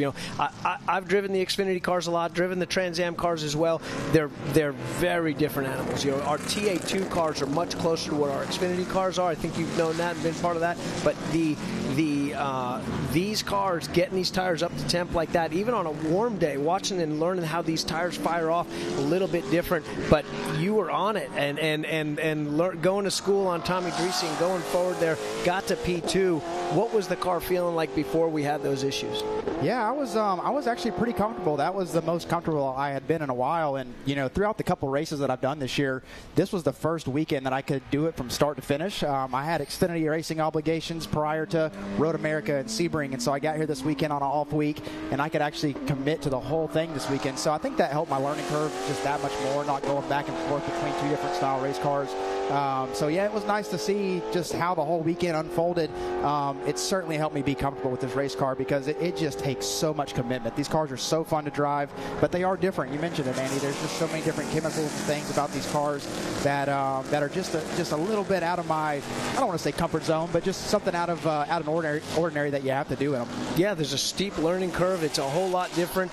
Obviously, seeing you not just go from car to car, but track to track. You'll be on an oval one on a Friday and come over to us on a Saturday. I mean, that's a huge thing. I love that you're stepping out of the comfort zone and going across that to give Trans Am a shot. Much appreciated. Ralph, they're coming back to the green here. I think they are getting ready to go. Our Ginetta safety car is off. Paul Menard is at the front of the field with Dyson right behind him. Adam Andretti deeper in the field, but everybody's bunched back up now. So let's see if Menard can hang on to the lead here. As we look for the green, he gets a great jump as we get back at it. There's Dyson right behind him, Amy Ruman, Dreese, and then you get into the GT cars with Lowry, Paul, Bryson, and the rest. And here comes Adam Andretti up the inside as we get down to turn number 1. Adam looking to gain a bunch of spots. He sure has. He's almost all the way through the GT field. He'll be there momentarily, and as quick as that car was in practice, Tommy Dreese is going to have a mirror full. Looking backwards, there he is, clear and set and sail for Tommy Dreese. Wants that shot. Rooting for Chris Dyson, obviously, to take the fight to Brendan's teammate Paul Menard here and cause a little dust up here so that he can get back in the action. Brandon, how much fun is the S's in one of these 900 horsepower TA cars? I see you grinning. Man, I'm going to tell you what, I have never experienced, anything like it, especially in these race cars. They've got so much downforce. You're carrying so much speed. You're almost wide open. I think that these top 2, top 3 guys you're watching right now probably get pretty close to it. That's just that next level of commitment on the driver's end. I think it all is driver. It doesn't come down to much setup. You just got to really commit to it. All right, compare commitment. Commitment in the S's in a Trans Am car or turn 1 in Atlanta. Oh, man. 2 different styles, I think. You're looking to put people in bad situations in Atlanta. Here, you're just hoping you make it through the S's. You're in a bad situation straight away here. Even when things are good, right? Yeah, we see Chris Dyson up here under braking to Paul Menard again. As we've seen so many times this year, the battle between Paul Menard and Chris Dyson shapes up to where they each have really good strong points at different parts of the track. All right, so where do you see those strong points here today? Well, just now I saw that him closing up, being able to change direction while trail braking back and forth through the top of roller coaster, end of the straightaway, getting in on the brakes, getting really close there. We saw him making his move, under braking into one, but he's been very strong into the left, right at the end of the back straight of the top off roller coaster. As usual, and this isn't just the accordion effect that we're looking at, Paul puts power down. Coming out of Oak Tree, he's getting that power down to make the defense so that Chris is out of the draft by the time everything really kicks in and we get to the brake zone here, and he's able to come off these corners really good. Chris, the car's changing direction really good. Wiggle there. Just as I say that, he's getting pretty anxious on that gas pedal and coming through it. And what we saw before when he was floating over the top of the S is the platform stability in the high-speed stuff was where the Dyson car was rocking. Mustang, Corvette, and a pair of Camaros as they rocket up into the S's here. That's your top 5. And Dreese took a very defensive line down into the horseshoe at turn number 1 and took any potential passing opportunities away for Adam Andretti at the end of that last lap. We have 14 laps remaining as Menard dips the wheel on the exit here, coming out of Oak Tree. You know, one thing, guys, I experienced. Dyson, look at peeking. One thing I experienced in these race cars, especially this weekend, these top 2 guys, they're so competitive and they're actually really close on lap time to each other. I think Dyson's going to get really close to him, but man, it's going to take a lot to get Paul's head and make him make a mistake. And that's really what's making it boil down to. I mean, you've known Paul for years, cool, calm, collected, hard to get his heart rate even up a little bit. The only thing to potentially think about here is who has what to risk. Paul's trying to lock up a championship here. Chris, way out of it, doesn't care, wants the W. He's going to be biting on the heels and the ankles of Paul Menard here as he's rolling into turn 1 again. We see him close up under braking here. Paul looking very stable, though. Gets through the middle of the corner, and then here I think is where we see Paul come off the corner really strong there. Just that gap is too big for Chris to make any sort of lunge on through 3, even 4. We have a 5A, B, and C here, funny enough, at VIR. And Paul's using up all the road. Oh, man. Man, look at how tight that is. Room and Dreese and Andretti. 3rd, 4th, and 5th as they head over to the left hook. Our drone again, service partners here on board with top liner here, Adam Andretti wanting to go forward sideways out of 5B and C right there. We saw some crazy action, side-by-side cars bouncing off of curbs here in TA2 yesterday. Bound to see it again here today in the TA2, in the TA class. Tell you what, Amy Ruman and that McNichols Corvette, she has been doing a great job here all afternoon. Just the one bobble. She's got a real strong shot at getting back up on the podium again here today. She's holding down 3rd right now. Tommy Dreese had a little bobble through 10 there. That's going to let Amy take her time getting the power there. And then we know that car doesn't have the downforce, which means it doesn't have the drag. And she's going to be in real good position here, braking at the end of the back straightaway. Yeah, look at her pull away there. That C7 body Corvette. McNichols logo right across the nose. That huge bulge under the hood. All that horsepower. Look at Tommy closing in. His trench shoring Motul back Camaro ready for the fight as they come back to the front straightaway here. Tommy knows that if he can't get by here pretty soon, that Adam is going to size him up and make a move. He's going to force the issue, isn't he? He's going to have to. Going to be 12 laps to go here. I think they understand that without something crazy happening, it's a foregone conclusion that Menard and Dyson will be 1-2, and that these 3 are left for that final spot on the podium. Well, and Adam needs it for the points to keep the championship fight going as we head to Barber in a few weeks. And Amy and Tommy are so close in the points right there. Oh, takes a look. Tommy looking inside. Gets into Amy, and around she goes. And they both go sliding into the grass on the opposite side of the track. Oh, what a shame.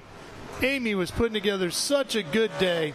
Hard to tell from this angle, but it looked like Tommy put his nose in. Looked like Amy left him some room there. I'm not sure where the contact started, right just past the apex there. If they just, I mean, you can run too wide there. Obviously, we got a real estate argument there. I'm not sure if Tommy came up off the curb or if Amy came down. I know I'm going to be in the trailer, and these results are going to be provisional right away. And I'm going to, Mr. there's President. No early leaving VIR for my drive back to Atlanta for sure. And I can tell you one other thing. Am Andretti is praying she can't get that car going, and it's a full course caution. Oh, right, exactly. Because that would close him right up on the back of that number 16 Jim Weed Mustang.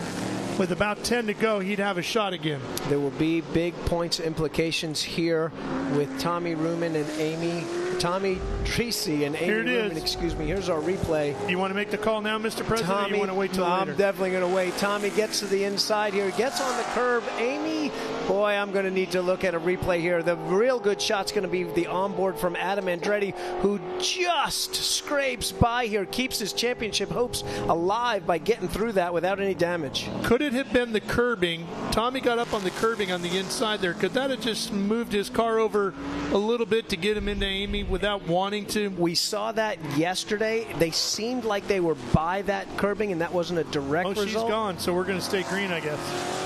Staying green. I'm sure that's what Tommy's going to tell me in the trailer after the race. But we'll take a look. We've got a lot of the drone footage. Each car has a V-Box for the in-car camera here, and we'll take a look as we're back to our, don't want to take away from an amazing battle at the front here between Menard and Dyson again for probably the 7th time this season that they're nose to tail in some form of battle for the top spot. These guys have put on such a good show across the entire championship this year. Hey, Brandon, just in case you hadn't checked your calendar, when you're running at Talladega, we're right up the road at Barber. Just in case you feel like coming over. I haven't looked at that. You're on Saturday, I imagine, right? It is. All right. I wonder Got a if wide TA's open on, Sunday in his book. Sunday on T? I got to take a look at this schedule. Maybe See somebody what you from can do production there. can let us know while we're sitting here talking. Chris taking a look out, just trying to distract Paul with a look in the mirror here. Obviously not a real lunge, but just trying to get his head on it. And again, there it is. That power down from the 3-car And that's driving downhill off. too, Andy. Yeah, that Pittsburgh Paints Mustang is coming off of those corners here. We're seeing Dyson drive it in. Obviously, when you drive a car in not way too hard, but really hard like that, you're choosing your strategy, what you're doing. The front just cannot hang on that long compared to when you back up the corner and take a look. Chris, again, maybe he's just getting some air to the rab there, not trying to get in his head too much, but most likely just taking a look. He knows he's stronger under brakes. He knows really what he's got to do is change up his driving a little bit to try to back that corner up with Paul to get that shot off with him. Here, another battle, our XGT battle here. Lowry, Griffin, nose to tail. Kaylee Bryson in 3rd on XGT. That is 5th, 6th, 7th overall. A really good show. That'd be Lowry's first win this year if he can pull it off. Oh, here comes Griffin looking inside, going down into turn number 1. Those two big Mercs will slap back behind each other. He's keeping that inside open, though, isn't he? Giving them room, giving them, they're friends, they're buddies, they're out here having a blast. It's going to be a friendly rivalry, but both of them want to stand at the top of that podium. That's what more of us need in our life, is a good buddy who also has a GT3 AMG, right? Yeah. Which means you have one as well. It's a rare moment in time that I one don't of your have best that friend buddies. right now. I don't either, sir. Great cars here as we see these GT3 cars twisting and winding through the corners here. XGT, our XGT platform is kind of a catch-all for the best and fastest GT cars out there. Obviously, nothing on speed to our TA cars around the planet here, but still a good race regardless. We've got 1-2 nose to tail in TA, 1-2 nose to tail in XGT. Chris Coffey, we haven't mentioned him yet, running inside the top 10 overall, has had the track record for GT in qualifying, leading the way in GT here again. Grant and Paul running 1-2 in our SGT class as Josh Carlson came across early problems. Just as I say that, Cohen has hit pit lane. That's going to lock it up for Coffey as long as he stays clean for the rest of the day here. I love it when these guys come by us on the front straightaway because they just rocket and rattle our windows, don't they, Brandon? They definitely do. But I'm going to head out of here, guys. It's been a blast to race these cars again. I'm excited to go back and watch some of this battle here. You got a great one here for the lead. But as always, it's been a pleasure. And it's always fun to come see you guys.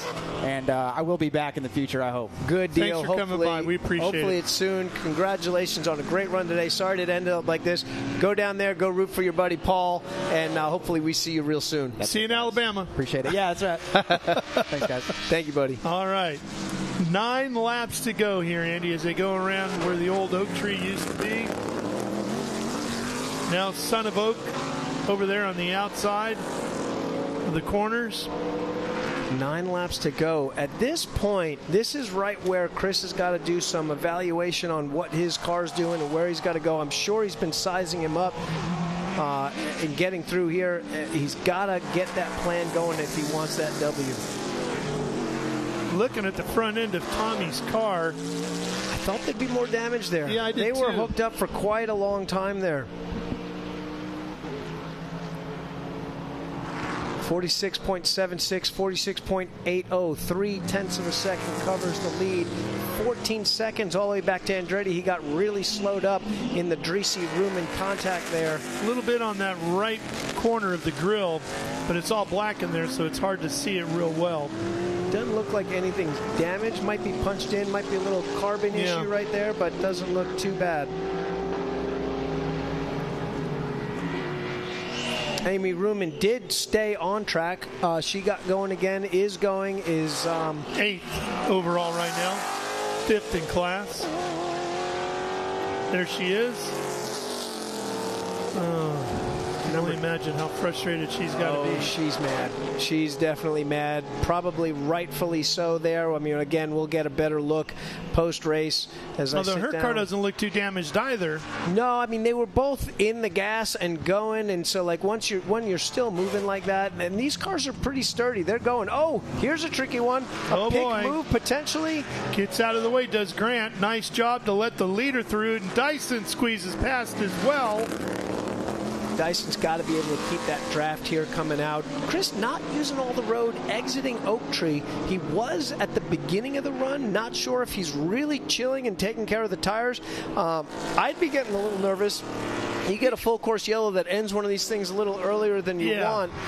It'd be about that time. And that's not unheard of. No, definitely not unheard of. I mean, these cars going this fast, we get caution flags. Okay, there's a lot of respect between these two as far as honoring each other and credit to each other's skill set, but there's a huge competitive streak in both of these guys, and they definitely want to beat the other for sure. Not just to get a win, but they just want to beat each other. Your 2023 championship, your 2024 championship head-to-head. Dyson alongside.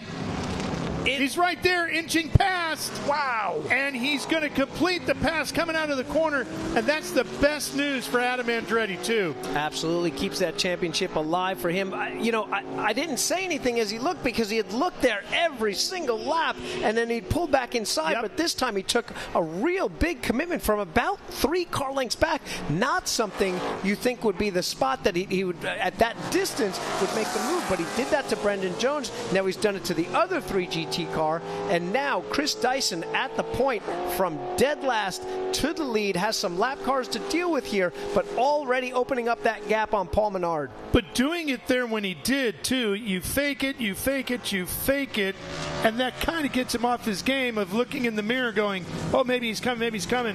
You go, oh, he's not really going to come. Oh, God, he is coming. There he is. Too late. Too late to close the door. They're closing in on Paul here, our leader in SGT, sorry. They should easily make their way by him. Big horsepower difference in these cars here. Paul leading SGT. This could be potentially his first win, and this could be a is problem big for right here. Menard. He's not going to clear him by the time they get to roller coaster. Huge break for Dyson. Huge break. Paul doesn't like that. And Menard got into him a little bit, didn't he? Paul into Paul. There. Yeah, he didn't. He's not happy that he didn't give way there. Through there, that's going to give Dyson the comfort zone that he needs. Chris was probably going to be pulling away there anyway, but I know Paul wanted at least some in reserve to go fight back. Here comes the pass. Way, way, way back. Yeah. Paul challenges a little bit. Chris comes up off the apex, door to door. There, probably some light contact. Again, big picture. Paul Menard's got to be thinking championship. I cannot wreck this thing out here. Chris has nothing to lose. I've got everything to lose here. Yeah, because you would have thrown the entire day away right there with all that hard work. He's still going to have a good points day if he's forced to finish second. He will be in front of his title rival. But the good news for Adam Andretti, he minimizes the damage, only finishes one spot behind him.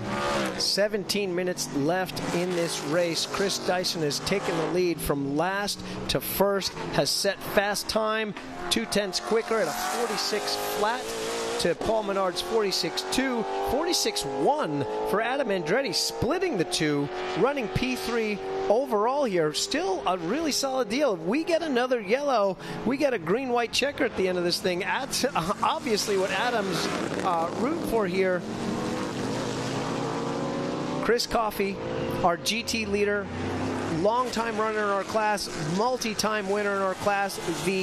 I believe Coffey has now clinched his second title, his second GT title, the number 97 Norwood Auto Italia Traffic Graphics Maserati MC GT4 has clinched the GT championship, has won 18 races in 22 career starts, an 81% win rate here, obviously dominating here. Tommy Dreese has now caught right back up to the tail of Adam Andretti. Probably got a little bit of help with the traffic there, but now we got a good battle for our final podium spot again. Coffey has won here at VIR each of the last 2 seasons. And yes, confirming what you said, this is second in a row for him. And boy, Andretti really having to deal with Dreese. The one thing he can't afford is to lose this spot on the podium. Man, he's got me speechless. I was just going to start talking about how good he was at the top of the roller coaster. You see the back end of the car sliding all over the place. Dreese right to his bumper there, and now Dreese smelling blood in the water. Can see Adam's having some sort of handling problem here. Definitely not a horsepower problem. That thing's going on the straightaway here, but boy, we've got a good battle on our hands now. I thought this was stringing out, and I thought we were going to be looking back through the field for a battle here for position, but don't look too far. It's P3 overall. Adam Andretti, Tommy Dreese, Trent Shoring. They're celebrating their 50 years with the series here, and with Tommy Dreese, Adam stepping it out of 5B. Yeah, a little slide there. See if he has any issues up through the S's. Oh, and by the Dreese. way, Chris Dyson just throwing down the fastest lap of the race by another 2/10, first car into the 45s. That's the exclamation point right there. That's the I've been sitting on this waiting and biding my time. I know I got a quick car. We were watching him not track out over the curbing out of Oak Tree. Oh boy, Adam getting loose. And don't forget, Dyson started tail end of the field, and now with 5 laps remaining, lays down, now going to be 4 laps remaining, lays down the fastest lap of the day. Impressive. Menard 4.5 seconds behind him, a 1:46.083 that time around. Billy Griffin, as an update, has taken the XGT lead back from Danny Lowry. They're still nose to tail, really close here. We've got great battles on track here. There you can see the horsepower of Adam's Burton Racing entry as he's able to stretch it out a little bit. It looks like there's a little bit of smoke. Did anybody see that coming from Dreese's pipe right there? I was thinking the same thing. Maybe Tommy's hurting a little bit. Might be from, oh, that could be tire rub. That could be the from right the incident front. with Amy. Exactly. Now, remember the last time through here we saw Adam's car, once he got over to 5, step out a little bit. Let's see if he does it again here. A little bit. Yeah. A little bit, Andy. There's that fight between Lowry and Griffin. At the moment, Griffin on point. Lowry chasing him down. Twin Mercedes GT3 cars.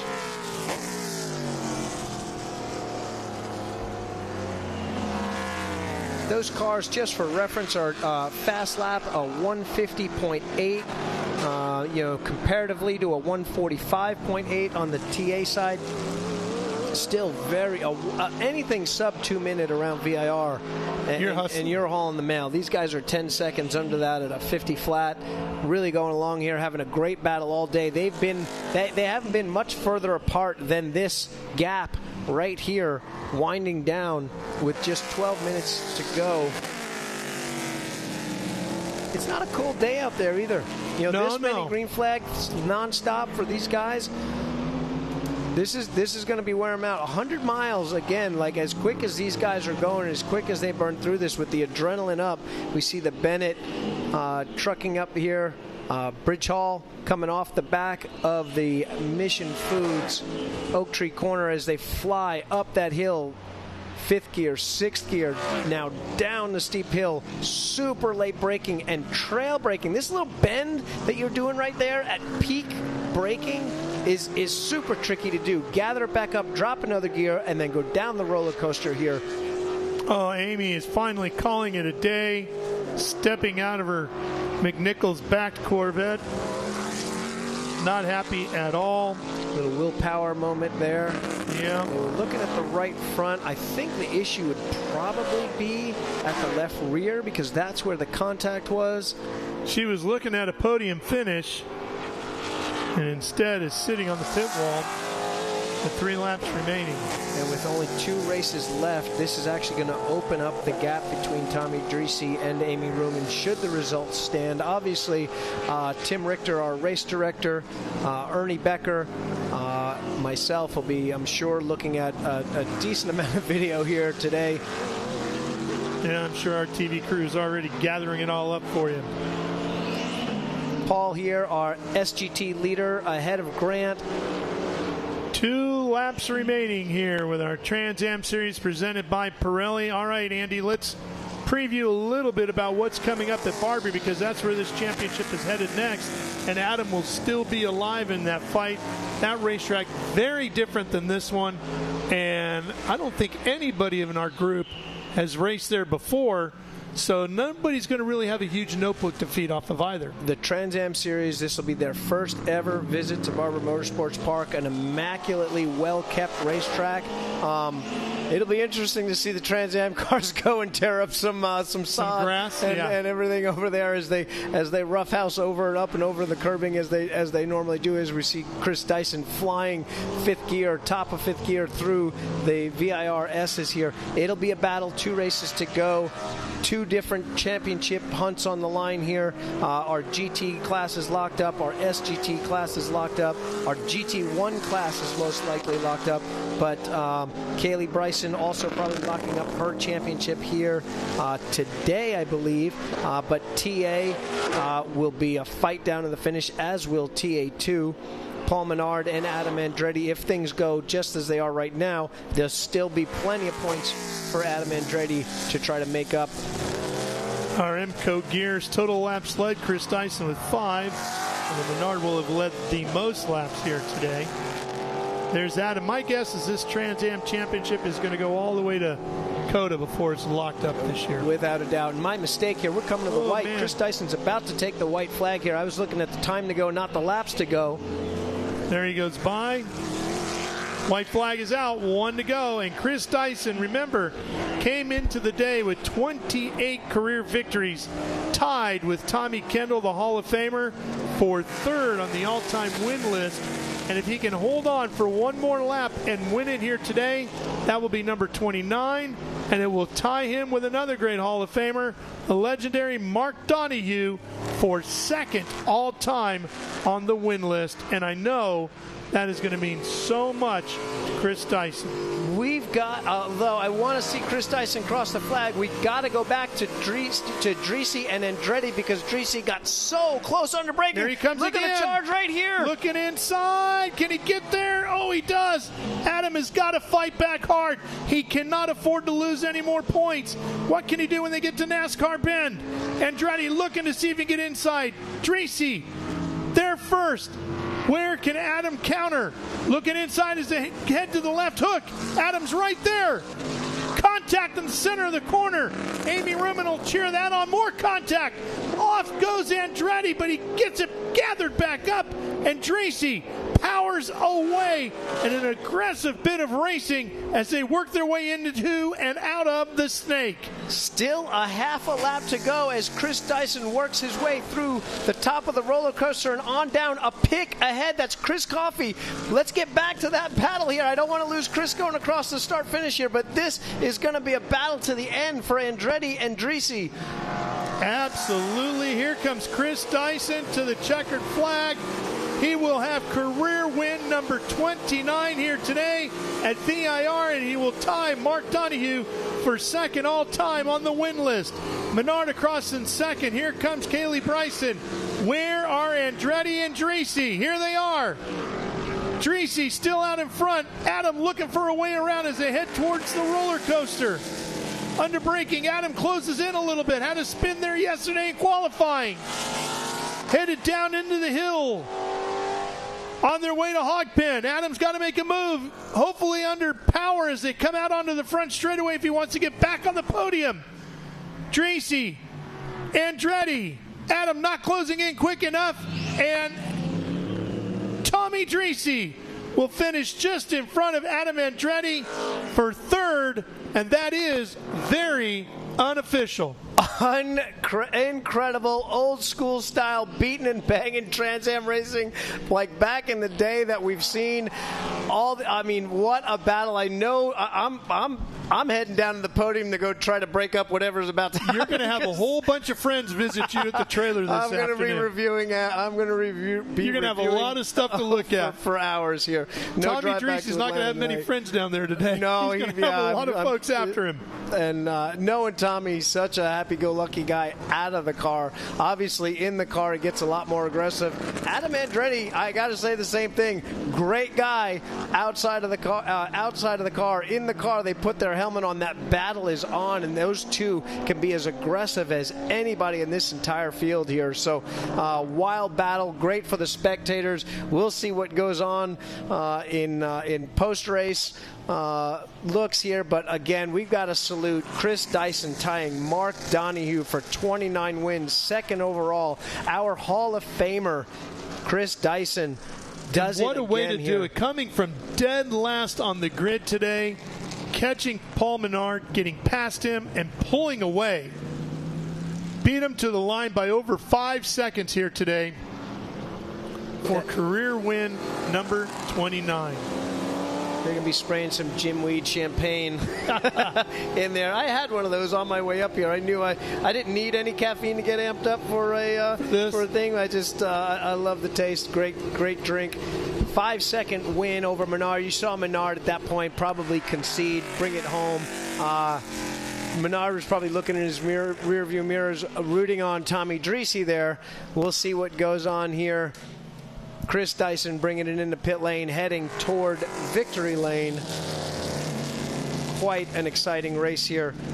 Congrats to our other winners here.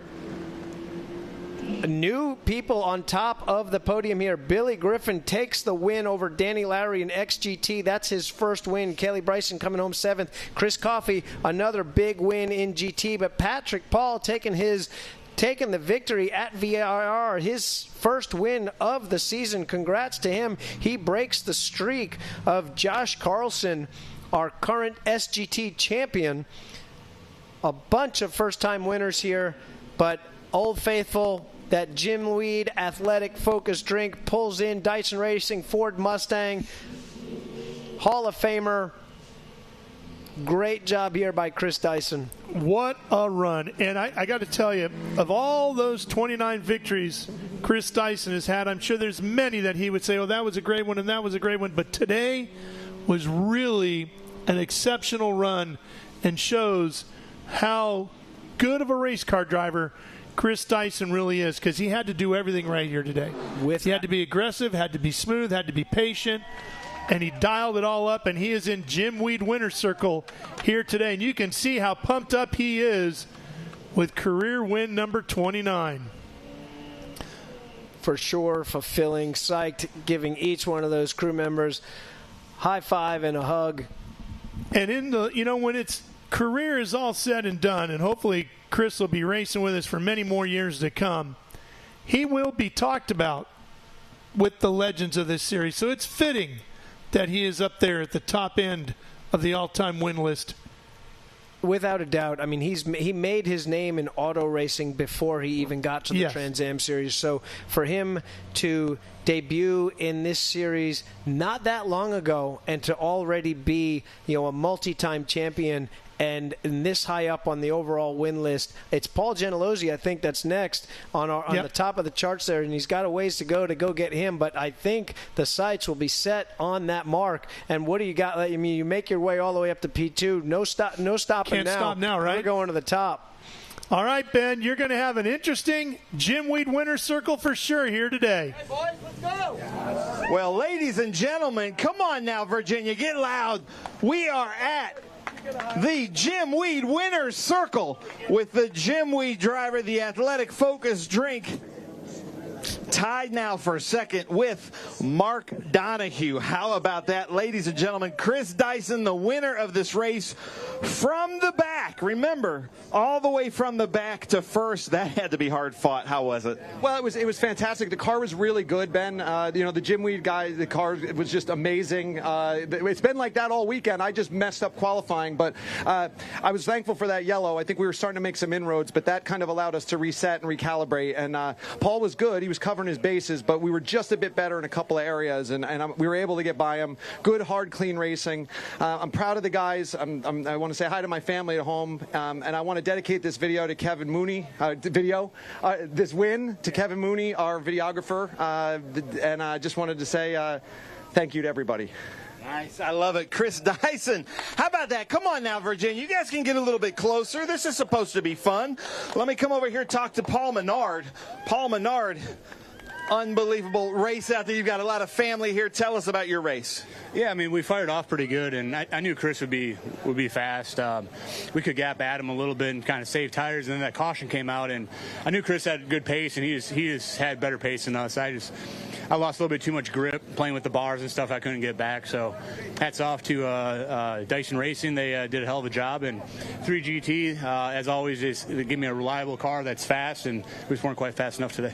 Nice. I love it. Well, good points today, though, for Paul Menard. How about that, ladies and gentlemen? And then we have a championship wrapped up here in GT. Where is Chris Coffey?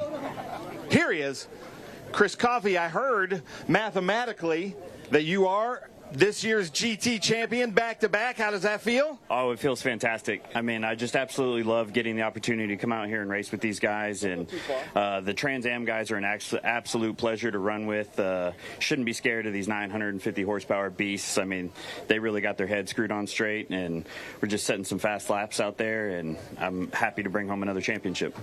Nice. Well, congratulations. We're going to have more of a celebration here at our Jim Weed Winner's Circle. I'm going to send it away for a break, and then we're coming back here to have a celebration. All right, Ben, thank you. Yeah, it's going to be a lot of fun down there. We're going to have more coverage of our Trans Am Series presented by Pirelli coming your way here live on Speed Sport 1 after what has been a wild 100-mile barn burner here at VIR. Lots of great speed, tremendous contact, a lot of drama, turning things upside down in the championship. Going to be a lot of fun to sort this one all out here as everybody crawls out of the car and heads to the podium. Some of the highlights, some of the frustration there, Amy Ruman battling with Tommy Dreese. They came together. Amy had an off there before.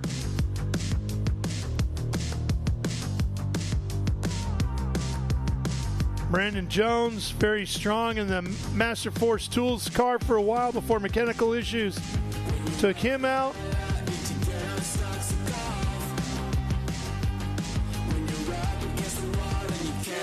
Pace car closed up the lead, and then this was the big moment here. Dreese and Ruman getting together.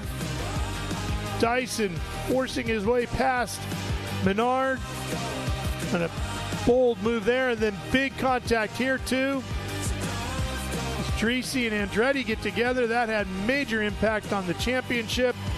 And in the end, career win 29 for Chris Dyson, tying Mark Donahue. And we'll have more coming your way from here at VIR, live on Speed Sport 1. Stay with us. We'll be right back.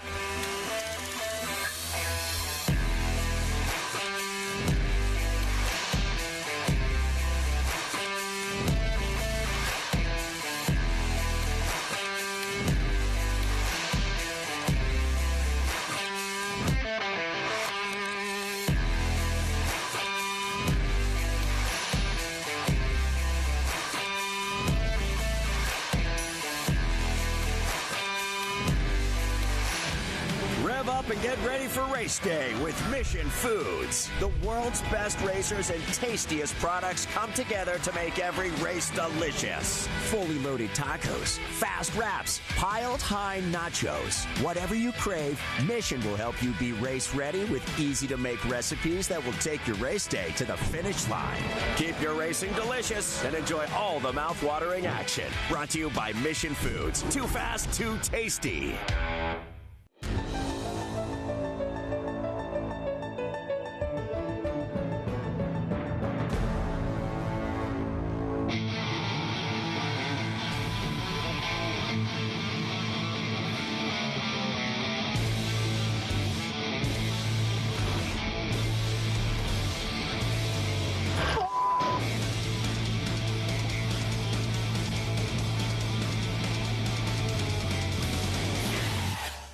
Okay, so pretend this is your race car. It's on the trailer, and you have an accident.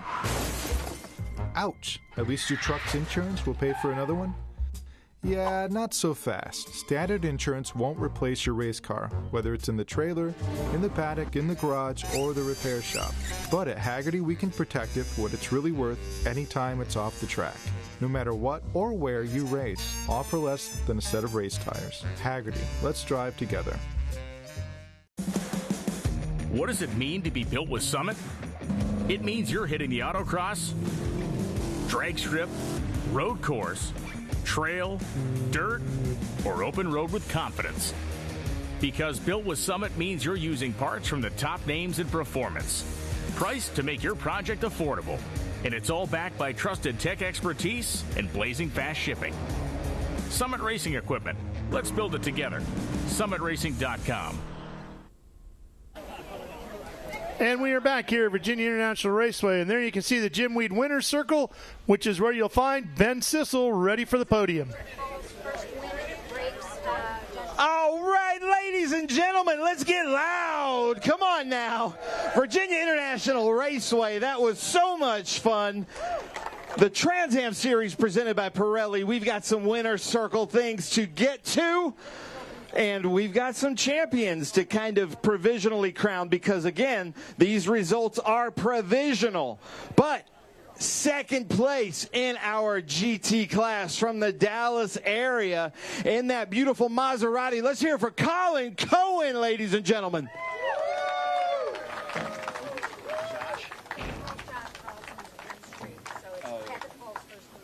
Nice. Now, Virginia, you're going to have to get a lot louder than that because provisionally, right now, last year's GT champion just clinched another GT championship. Let's hear it for Chris Coffey in his Traffic Graphics Maserati. Nice. All right, Colin. Nice race out there. That had to be fun. Tell us a little bit about it. It was fun. It was hot. Thanks again to the Trans Am guys for their consideration, given the speed differentials. I want to say thank you to my crew, Alex, Xavier, and Josh, whose insights and perspectives make it possible for me to be still doing this. And thanks to Trans Am for facilitating an event like this. Thanks, nice. I love it. I love it. How about that? Colin Cohen. Well, Chris, just take the mic. Tell us about your race, and congratulations. A new champion, ladies and gentlemen.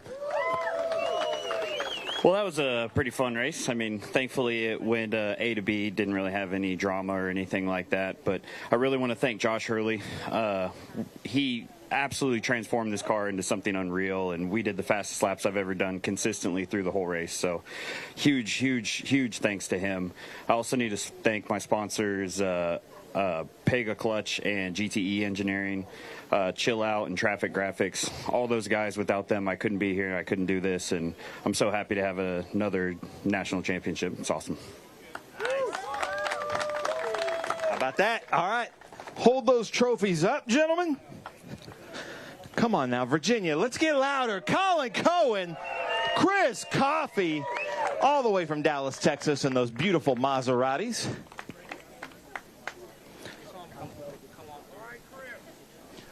All right, Chris, I hear from the crowd. There we go. Who wants a hat?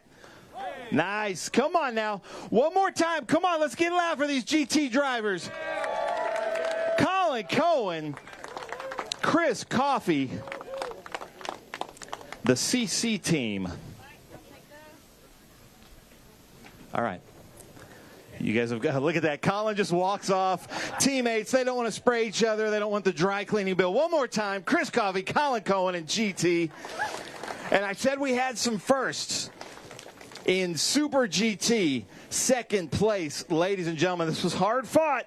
All the way from Memphis, Tennessee. Let's hear it for Carrie Grant. Come on now. Get loud. And then, this is my honor. First time on the top step of the podium in SGT. Let's hear it. Patrick Paul, ladies and gentlemen, how about that? We have a first here. Carrie, take the mic. Tell us about your race. A little sweaty out there, huh? Yeah, a little bit warm today. I'd like to thank Trans Am, Pirelli for giving us a good tire. Thanks to my crew chief, Larry. Had kind of an uneventful race, trying to stay out of everybody's way. I'm racing with a heavy heart this week. I lost my mother-in-law last week, so hi to my family at home, and wanted to dedicate this race to my mother-in-law. And it was a great weekend, and look forward to the next one. Thank you so much. And Carrie, on behalf of Trans Am, we're so sorry about that. Didn't know about that. That stinks. Well, nice job. And Patrick Paul, first time on the top step with us, man. Take the mic. Tell us about your race. That was really fun. I'd like to thank everybody. Thanks Trans Am, TRB, Next Gen Auto Products, Evan Slater for his expert coaching and getting me fast. It was really fun, good clean race. A little slick out there because it's so hot, but you guys all know that because you're sweating too. But really, really, really fun race. Nice. All right, how about that? Come on now. Hold up those trophies, gentlemen. Come on, Virginia. Virginia is for lovers, and let's give some love to these drivers. Carrie Grant, Patrick Paul. You guys are welcome to throw those hats out to the crowd, or you can keep them, put them in your trophy case. But come, oh, nice catch. Come on now. See, they know how to throw the hats. Come on, Virginia. Let's get loud. Carrie Grant, Patrick Paul. I would also like to say that I think with this, with Josh Carlson provisionally taking the green, hold it up. Josh Carlson taking the green flag clinches his Super GT championship for 2024. That's provisionally. We'll have to do the math. 2025, sorry, yeah. 2024 was last year. Thank you, Jessica. Oh, going for the fee. Come on now, Virginia. We've got a little bit of champagne, but I think Patrick's wanting to take that home with him. Nice job. Congratulations. Yes. Josh Carlson provisionally is the Super GT 2025 champion by taking the green flag today. Now we move to Extreme GT in third place in this beautiful yellow Corvette, last year's SGT champion. Ladies and gentlemen, let's hear for Kaylee Bryson. I know there are a lot of Kaylee fans here because I've seen a lot of Kaylee Bryson t-shirts in the paddock. Is that your dog over there too? Yeah, that is. Yeah, yeah. The dog came up at Road America. All right, ladies and gentlemen, in second place, running with Bridgehall and Bennett. Let's hear it, Super GT. Danny Lowry in that beautiful Mercedes-Benz. Coming up wearing a new Bridgehall. I haven't seen that race suit yet, Danny. It looks sharp. Matches the car. This was a battle to watch. These two Mercedes, close friends, teammates. But this one got a little bit better of Danny Lowry. Let's hear it for Billy Griffin, our GT champion a few times, is now running an XGT in these beautiful Mercedes. So glad to have these guys out. I guess Danny's representing Bridgehall. Billy's representing Bennett. I like that. And Kaylee, I know that you're doing all kinds of stuff. I follow you on social media. You're doing races almost every weekend. Thank you so much for coming out here. She also told me she caught a big catfish this weekend, so it's been a good weekend for Kaylee Bryson. Tell us about your race. Yeah, we had a lot of fun, and it's always fun to come out here with the Trans Am Series and race against a lot of clean competitors and fast competitors. And we had fun, caught some fish, and had a good time with my team. And I can't thank LSI Logical Systems, RE Enterprises, and everybody who works on this car that makes it fast. It's been an awesome weekend, and thank you to all you fans for coming out. It makes it really enjoyable. Nice. How about that? Ladies and gentlemen, Kaylee Bryson, what lake did you go to? Heiko. Nice. How about that? So you just went locally and caught a catfish. Unbelievable. How about Kaylee Bryson, ladies and gentlemen? Now, Danny Lowry with Bridge Hole in that beautiful car. Tell us about your race. And you kept Billy behind you for many, many laps out there. Yeah, I knew Billy and Kaylee were going to be tough because they both qualified really fast. Billy ran a 49. Congratulations on that, Billy. So we got out there, we're at it. Billy had an incident. I thought I had him. He did a super job. He came back, and I set my car up a little bit loose. I couldn't get any drive out of one, and he got under me, and that was it. I couldn't get back around him. So congratulations to both Kaylee and Billy. I'd like to thank Billy's crew. They're crewing my car this weekend, Scotty and Oz, and Trans Am for putting on another great show for us out here this weekend. And I'd like to thank, obviously, Bridge Hall and Bennett. Thank you. Thanks, Ben.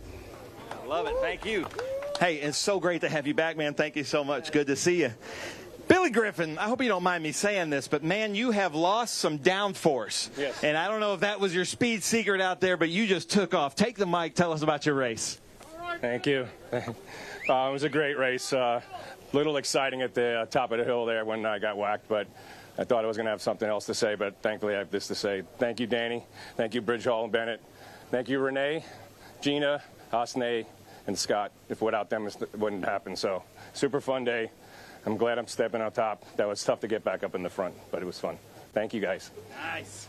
How about that? Billy's a fighter. What's that? Tell him not to get used to it. Yeah, he says don't get used to it, though. I like that. All right, come on now, Virginia. Let's get loud. Kaylee Bryson, Danny Lowry, Billy Griffin. That was quite a fight out there. I like this, Virginia. Keep up this energy. Oh, here we go. Danny Lowry. He's got somebody in his sights. Nice. Oh, look at that. How about that, ladies and gentlemen? Come on now. Get loud. Kaylee Bryson, Danny Lowry, Billy Griffin. Oh, Virginia, we can get louder than that. Come on now. Even you, Jim Weed people.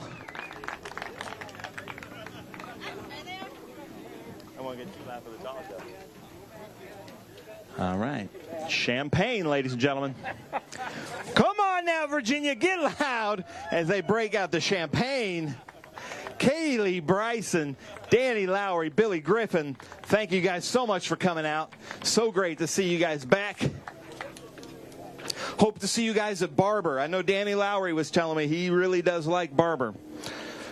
All right, TA, these 900 horsepower absolute monsters here, ladies and gentlemen. And we have 3 different teams represented in our TA podium.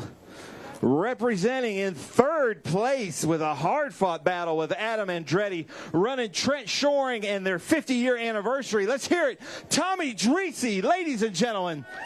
Franklin Road Apparel, Dreesy Motorsports, and Trent Shoring. You got your phone on you? Because he's, you know, if you follow him on social media, he's got to take that famous selfie. Somebody will bring you a phone, I'm sure. Oh, here we go. Look at this. Motec Joe will bring you his phone, maybe. Thank you. In 2nd place, our current points leader, last year's Trans Am champion. Now listen, Virginia.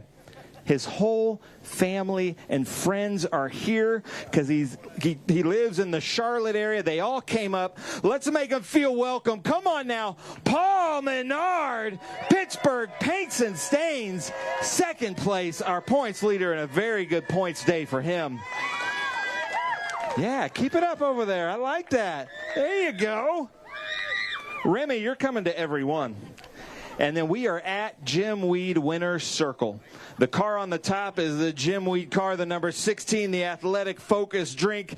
A couple of years ago, he clinched a championship here at VIR.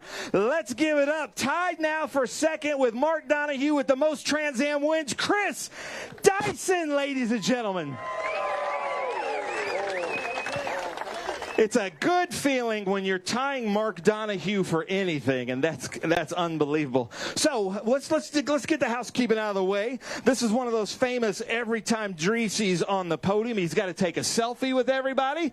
So follow Dreesy on social media. And Dreesy, man, what a race! I know there's one driver in a little red Corvette not super happy with Tommy Dreesy, but you had a battle with everybody. Yeah, I wish Amy and I could have had a more clean battle. She had a little trouble coming out of the hog pen and just came right back on, and I had to go off the track. So, that made me a little hot. And then when I got over here, got side by side, and, don't look at the camera, and, we got good officials. But, hey, I'm here on the podium right now. I fought it. And, Trent Shoring, Motul, Dreesy Motorsports, man, those kids at the shop, man, they give me a car to go battle. We were a little low on tire pressures at the beginning, but when we restarted, I go, what car? It was like another car. So, I saw Andretti. He was a little bit ahead, and it looked like he was like loosey-goosey, like he usually is. And I think our brakes were a little bit better, and he made a couple of mistakes, but he just came right back on. So I'm like, oh, man, I don't know whether I should stay so close to him because he was just driving his ass off. But we got into one. It was one lap to go. I had good brakes, got side by side. We were pretty clean, a little banging, but I felt that was pretty clean, and a little banging, just a little bit. But anyway, thank you to everybody, VIR, Trans Am. These are the best cars on earth. Jagger, Elin, Lacey, I'm coming home. Nice. Tommy Dreesy, ladies and gentlemen. Also want to point out, Trans Am legend here, Simon Gregg. Simon Gregg, raise your hand. Trans Am legend right there, ladies and gentlemen, our 2012 champion. One more thing. Uh-oh. I want to, let's all give a big hand. He's coming back to Trans Am, and we're really happy about that. Right. Simon Gregg, number 59. I like it. Yeah, the number 59 makes an SG. Paul Menard, great points day out there. The whole family has been here. What a fight. Take the mic. Tell us about your race. Yeah, just a solid weekend overall. 3GT just builds a great race car. We had speed all session, sat on the pole, and big picture, we just weren't as good as Chris was at the end when the tires wore off. I just lost a little bit too much grip, and instead of blocking and doing all the silly stuff, I just gave him room, and if he made a move, I'd fight him fair, but he did. So I thought we were going to bang doors a little bit at least, but it was all clean, and he just straight up beat us today. But if we're in a little bit tighter of a points battle, or if we're neck and neck for the championship, it would be game on for sure. But I hate to do it, but we had to be a little bit smart there and lick our wounds. But hats off 3GT. On to Barber. I love VIR. First off, been coming here a long time, running the North Course in the testing with stock cars, and awesome facility. On to Barber. Never been there before. It's going to be an awesome race down there, and thanks for coming out. I love it. Thank you so much, Paul and Kerrigan, the whole staff at VIR. We love coming here. I don't think you guys know what a special place this is. It's totally awesome. Now, Chris Dyson, pardon me for saying this, but man, that is how you take a bite out of the competition. It's too soon, Ben. It's too soon. We'll talk about it some other time. A little bit of an inside paddock joke here. I'm just thrilled. We blew qualifying yesterday, plain and simple. I made a mistake coming in right in front of everybody here at the snack bar and dropped it. And Paul took the pole away from us. And I knew we were going to have a little bit of a long day ahead of us because these guys have their stuff together. And I knew Tommy was going to be quick.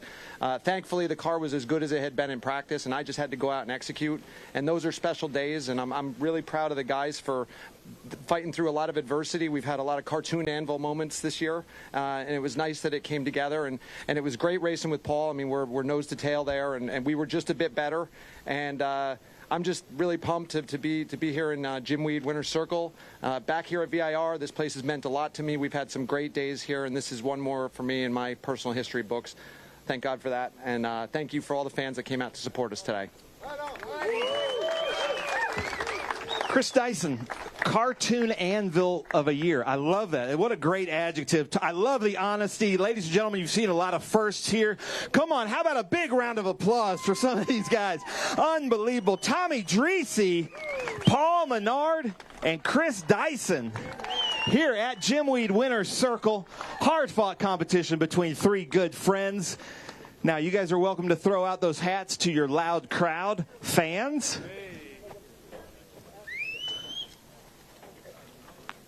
They're so well behaved. Come on, Virginia, get loud. He wants to throw out some hats for you. There we go. Oh, don't get in a fight. We've got more. We've got more. Here we go. Paul's got one. Throwing out to the family. I like that. All right, guys, hold up those trophies. Make an adjustment, Dreese. Come on now, Virginia, we're getting to the end of this thing. Let's get loud. We want to come back next year. Tommy Dreese, Paul Menard, Chris Dyson. And really, I hope you guys understand the jewel that you guys have here in Virginia International Raceway. This is, not all racetracks are created equal, and this is one of the best. By far the most pretty. So let's hear it one more time. Tommy Dreese, Paul Menard, oh, and Chris Dyson. They're just going right at it. Look out. Oh, man. Whew. And one for the homies, for Chris Dyson. Unbelievable. Hey, are we doing MCO? Now, ladies and gentlemen, it is the Jimweed Winner's Circle. Please come up here and get some Jimweed. Chris Dyson, unbelievable. Give me a little fist bump there. Nice job. Yeah, you want one? Is that what you're doing, Dreese? You want one? Yeah. Nice, and I love the fact that we're bringing that out. Are we doing MCO? I guess not. So that's it. Ladies and gentlemen, that does it for the Trans Am Series presented by Pirelli here at Virginia International Raceway. Kerrigan Smith, we're coming back next year, right? Yes, we're coming back next year for the VIR Speed Tour. About the same time, about the same channel. Make sure you follow us on the internet. Make sure you follow VIR now. And all of that will be posted. Simon Gregg, I will see you next year. And we've got more formula races coming up next.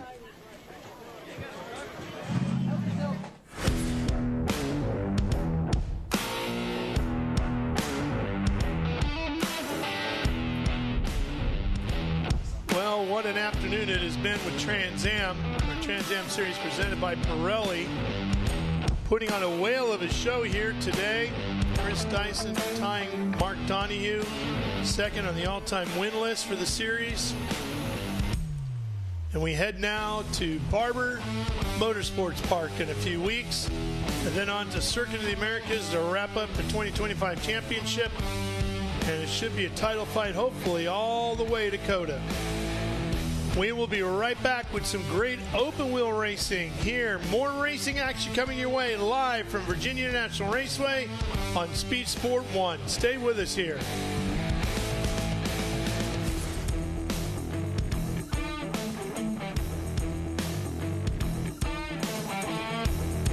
In racing, every second counts.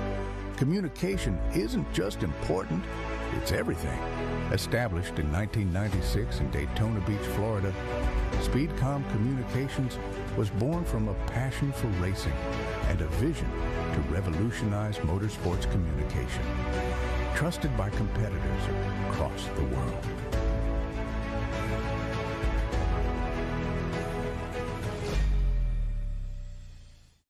Okay, so pretend this is your race car. It's on the trailer, and you have an accident. Ouch! At least your truck's insurance will pay for another one? Yeah, not so fast. Standard insurance won't replace your race car, whether it's in the trailer, in the paddock, in the garage, or the repair shop. But at Hagerty, we can protect it for what it's really worth anytime it's off the track. No matter what or where you race, offer less than a set of race tires. Hagerty, let's drive together.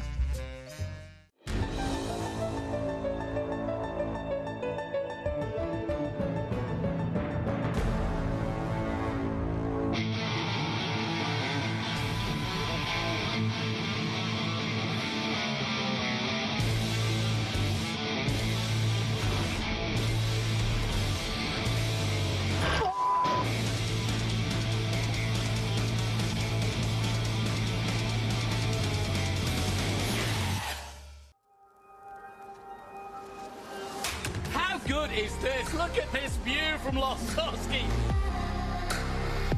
It brings all my fans, it brings the audience into the car with me. Speed turn 140-mile-an-hour entry speeds.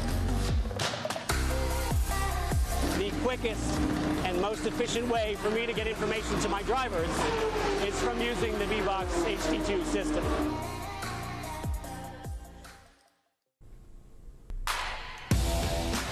Back here at Virginia International Raceway, Ralph Shaheen with you here on Speed Sport 1. I'm joined now by Brady Golan. Brady, welcome to the booth. I don't think you are. Is that good? Can you hear me now? You are. All right. I'm Brady Golan. I drive the number 80 in Formula Regionals with Tony Driver Development. We had a 1-2 yesterday, so I'm pretty hyped about that. Yeah, your race will be coming up a little bit later on. We'll see that live here as well. But for now, we get the Ligier Junior Formula Championship.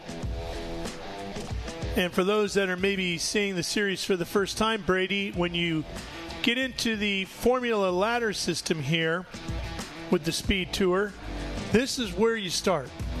And I drove this car when it was the current spec F4 car about 3 years ago, I believe, in Circuit of the Americas.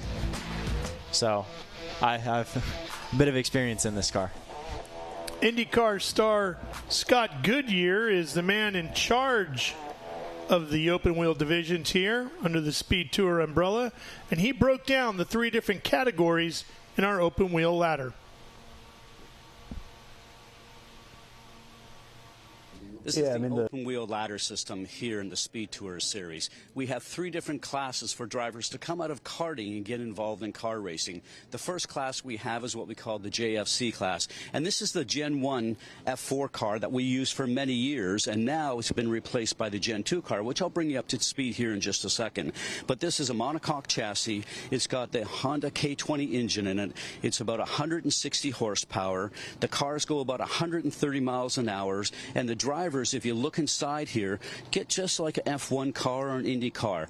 Beautiful seats, steering wheels have all the controls on it, and in the back here you can see that they've got a great wing system that the drivers get to now come out of karting and start to play with wings front and rear. This is a great training car for young drivers coming out of karting, and the nice thing about this is that you can come into this class here at 14 years of age. The really neat thing that I find is that this class is so competitive for all the drivers. They get the training and understanding about situational awareness about cars around them, because these cars are bigger than obviously a kart that they were used to before, and then they have the opportunity then to move into our Gen 2 car, and this is the new F422 Gen 2 car. It's a halo car, so it looks very similar to an F1 car. This car itself has about 180 horsepower, goes about 150 miles an hour. It's an up-to-date car. When I say that, you can just look at the wings that are on the car, and then if you look towards the back here, you can see the up-to-date floor.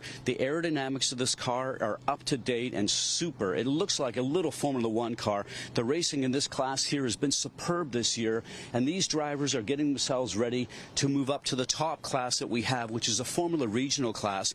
This class here is where drivers finish off in our ladder system, and they either head to Europe or else they go towards the Indy Next Series and then on to the IndyCar Series. And we've got quite a few drivers that have gone through this whole ladder system that we have now that are now competing in the IndyCar Series and also the Indianapolis 500. This car here, again, with the K20 motor and from Honda, this is the turbocharged motor, whereas the original F4 car did not have the turbocharge on it. So this is the 303 horsepower, about 165 mile an hour car. But everything you look on here, very similar to an F1 car. You look at the front wings, the rear wings, the aerodynamics, the tray that we have underneath here with the aerodynamics itself, the downforce on these cars is so similar to what they have to get used to when they start to move up the ladder. It's a terrific training ground car. All 3 of these classes here are what we work on to make sure that these drivers are prepped and ready to get into the next level of racing to continue their career.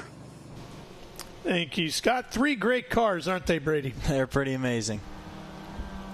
And each series has a scholarship to move up to the next one. So you win the JFC championship, you get to go to F4. You win F4, you get to go to Formula Regional Americas. You win that one, you get $100,000 to go anywhere you want. You can go on vacation. You can go to Indy next. You could go to a prototype. You could do anything. Yeah, so I guess what people would do with that scholarship would either be, if you want to stay on the Formula Car route, it would be FIA F3 or Indy Next. Yeah. Here's a look at the grid lineup. Alex Berg, Drew Such. Berg was awful strong yesterday. Drew Such, very talented. Gaston Arazu, the points leader, had a rough day. He's got to make up for that here this afternoon. Beckham Jasir, Max Mokaram, Habir Das, Cash Felber, Roman Felber, the twin brothers, Ava Hansen, and Luca Day in the top 10. Michael Fatuda, William Rowan had troubles yesterday, Zach Forey, and Ronan Bray. Both twin brothers locking out the fourth row. That'll be interesting to see. Yeah, see how friendly they are when they get to turn 1, right?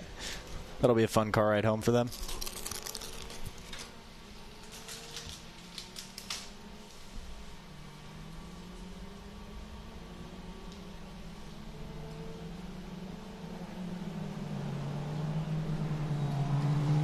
So the lights are out on the pace car, and we will have a standing start here.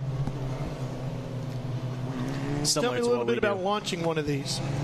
It's super interesting. 3 pedals, so 3 pedals, and most people only have 2 feet, I believe. So, yeah, the standing start's pretty interesting because sometimes you got to hold a bit of brake to not creep forward, and really have to time everything correctly. I don't want to say what I do on my standing starts. I'm going to gatekeep that a bit, but there's a bunch of different ways you can do it.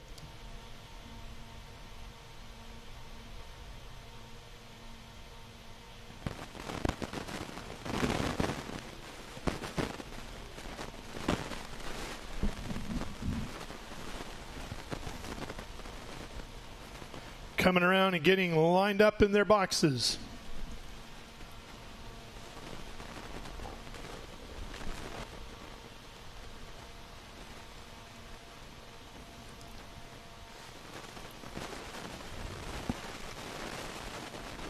Here they are. Peel getting into place. And soon we will focus on the lights. And not all 3 of our categories, if you're new to the open wheel divisions of Speed Tour, do a standing start. We get it in 2 of the 3.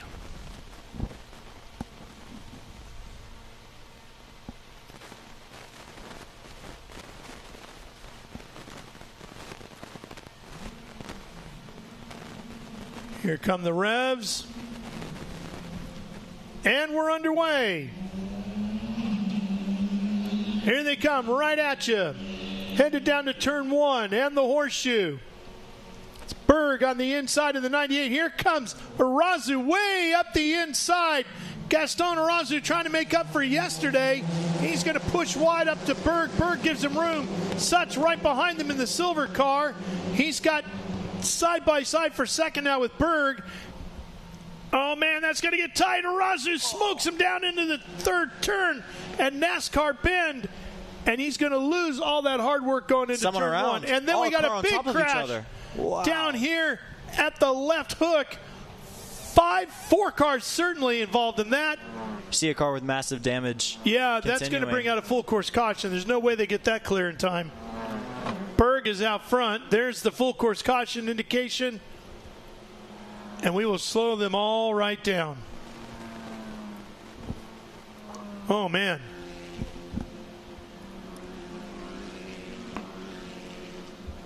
Boy, Gaston Arazu made a very, very aggressive attempt down there in turn 1. Made it pay off and then gave it all away in turn 3. Very easy to do, I'd say. T3 has pretty low amount of grip, I'd say, compared to the rest of the track. I don't know if it just gets hotter there or if it's more rubbered up over there, but yeah, it feels a bit more greasy than the rest of the track. So I understand where he's coming from, but it sucks to happen. He took a shot at it. Here's a look at the replay. Let's see what happened here. That's coming out of turn 1. So there's then they that get over here front, to 3, and he was just wide there. Now watch a little deeper in the field, and let's see what happens as they get to the left hook. Oh, Drew Such got into Arazu. That's Such in the silver car that's at a stop there. It's one of the Felber brothers. In the red car, that would be Roman, and Cash is in a black car. Mm-hmm. Was that Cash that got up in the air, you think? I believe so. He has the green accents on the rear. Yeah, drove away. Yep. Drove away, but he's missing a side pod, and it looked like whatever the left side cooling. And the red flag actually has come out.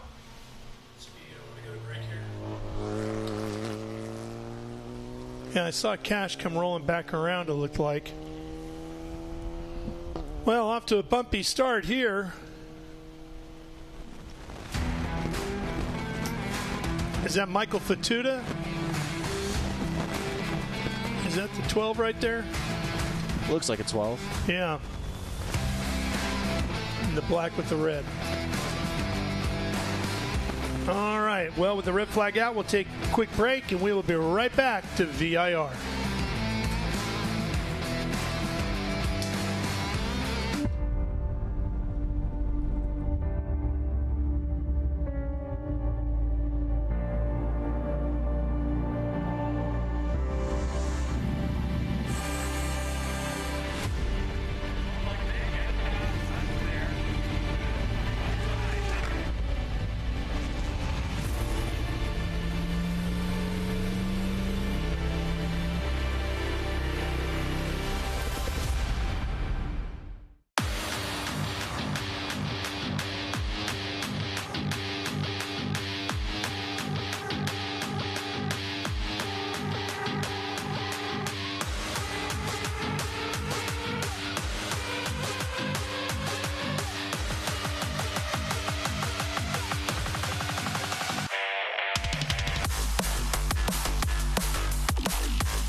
And get ready for race day with Mission Foods. The world's best racers and tastiest products come together to make every race delicious. Fully loaded tacos, fast wraps, piled high nachos. Whatever you crave, Mission will help you be race ready with easy to make recipes that will take your race day to the finish line.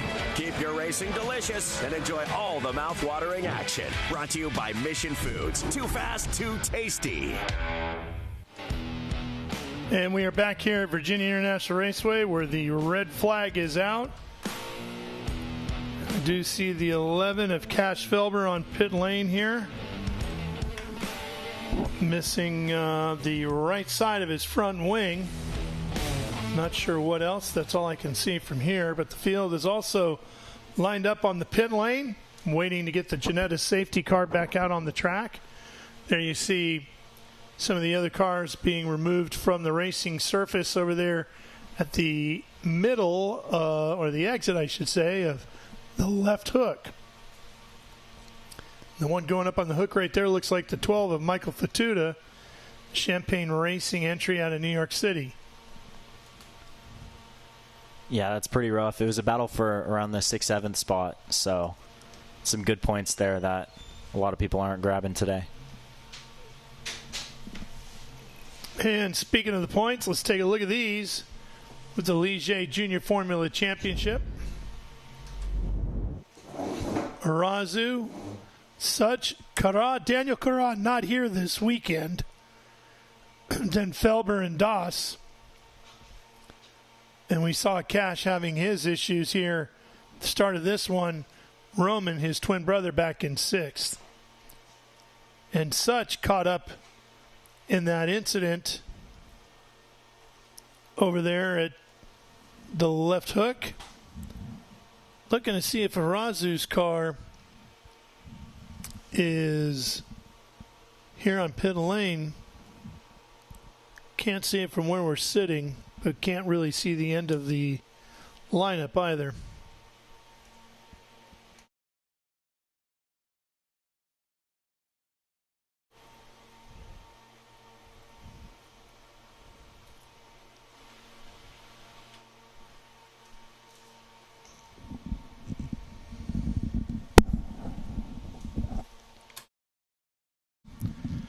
I do see Alex Berg in the 98.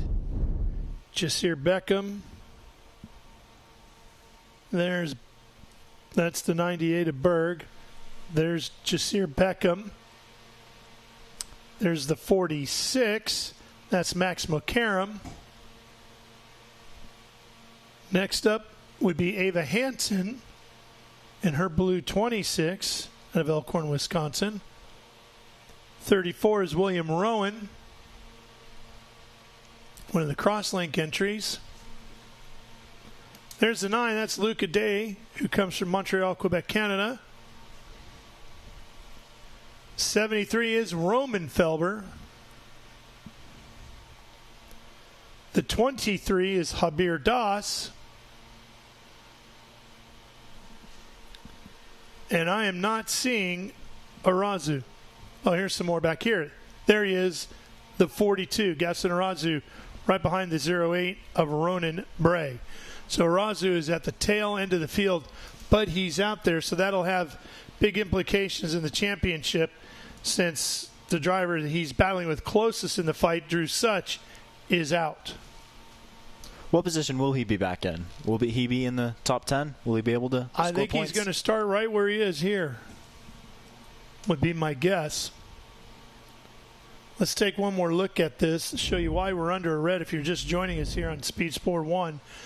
This was Arazu on the inside getting the lead coming out of the first corner. That's Such in the silver car right behind him fighting for second with Berg.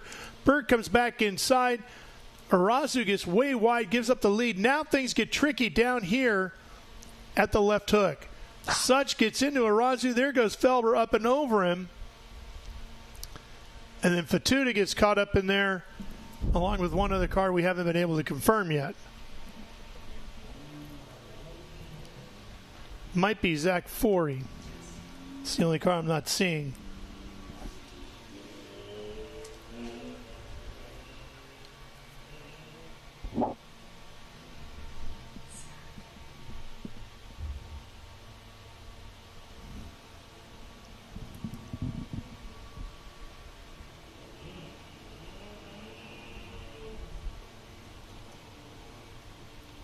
Starting to roll the field. Problems with Jasir Beckham's number 7, so everybody rolling past him.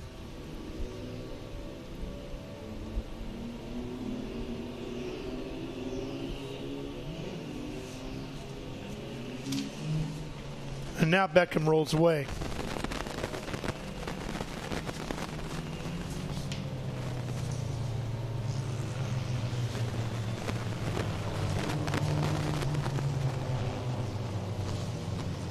How about the championship fight in your category? Yeah, it's pretty tight up front. Yeah, I'm a bit far back, but it's super tight up front. What I know before yesterday, it was 13 points between the top 3, I think. Let me check the Wikipedia. I believe it was that close. Could be wrong.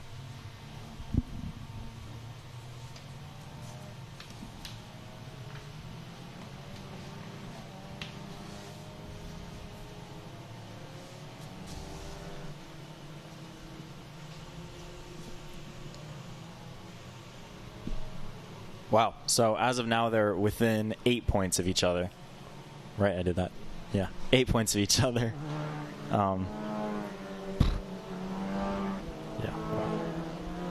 Work continues below us on the Felber car, the 11.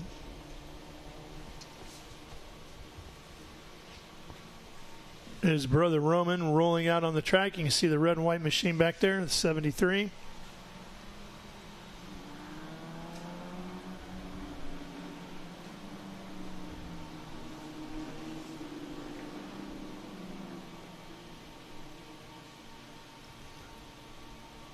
Yeah, this championship fight for this category will go on to Barber Motorsports Park in a couple of weeks because there's no way Arazu can clinch here today, although he can take a much more commanding lead into Alabama if he hangs on here and completes all the laps.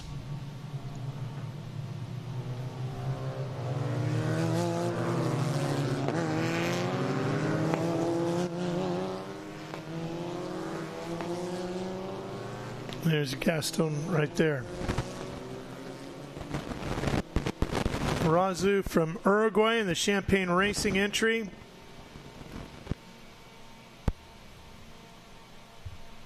They swept the weekend at New Jersey Motorsports Park a couple of weeks back.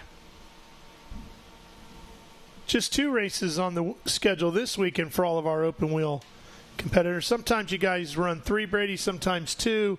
How does it differ for you when you only do 2 races as opposed to 3? Oh, well, you learn a lot more with each race, so I always find myself going deeper into T1, having a lot more confidence through the races in the final race. So it's harder when you have less track time, obviously. But you only get 2 sets of hand-cooked tires for the whole weekend, so having just 2 races got to be a little easier on the tires? Yeah, definitely on the tires. Typically, everyone does 2 sets in quali. Some drivers will do 1 set, but by the end of the weekend, your tires are cooked no matter what. No matter what you do. Mm-hmm. Field making its way down through the roller coaster. You saw the roof of the Ginetta safety car go by as it heads to pit lane. This will be a rolling restart. Berg out front. Pretty much what he did all day yesterday. Got a good jump. And he did. Broke away from P3, but P2's still on him. Making a move, too. Jasir Beckham looking to make something happen with Berg as they get down to turn number 1 at the horseshoe. Maximo Karam in the 46, not close enough to make anything else happen. And Berg will lead them in and out of 1. Head through 2 and over to the NASCAR bend here. Boy, you saw the front end of Jasir's car dance around on him a little bit. That could open the door for Maximo Karam. And how about Ava Hansen having a great run? She's up to 4th, the driver out of Wisconsin. There she is right there in that light blue car, front of Felber, front of Roman. The rest of the field comes through the dirt. Alex Berg has been busy running the British F4 Championship. Looking to get back over there before the end of the year to finish that series off. Had a chance to come over here and run for his dad's team and doing a great job with it. Fantastic run, yes. Oh, Berg gets way wide up there at the Oak Tree corner. Gets up over the curbing, loses 2 positions. And just like that, Jasir Beckham is your new leader. Ava Hansen in the fight here for 2nd. Actually, no, she has slipped back here. She's at the tail. Here she comes, looking back inside on Felber. Couldn't get it done. She was up to 4th. Looks like she has slipped back to 6th. 5th. Yeah, it's super interesting to see how close the racing is in this series because obviously the higher up you go, the more aero you get, the more dirty air, so it's harder to follow. But these cars still have a fair amount of aero, but it's definitely less than we do, so the racing's a lot closer. Ava is doing everything she can to hang on with these guys here. She sits 5th right now. Habir Das behind her. Here comes Felber up the inside in the 73. And Roman going from 4th to 3rd. Jasir Beckham. Or Beckham Jasir. I keep flipping it around. You're supposed to help me on that, Brady. Beckham Jasir, just getting word, is getting a drive-through penalty. So that's going to end up putting Berg back at the front.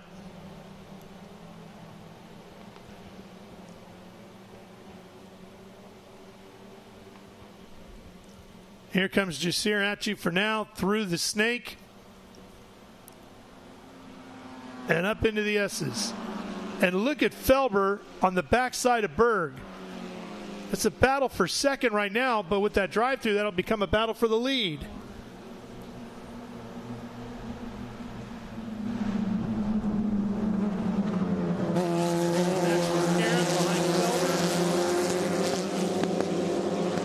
Max having a real good run here.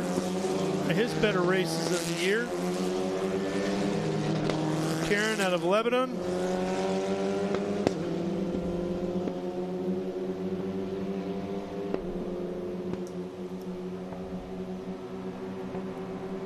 Here's Felber looking inside on Berg. Can't get it done before they get to the roller coaster. McCarron closes up even more. Hansen right behind them. And she's dealing with Habir Das.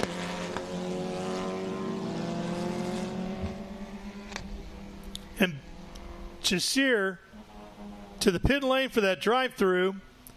So put Berg to the front, Felber, Mokaram, Hansen, and then Das.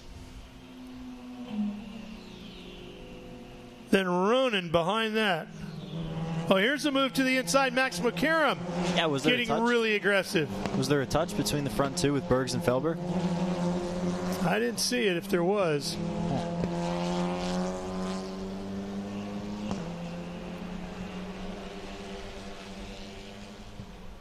And Jasir is back out on the racetrack through the drive-through.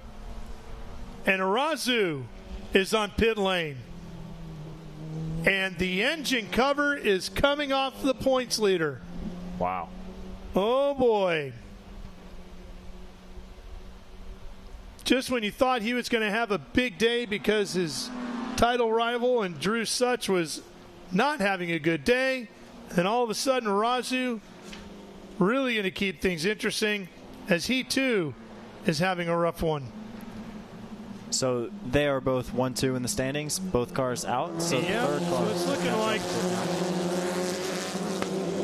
they came in 1 and 2 in the championship. And man, Such took a big chunk out of it yesterday, but they're going to stay even heading to Barber with 2 rounds of racing to go in 1 weekend. And they're telling Gaston Arazu, head to the paddock. Meanwhile, we watch the fight here. Berg getting up and over the curbing. These cars can take a bit of a pounding doing that, but you got to limit it to a point, don't you? Yeah. You're always a bit cautious about cracking a tub because that can be a weekend ruiner or a season ruiner for a lot. And Arazu is out of the car. Standing below us here on the pit lane. Felber inside, taking the lead.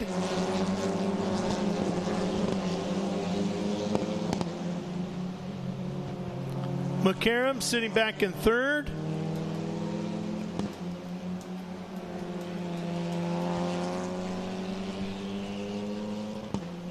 And Habir Das has gotten around Ava Hansen.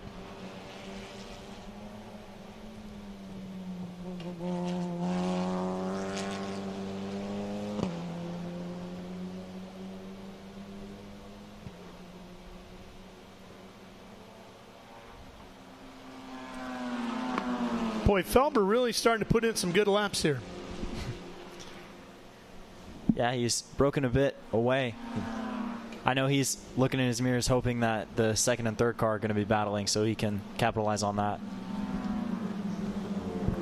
Where Berg had his issues before, the oak tree. Of course, the big oak tree gone a few years ago. Now son of oak tree on the outside of the corner there. Pretty cool how they did that, grabbing acorns off the big oak and planting them in the backyard of one of the folks that works here and nurturing it, getting it started, and then they brought it back out here and planted it on the outside of the oak tree turns. Oh, wow, I didn't know that. Yeah. Cool. And there's a mailbox there. You can go write a note and leave it for the tree.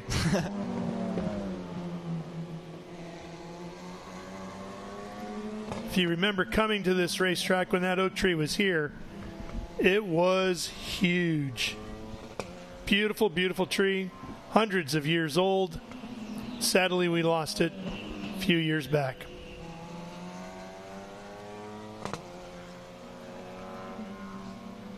Felber, Berg, Mokaram, Doss, Hansen, top 5, all the same, with 7 minutes and 30 seconds left to go as of now.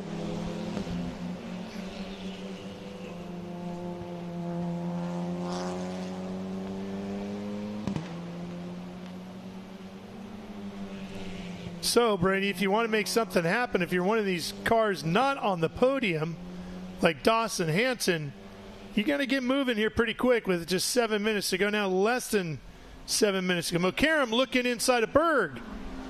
Max Mokaram driving pretty inspiring. He's going to get around him.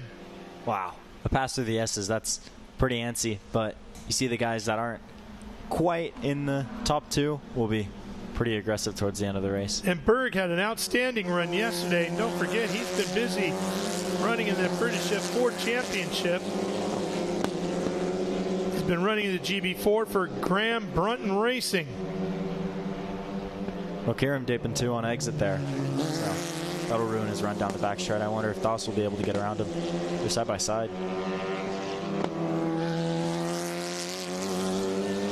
Berg struggling a little bit here. Doss gets around, gets himself in a podium position. Oh, yeah, I was wrong. Maybe that was Berg that dipped 2. I'm not sure. Yeah, Berg is in that dark blue car. That's Doss and Silver, then Berg, and then Hansen. And Ava makes a move as Berg goes to the pit lane, so there's certainly something wrong with that car. And remember, he got up over that curbing early on in the race up at Oak Tree. I wonder if he maybe did some damage to the car then. Right. Because he has not been on pace ever since. So it's Felber, Mokaram, Doss. That's your podium right now. Hansen, and then the rest. Rowan will move up. Day, Bray, and the rest.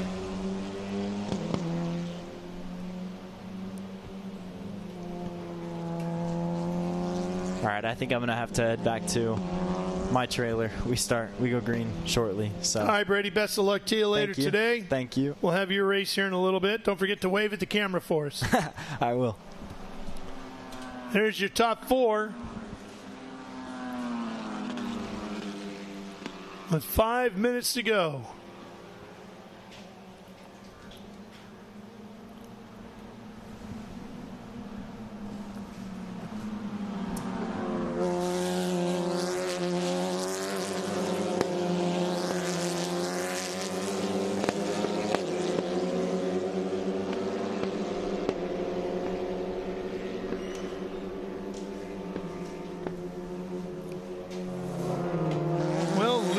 Gain one, it looks like here, is Ben Sissel's going to join us for the final 4.5 minutes of this one. Welcome, Ben. Thank you. This is giving us a little bit of everything, but I'm very happy. You see just behind this car here, Ava Hansen running in 4th. She has been very impressive all season long. Still the same wrap on her car all season long, showing that she's a very good driver, hasn't put a wheel wrong, and moving up weekend after weekend, moving up through the field, doing very well. Also, Felber out there, Roman Felber, doing very well. Roman going for his first career victory here. Mm-hmm. Max Mokaram in 2nd. This is kind of shaking out to be all kinds of crazy. And it would be Max's first win too, correct? Mm-hmm. Yeah. There's Ava behind Habir Doss. That's a fight for that final spot on the podium.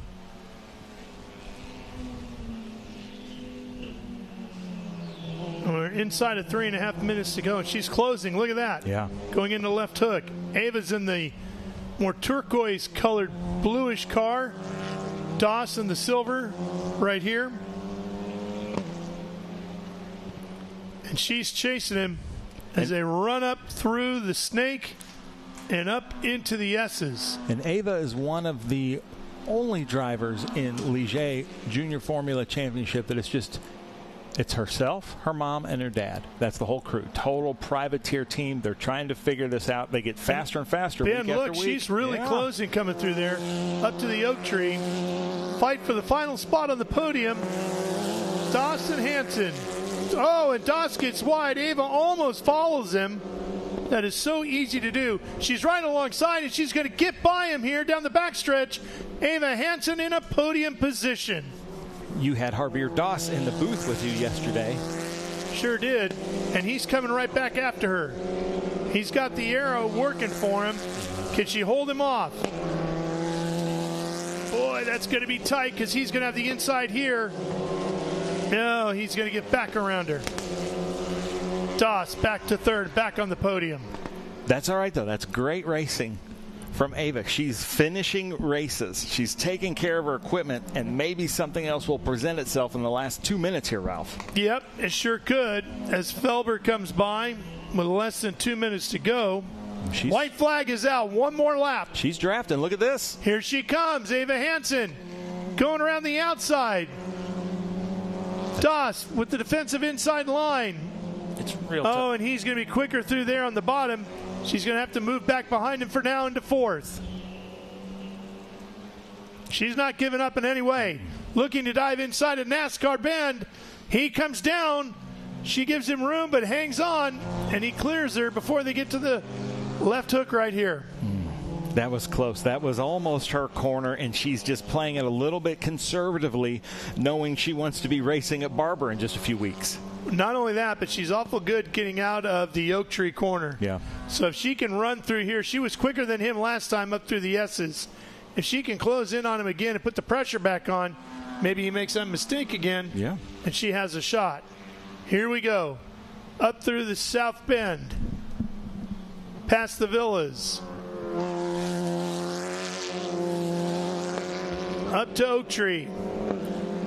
Ava closing in. Doss much smoother this time out of there. But the draft is so important in these JFC cars. Let's see if Ava can get up behind. She's still probably in that too distance, far, I think, Ben. She didn't get the run off of Oak Tree as Doss did. Nope. She's driven a very good race, but it is just coming up short here at the end.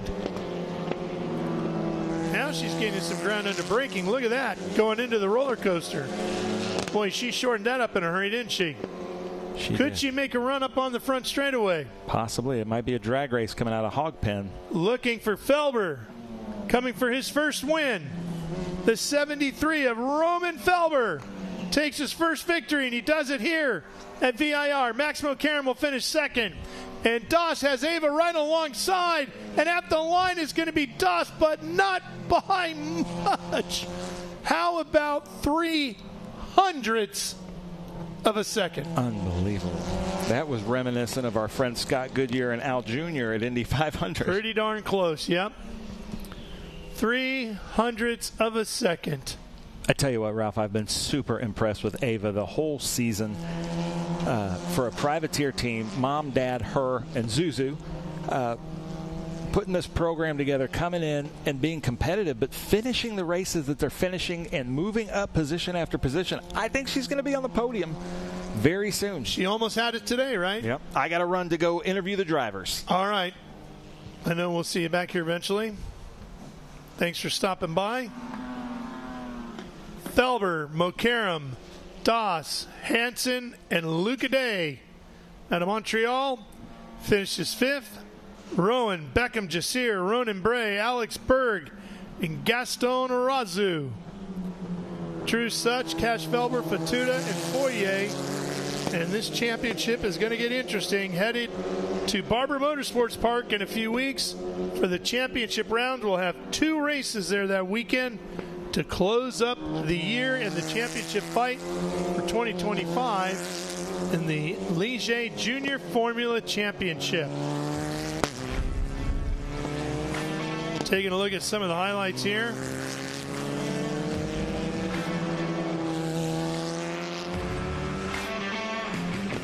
That was the big incident. See Cash Felber rolling away. And that took out Drew Such, Fatuda, Foyer.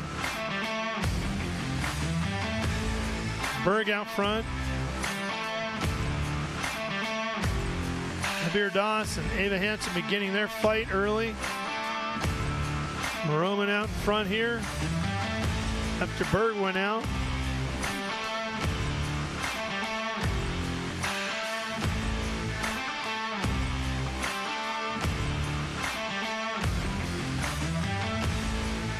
Hansen and Doss putting on a really good tussle. Those last couple of laps, very exciting between those two.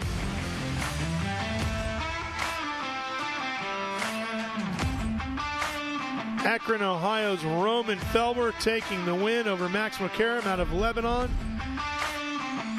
Here's Roman and Javier Doss out of Cleveland, Ohio. So 2 on the podium for the Buckeye State. And let's go to Ben. Well, ladies and gentlemen, unbelievable. Roman's down here with Champagne Racing, giving some big congratulatory hugs. His dad, Josh, getting in there. What a race. This is the first podium, or the first win for Roman Felber. Unbelievable. Take off your helmet, your Hans device. I want to talk to you because that was quite a crazy race. We threw just a little bit of everything at these drivers. And Ashley will give you the hat. Man, what a race. Tell us about it and how'd you get that pass? I don't exactly remember right now, but all I know is the start was a little chaotic. I had to go way off to avoid a lot of drivers. And then when we went back green, I knew I was going to be there. We had the new tires, and then I just started pushing so hard.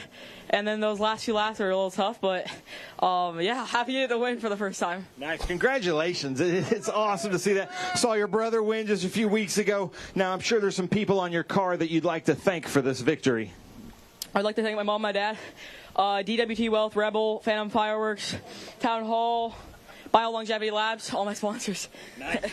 Congratulations, Roman. We're about to have an unbelievable victory circle down here hosted by John Phippen, but right now, Ralph, I'm going to send it up to you in the booth. All right, Ben. Going to be a lot of hardware going back to the state of Ohio. Javier Doss and Roman Felber.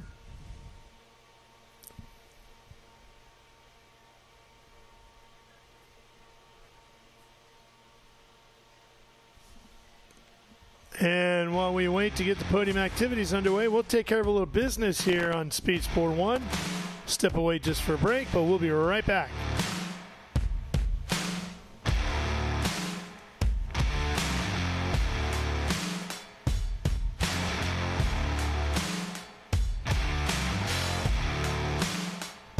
So let's. Yes. Hon, the WeatherTech's here. WeatherTech is the ultimate protection for your vehicle. Laser measured floor liners, no drill mud flaps, cargo liner, bump step, seat protector, and cup phone. What about my car? WeatherTech.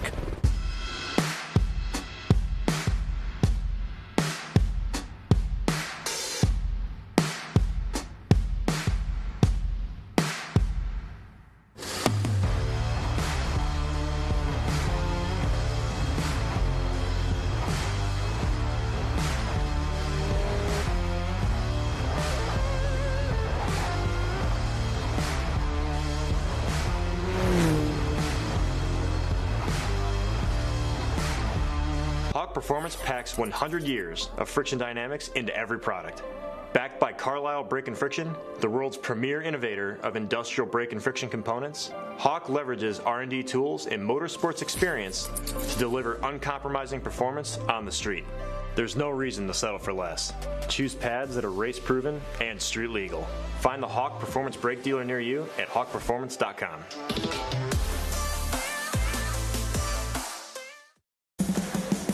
What does it mean to be built with Summit? It means you're hitting the autocross, drag strip, road course, trail, dirt, or open road with confidence. Because Built with Summit means you're using parts from the top names in performance. Priced to make your project affordable. And it's all backed by trusted tech expertise and blazing fast shipping. Summit Racing Equipment. Let's build it together. SummitRacing.com. And we are back here at Virginia International Raceway. The Ligier Junior Formula Championship has wrapped up their day. And now you can see the false grid starting to fill up for the F4 United States Championship. That will be up next here on Speed Sport 1. And then we will close out the day, Formula Regional Americas after that. So two more great open wheel categories to show you here this afternoon as we continue our live coverage of racing here. We had the Trans Am Series on before this, Ligier Junior Formula Championship, and now F4, and then Formula Regional Americas.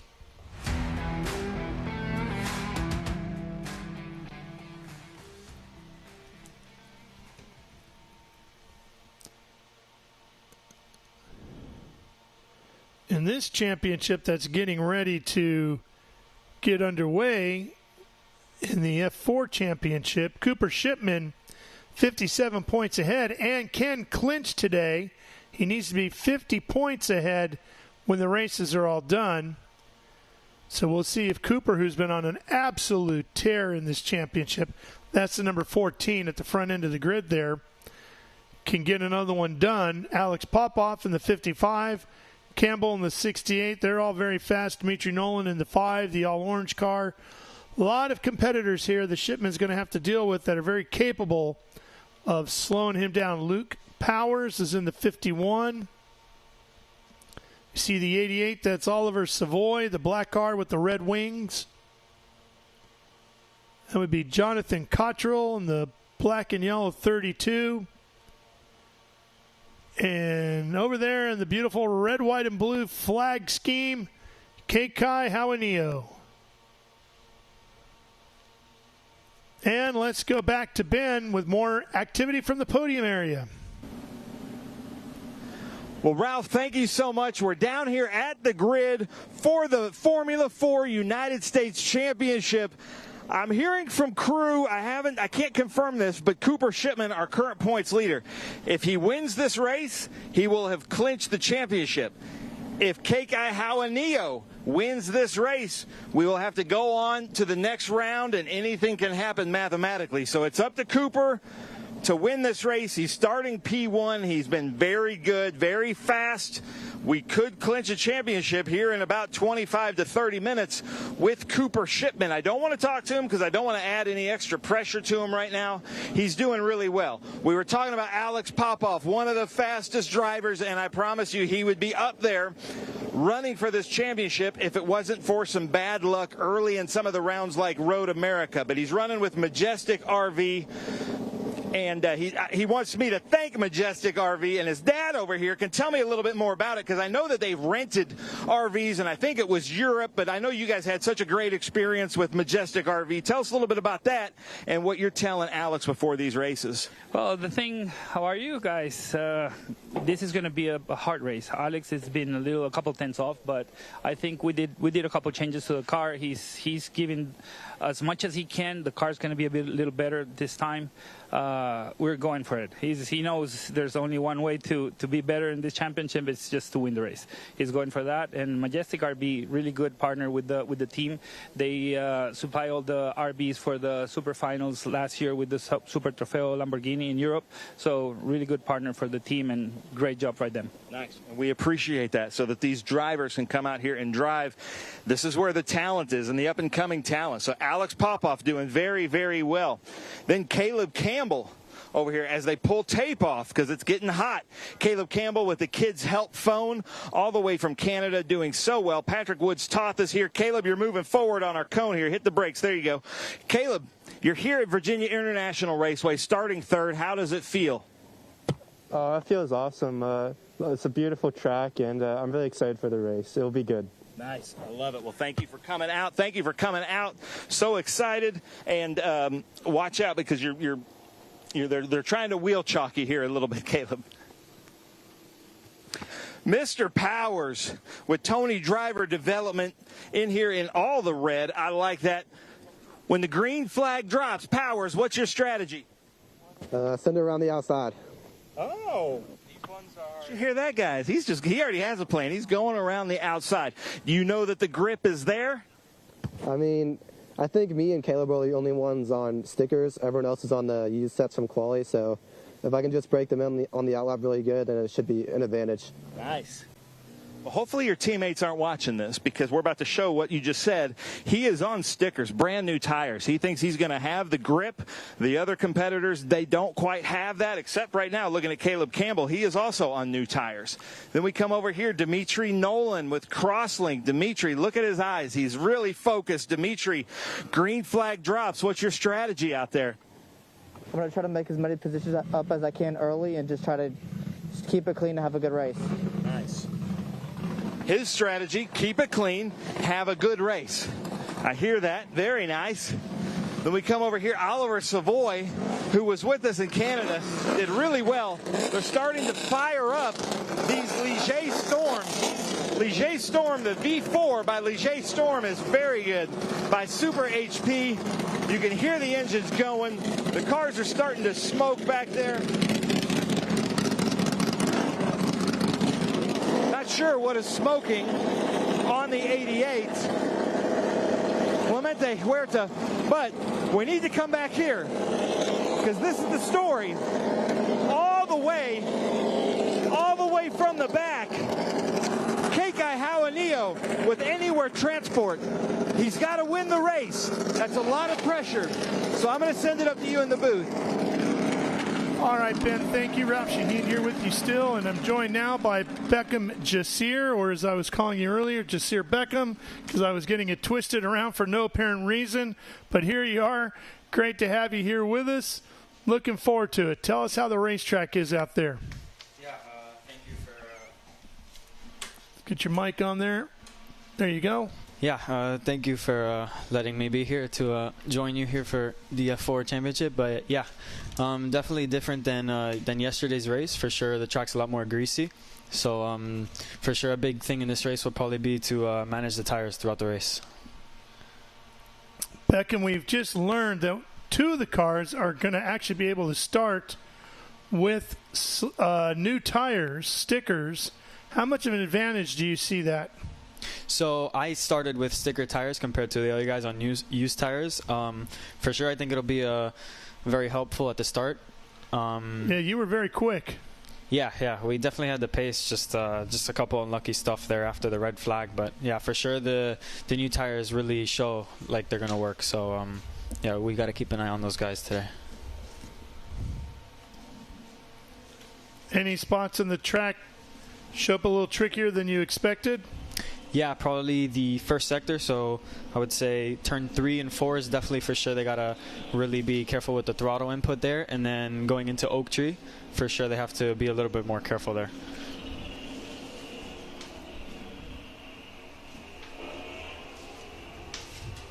See the Ginetta safety car out in front of the field. Oh, we just had a crash. Oh, no. I think that was Caleb That's Campbell in the 68. And I think it was the number 88. 88? Yeah. Yeah, that's the Oliver Savoy car. And there's Savoy. Not sure what happened to them. I think they checked up a bit on the pit exit. Not sure.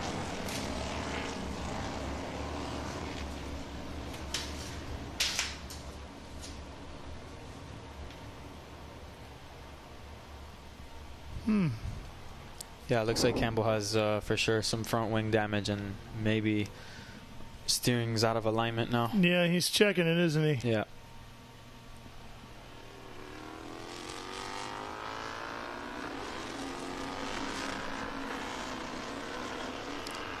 Maybe a flat tire there in the rear as well. Yeah, he's very slow.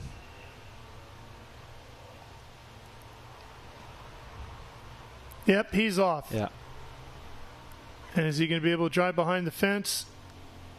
Oh, come on, baby. I think he'll get there. Hopefully, so we can go green here and get this race underway. Again, we're all focusing on Cooper Shipman at the front of the field. The 14. He's been on an unbelievable streak.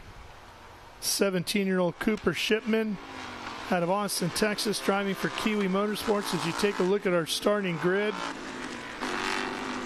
started the weekend with 100 points available out of 4 races, 2 here and 2 coming up at Barber Motorsports Park.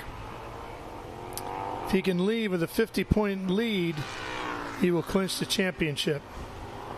Kekai Hauanio is second in that championship fight. He's had 3 wins and 10 podiums this season, Kekai. He's trying to stay in the fight. And Alex Popoff, third in the standings. Campbell was 4th in the championship, and we've seen him have an issue already. So he looks like he is out of the championship fight at this point.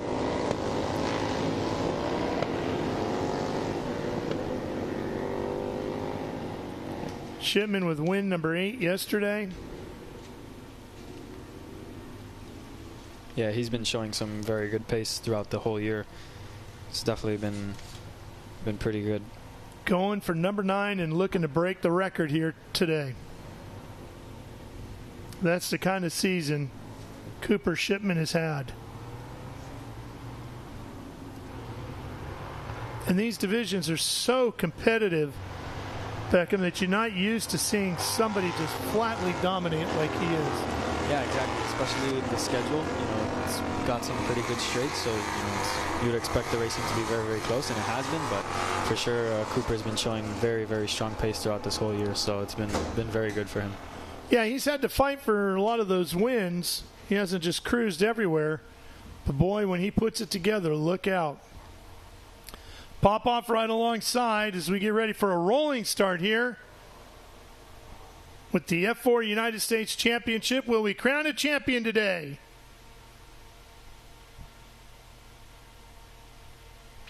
It's worth a scholarship to move up to Formula Regional Americas if you can win the title.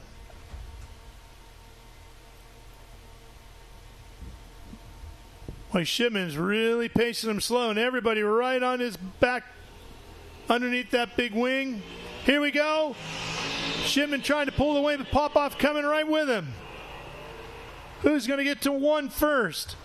And you got the 51 of Luke Powers looking inside. Here comes Hauanio, way up the inside. He goes all the way to 2nd. Popoff trying to hold him off. And the top 2 in the title fight are almost 1 and 2 right now. But Popoff's going to get in the middle of it. Kekai has to watch out here on the outside. It's very slippery. Yeah, and it's easy to get off course there and ruin your day. Kekai gets into 2nd now. Popoff drops back to 3rd. Powers is 4th. That was a very good move by Kekai there on the outside. And then it's Dimitri Nolan in that orange car. Car number 5 out of Fairview, Texas. Running in 5th. Here he comes. Up through the S's.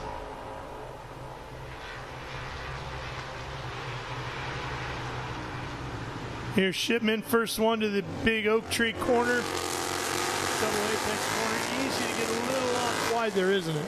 Yeah, exactly. Especially now that the track's gotten a lot hotter and greasier. For sure they have to really, really be careful there on the entry. Get it right, you get a good draft down this long backstretch. Maybe pass somebody under braking going into the roller coaster. Kekai looking at his mirrors. He knows Popoff's right behind him as they fight for 2nd.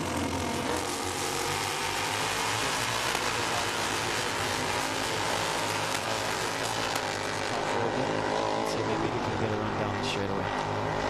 Down through Hog Pen. Out onto the front stretch.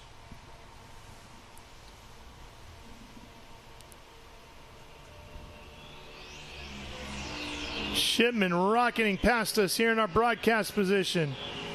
Shipman, Hauanio, Popoff, Powers, Nolan, Savoy, Cotterill.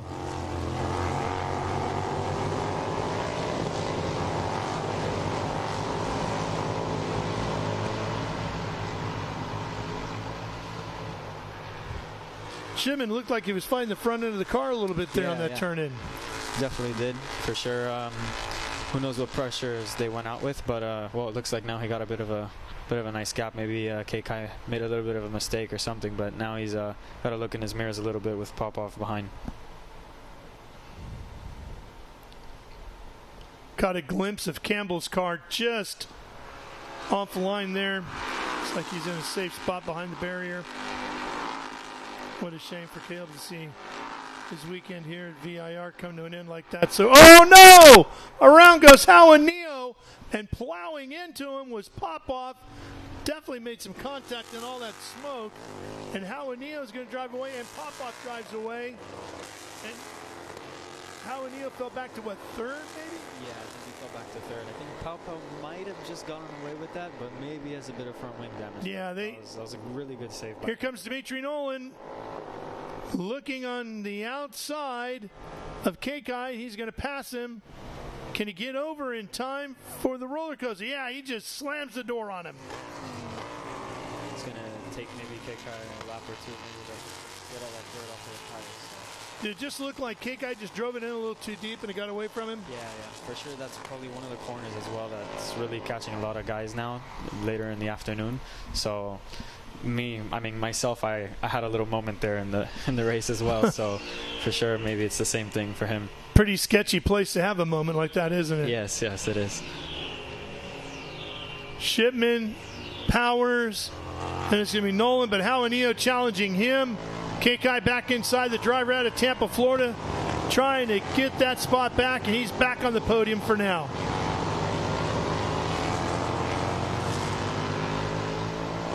Looking to see if Popov is still running or not. Haven't seen Alex come by. Might have missed it with everything going on. Shows he's still in sixth. Inside of 25 and a half minutes to go. Yeah, there he is right there, the last car in that little group.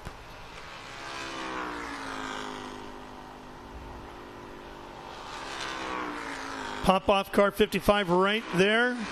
The white with the blue and red.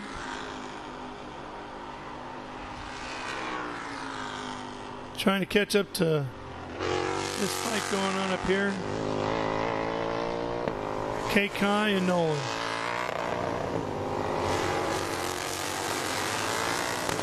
Looks like he's got Savoy between him and them. Savoy in the black 88.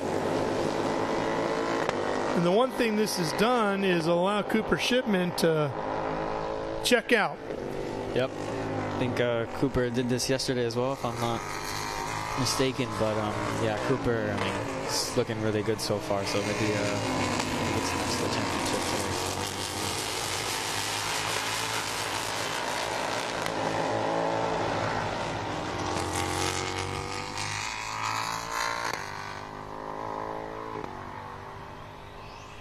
Shipman bias here. Kekai starting to break away a bit now from the group. Yeah, he needs to, and he needs to hope for a little bit of help, maybe a full course caution to tighten things back up. Popov getting by now. Because Shipman has a big lead at this point. Going for win number 9 on the season and looking to lock up the championship.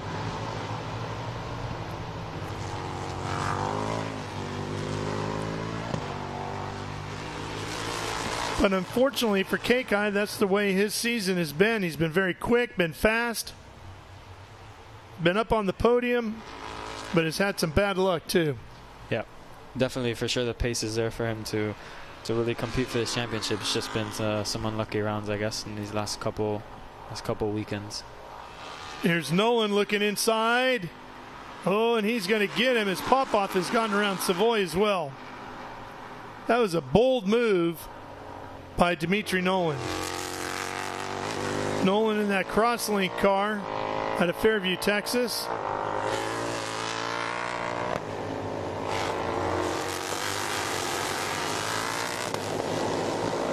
They've got Powers in front of them, just ahead in the distance. There he goes. Popov, out of all these guys in this group, for sure, Popov has, I think, has the best pace now. So he's going to go for a move now down the straight. Here he comes, pushing on Kekai. And Alex going to get in front of him. That'll put Alex up to 4th.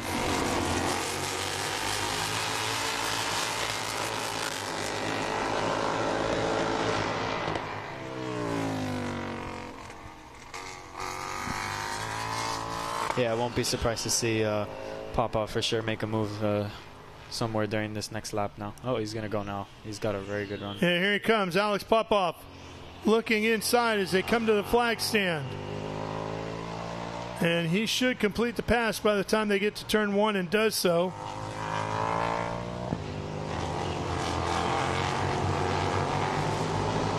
Alex out of Miami, Florida.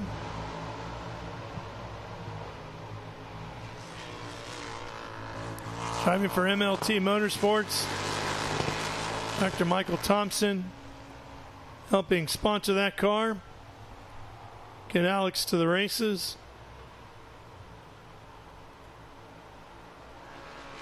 He's showing some very strong pace right now already, starting to pull away. Maybe he'll be able to get to Powers by the end of this race. With 21 and a half minutes to go, just inside of that, big thing for Shipman is just not abuse the car. Exactly. Now at this point in the stage of the race, for sure he just has to, put his head down, just relax. No point in really over pushing or anything, just maintain that. Be smooth, make sure your shifts are all right there. Don't do any damage that you don't have to.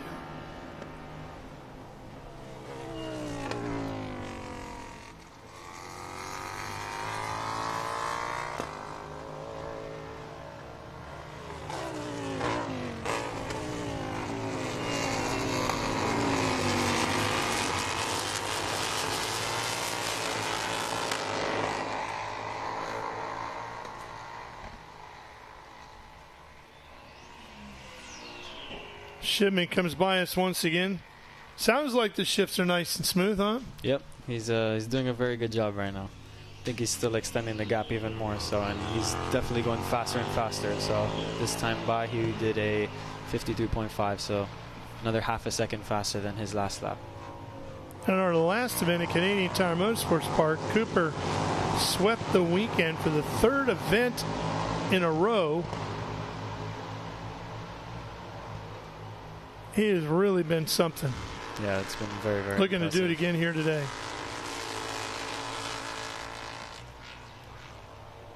With Shipman out front and less than 20 minutes to go, we're going to take a quick break here on Speed Sport 1. We will be right back to Virginia International Raceway for more of the F4 U.S. Championship.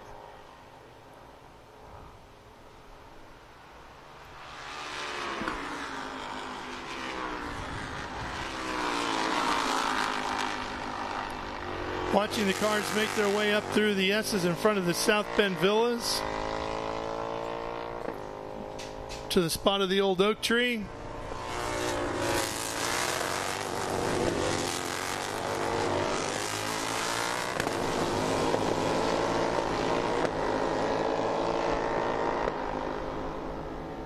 Nolan still sitting in 4th. Papa's going to go for a move now. At the end of the straight, and yeah, he's probably going to clear him. Alex with a nice pass. Gets around the 51 of Powers. That'll put Alex up to 2nd place now.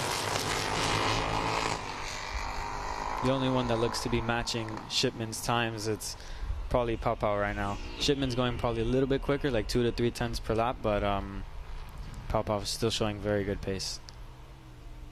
It's a very good comeback from the little moment he had with KK. 154.3 for Shipman. A 154 for Popoff as well. Gap of just inside of 10.5 seconds. 154.32. Wow. Popoff just a tick, and I mean a tick quicker. For sure the draft helped him a little bit, so now we could really see, compared to 1st and 2nd, we could really see now the times, how they match.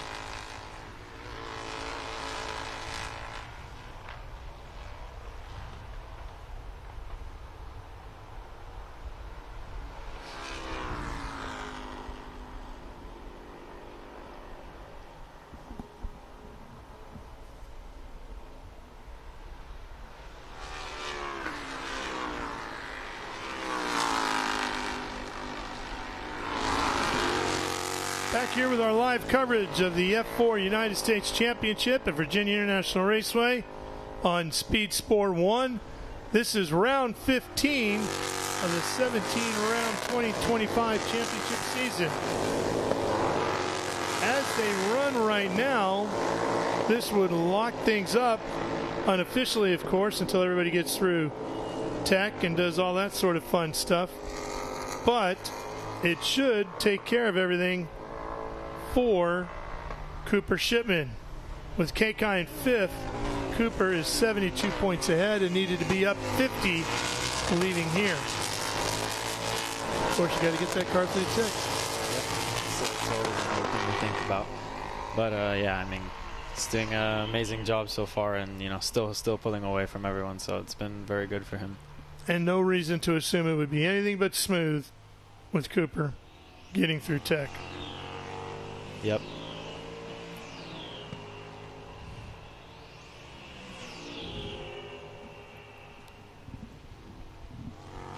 Inside of 16 and a half minutes to go.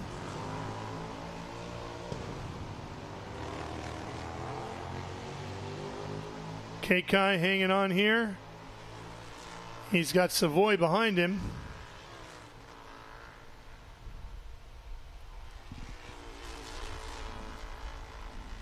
Oliver Savoy comes from Saskatoon, Canada. Kiwi Motorsports entry backed by YXE Auto.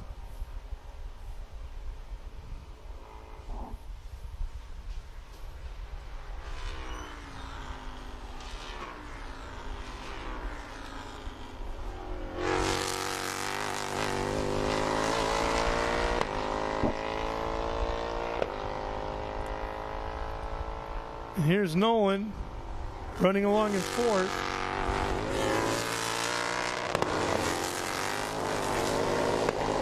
Lap time wise, it looks like the top 2 for sure. Yeah, but Nolan's been pretty quick back there too. He's not really gaining or losing ground, but he's been putting in some pretty good laps. Like he runs a 154.9 right there with Powers, just a 10th slower.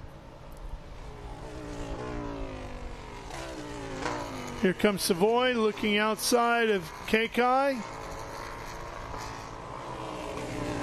Couldn't get it done there.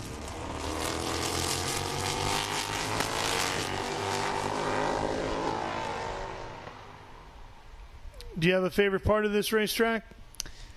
It's very tough. There's a lot of great corners here, but it has to be either Oak Tree or for sure the South Bend. South Bend is super fun as well, and then the Oak Tree, it's just very rewarding once you nail it. So I would probably say the Oak Tree.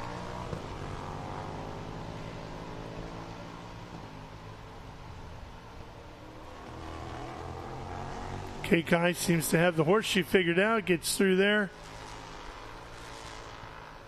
Stays in front of Savoy.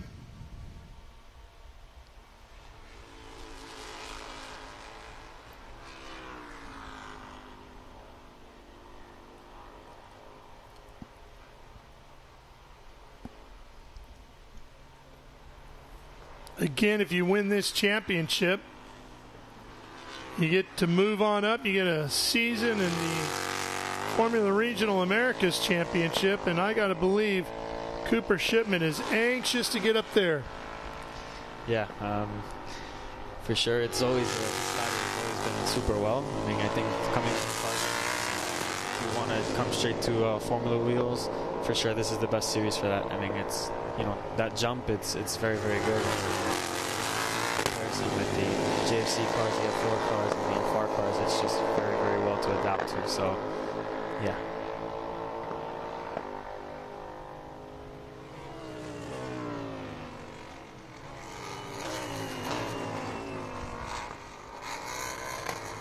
But Savoy's got all the lights flashing on the back, doesn't he? Yeah, I think he might have the rain light on.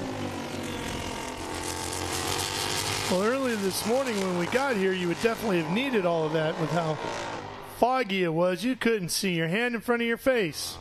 Yeah, for sure. For us, last morning in our first race, it was definitely a little bit foggy, so it made the track conditions a little tricky. But Yeah, we were an hour and a half late in getting started with the racing activities here today.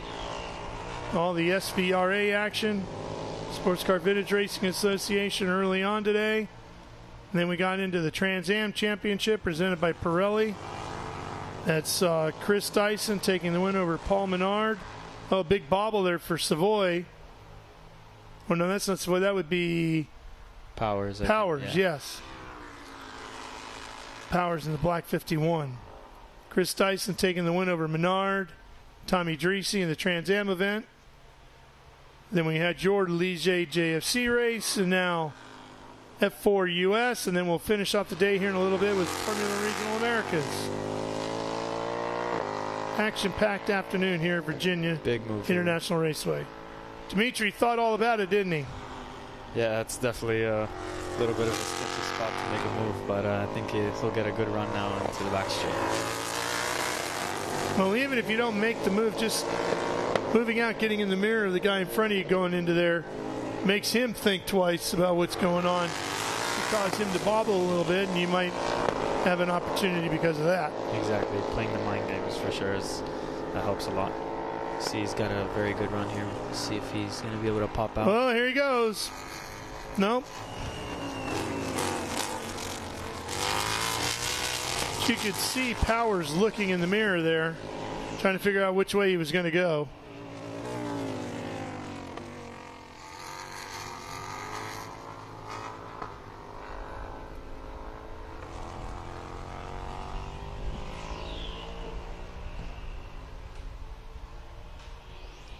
Shipman down to a 1:53.009.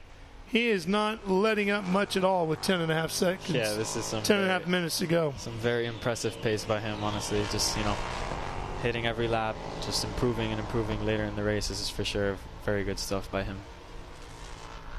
Well, you take all that pressure off of having to fight, and now he's just driving, right? Just enjoying the car, trying to be as one with the car and the racetrack, and getting the most out of it. And letting everybody in Formula Regional Americas know, you better get it figured out now because I'm coming next year. Yep, that's correct.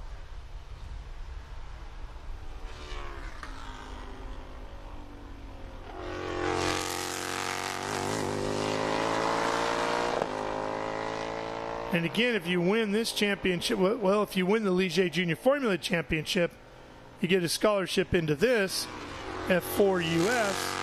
Win this one, you get to go to Formula Regional Americas. Win that, and you get $100,000 to go do whatever you want to do, Beckham. So what would you do? That's a good question. Maybe continue to open the route, maybe try something in Europe, Try getting over to a Formula Regional over there, or maybe FIA Formula 3, or maybe as well, go to Indy next. Nolan takes advantage of the draft, gets around Powers, and takes over third as they head down the roller coaster. Is IndyCar your overall goal, or is it F1, or what is it?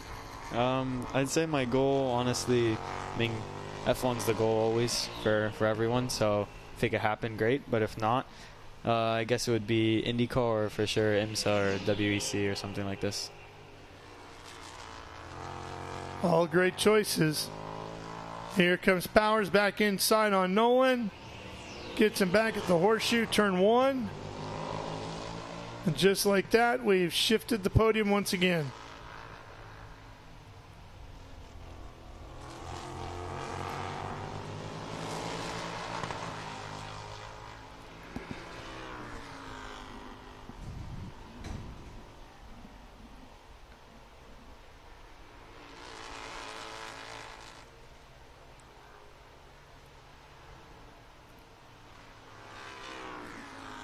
What's harder to do, get the confidence to go flat through the kink at Road America, or wide open up through the S's here?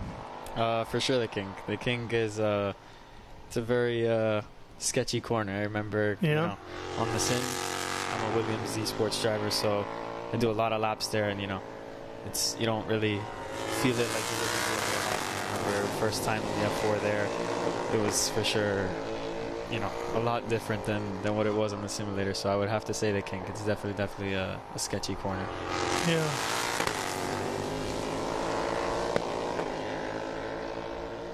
Here comes Nolan again.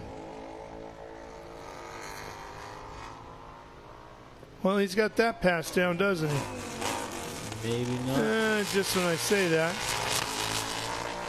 Commentator curse. Yeah. You should have a good run here into turn 1, maybe.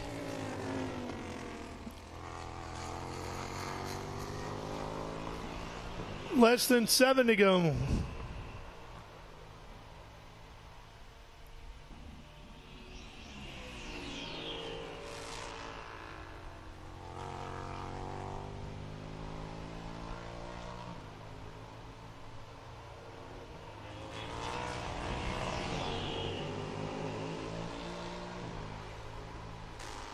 You see one spot or another, or these guys really have an advantage over the other?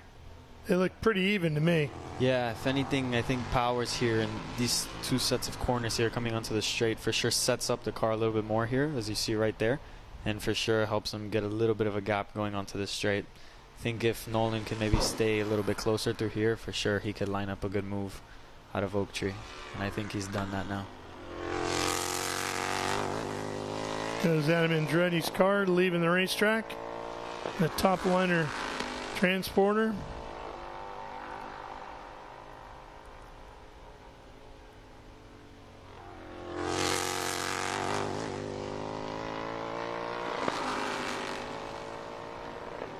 Yeah, I think he's way closer now compared to the other ones. Might see a move here. Now let's see what he can do. Into turn 14 maybe.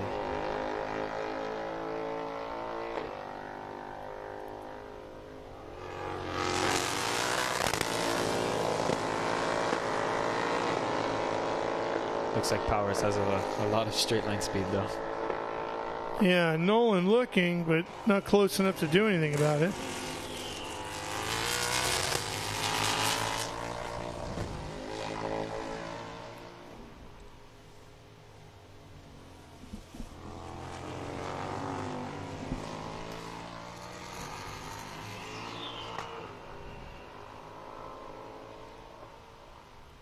We might see a move now down into turn 1. Yeah, here they come past us in our broadcast position, and here comes Nolan creeping up on the outside in that orange number 5. Tucks back to the inside. See if he can pull the crossover. Powers defends it beautifully and hangs on.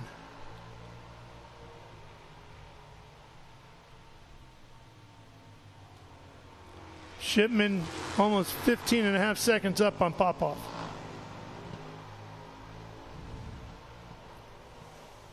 Less than 4.5 minutes to go. Was that a bobble there by Powers? Yeah, that was a little bit of a moment there. Maybe got a bit of wheel spin there. So maybe we see Nolan here make a move up into the S's. Yeah, he's trying. I see some. Oh, something flew off. A little contact there. Yeah, I think it might be the front wing there on Nolan's car, I'm pretty sure. Well, we'll know it through here because this is where he would feel it, right? Yeah, exactly.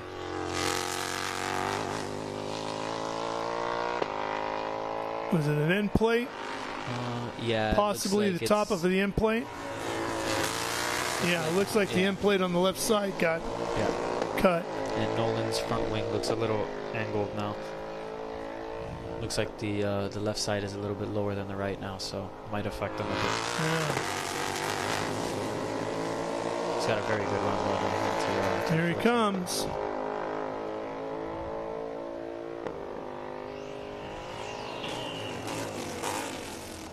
Powers is going to fight it. Oh, boy. And that entrance into the roller coaster there is awful tricky, isn't it? Yeah, it is. The car, the rear under braking, you have to turn in. You're on it hard, too, yeah, right? Exactly. You're on it hard, but then, once you get to that 14 corner, it's just you have to be very, very light on the brakes right after because the car just really likes to unsettle a bit. Very, very tricky corner. Nolan looking again. Couldn't do it. They got less than 3 minutes to go. Howe and Neo behind Savoy back in 6th. So this is looking more and more like it is all Cooper Shipman's championship here at the end of the day. And he will start making plans for his 2026 season in Formula Regional Americas. So Cooper is with Kiwi here in F4. And obviously Kiwi has Formula Regional Americas machinery. Right now they've got Jet Bowling over there, and Kevin Jansen, Nicholas Ambiato, Bruno Ribeiro. So they got a lot of fast guys, 4 quick ones already. Maybe room for a 5th? Yeah, what do you think? Sure. For sure, I think we'd see Cooper sticking with Kiwi. So they've really showed a strong pace in Formula Regional these last couple of years. They have certainly delivered him a solid race car here in 2025, and he has taken full advantage of it. Here comes Dimitri again. He's got a good head of steam this time. Clears him easily this time. And again, if Cooper wins, don't forget this sets the record for the most consecutive wins in F4 US, breaking a record set by Cameron Doss in 2016. Pretty impressive. I think that's the stat that gets me more than anything with him this year, is all those wins in a row. Because so many of those were weekends where he swept everything. Yeah. 2 or 3 races depending on the lineup of the weekend. When you think about how hard that is to do. Yeah, he's just been multiple weekends in a row. Just been really putting the car in the correct positions during, especially Road America, a track where it's a lot of draft. I think that race, that whole weekend, he put the car in the correct position, and he's, from then on, for sure, he's gained all that confidence. So looks like he's gonna have a nice final lap now.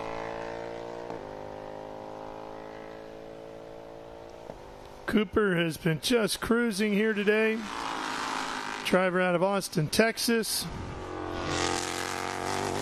We watch him make his way down the backstretch. We see the fight behind him with Nolan and Powers making their way up to the oak tree.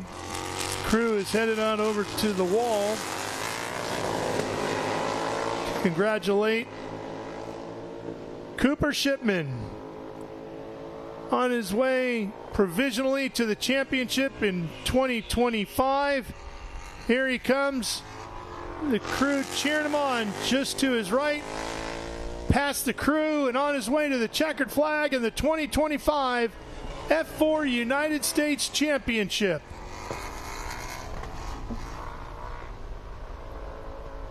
That would be win number 9 in a row. Unbelievable. Pop off across the line. 15.453 seconds behind Shipman. And here comes the fight with Nolan and Powers. And Dimitri saved the best pass for last. It's the most dominant pass he made. And that's the one that sticks and gets him to the finish line with a spot on the podium.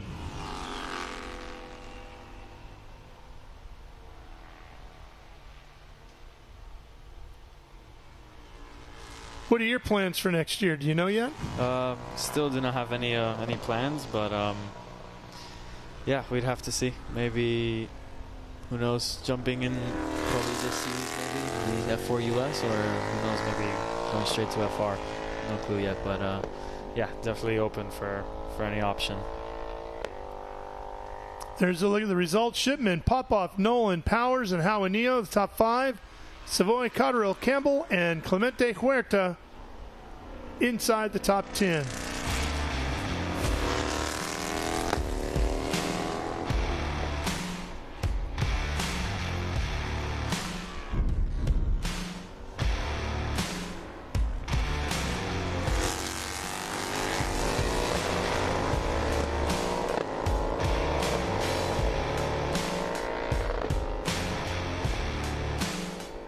Well, we're going to have one more race for you here today.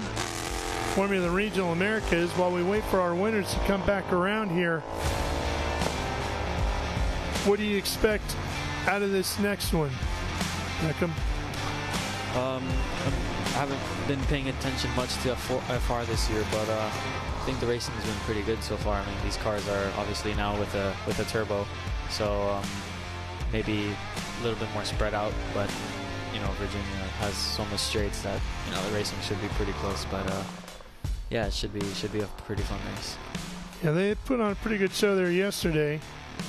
Christian Brooks making his first appearance with the series yesterday, taking the win there. There's the champ, who is now here on pit lane, on his way right there to the podium, where Ben Sissel will be awaiting his arrival. And again, of course, that is provisional until the cars are through tech. There's Popoff's 55 coming in, and here he comes, Cooper Shipman. All the teams giving him his props, as he has most definitely earned them here in 2025.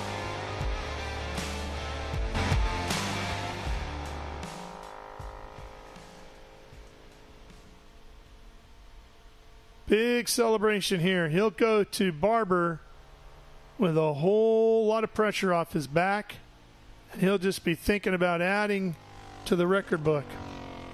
Let's go to Ben. Well, thank you. Thank you, Ralph, so much. Unbelievable. Cooper Shipman getting all the hugs down here from Kiwi Motorsport.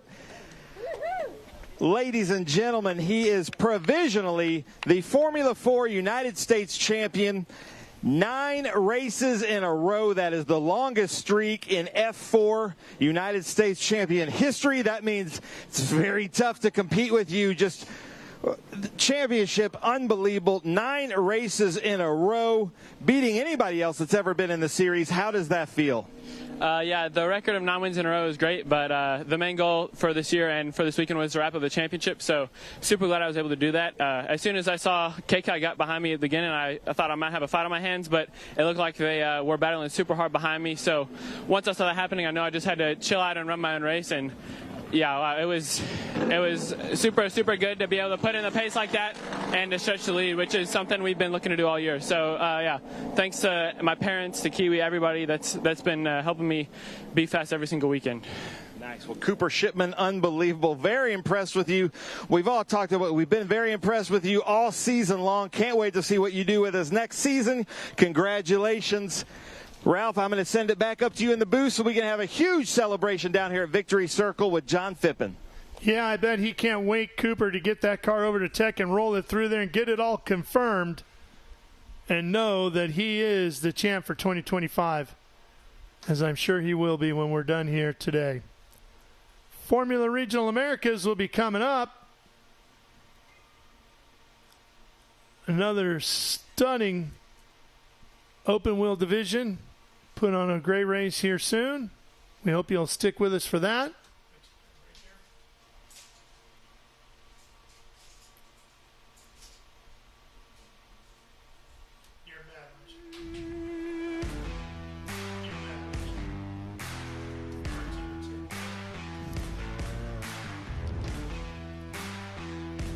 Well, while they wrap things up down here on the podium and you're watching from high above with our drone, we're going to step aside for a real quick break, and then we're coming back. Formula Regional Americas to wrap up the Speed Tour weekend at Virginia International Raceway on Speed Sport 1. Stay with us.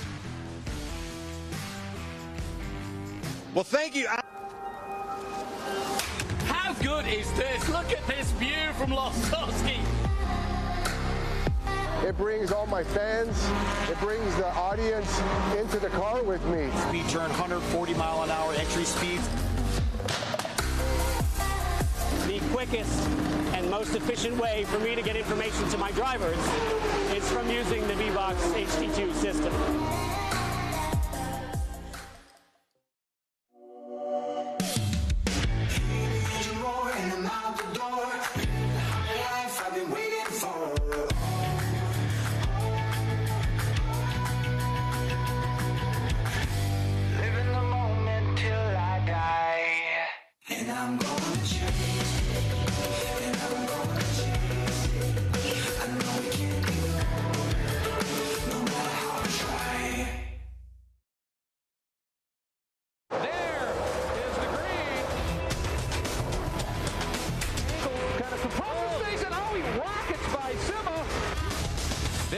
said. One of the ways you overtake here at Sebring is really good in the braking zone, like this one right here.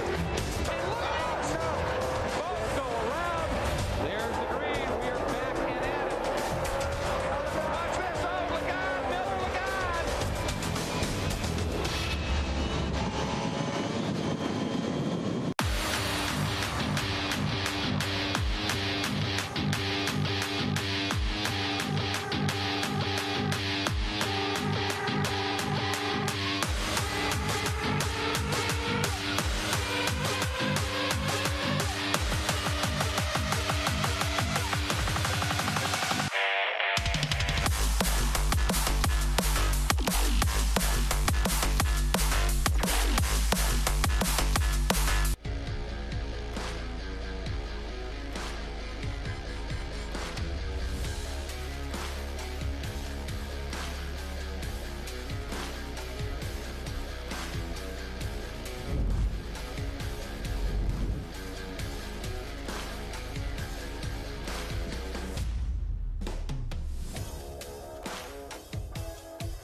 Well, thank you, ladies and gentlemen, and welcome back.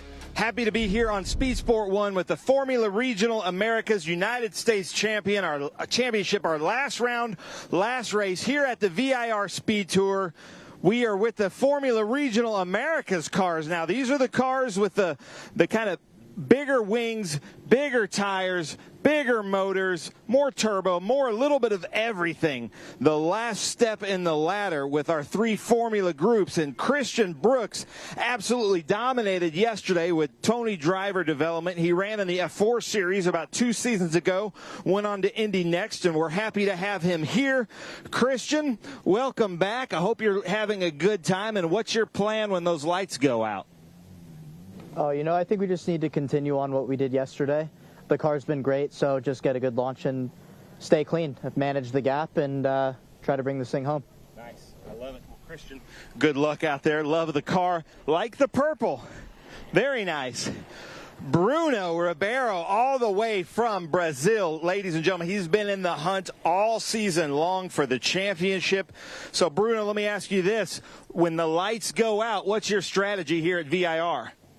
I think my strategy is to go to war, as always. We'll have to see. I mean, the last 4 races, it's been tough with mechanical failures and not being able to start in Canada. So, yeah, I'm looking forward to this race, and I'm very excited. Did you say you're going to go to war? Yeah. He's going to war, ladies and gentlemen. He just looked at me dead in the eye and says he's going to war as always. I like that. I like that a lot. So Formula Regional Americas and these two teammates who are also competing against each other for the championship, both from South America. Nico Ambiato doing so well. Nico, lights go out. What's your strategy? My strategy is take the points for the lead. Yes, it's no win, no battles. Yeah, take the points for win the championship. Nice. He wants to win, and to win the championship. We like that. Unbelievable. Now, we heard from Brady Golan. He was announcing one of the races earlier with you, Ralph, in the JFC. Brady is over here. He's looking relaxed. His hands are folded. Can't see his eyes. So, Brady, green flag drops. What's your strategy? Get the 3 in front of me. Can you say that again louder? Can you hear me? I said get the 3 in front of me. Nice, all right. I think he said pass the people in front of him, which is a good strategy. Keep it simple, right? His crew is nodding their heads yes. Titus Sherlock, who's still doing very, very well with Rain Nutrition, the Ronald McDonald House. He started out so strong at the beginning of the season, doing very well in FR. How is he, Hayden, in the points? We're doing pretty good. It's going to be a title fight at Barbara. I'm seeing between Ambiato, Bruno, and Titus. So we're going to see how this race goes. That'll determine how well of a chance we have in Barber, and hopefully we can get a little closer so we have a good run there. So you're hoping to extend it to the next round?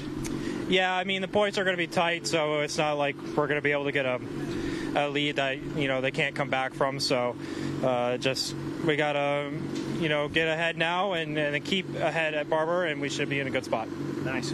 And nobody would know better than Hayden Bowlesby, who's competed in the FR Championship for a few seasons. And then we go over here to James Lally. I just noticed this. If we can get a shot of this. I haven't ever noticed this before on his little wings here. But that is the Nova Scotia flag. Flying the Nova Scotia flag is James Lally from Canada, doing very well. And then Connor Roberts, who was with us at CTMP, did very, very well. He was on the podium the last 2 years 5 times at CTMP. Very fast here at Virginia International Raceway. We've got about 3 minutes on the grid, so I don't want to interrupt some of these drivers' focus and talk to them this close to when they're going out. Because right about now, you can see by some of their eyes, they're basically imagining a lap here at VIR, and they're trying to basically meditate on what's about to happen when these lights go out. Barrett Wolf running here in this beautiful blue car. Barrett Wolf from the Las Vegas area with Crosslink Motorsports and Next Gen, doing awesome with us this time. Landon Matriano Lim. He ran with us in a Ligier and SVRA, did really, really well. Finish on the podium. His helmet matches that car. Now he's coming out here. It's his first time I've seen him in an FR car this year. Did really well with us in the Formula Regional Americas Championship last year. Talking to Kevin Jansen yesterday, he spoke to my camera operator here named Lucas and said, hey, I just want to give you guys a heads up. This may be my last race in Formula Regional Americas. Kevin, say it ain't so. You've got to come back with us next year, but what are your plans? Well, at this stage, I'm going to worry about the race today and just do the best I can. I guess over the next couple months, we'll decide what the plans will be. And, I think I've done probably about 78 races. I'm sorry about that, guys. We got to go. They're pulling out. But, Kevin, I really hope he has a great race. You always want to finish on top. So let's look for the number 24. Running in Masters, doing very well. And, Ralph, I'm going to send it up to you in the booth.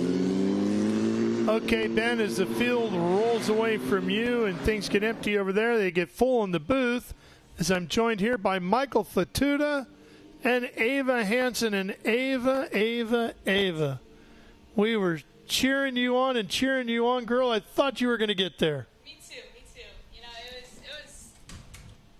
Try that, Ava. There you go. Sorry. No, I did too. It was really close. I think it was like 3,000s or 300s. Yep. I'm not sure, but we thought we were gonna get it too. But it's just a part of the game, Yeah. A few lessons out of that one. For sure. Yeah. Michael, you had a bumpy one, huh?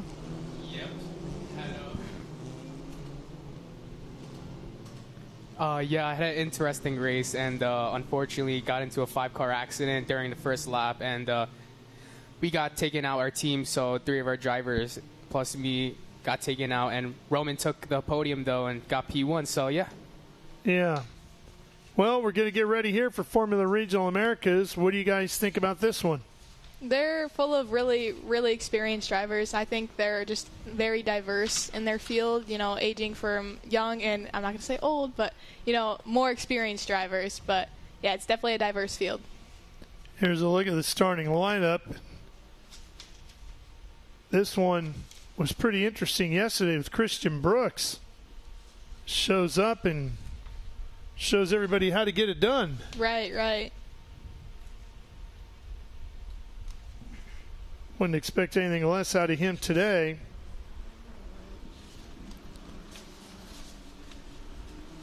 Ribeiro came into the race here. Bruno Ribeiro atop the point standings. Kiwi Motorsports driver. Had a very narrow lead over Nicholas Ambiato. And I don't believe this championship can be wrapped up here today like Shipman did. This one will go to Barber Motorsports Park as well to be decided there.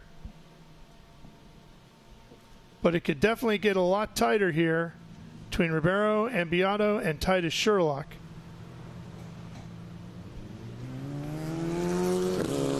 There's the 01 of Ribeiro. There is the 55 of Ambiato.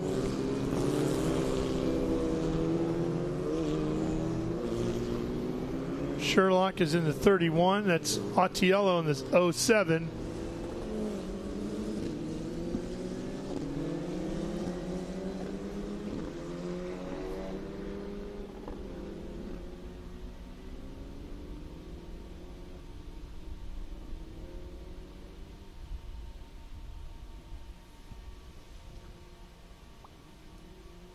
How have those hand-cooked tires been holding up out there today? Really good, really good. We went out on slicks. I'm not sure about Michael if you went out on slicks or not. No, we went on old tires, but they're pretty meaty still because we only use them for quali, and we didn't get many laps. Yeah, we were really, it was a hard decision between whether or not we wanted to go out on the scrubs that we had for race 1 or if we wanted to go out on brand new slicks, and we ended up going out on brand new slicks, and it ended up being pretty good, so I think we made the right decision. But yeah, they definitely have some life in them.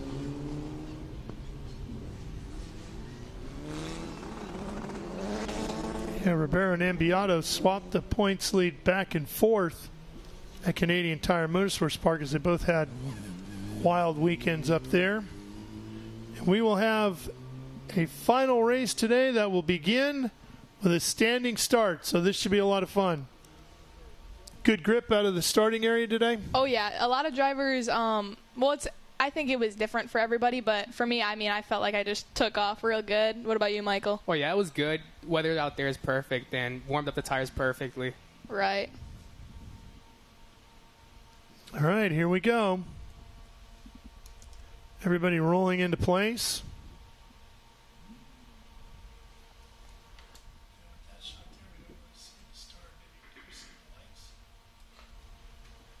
There's a look at the lights. It's always nerve-wracking when you're just sitting there waiting for those green lights to come up. Do you have a trick at how you do that, Ava? Nope, you just got to time it perfectly. Let's see who gets it right. Oh, yeah. Oh, boy, underway. Oh, there goes Christian Great Brooks. start by Titus Sherlock. He comes charging up to third right away. You'll see him in the orange 31. There he is, sticking his nose out right behind Ribeiro. And Ribeiro trying to find a way around Brooks, but Brooks right where he was yesterday, out front and pulling away. Ribeiro coming back. Ooh. Looks like the 13 at Barry Wolf is going to roll out from the pit lane. Joining the fight. And the field now making its way through the snake. Ambiato is in fourth in the 55. Here they come up into the S's.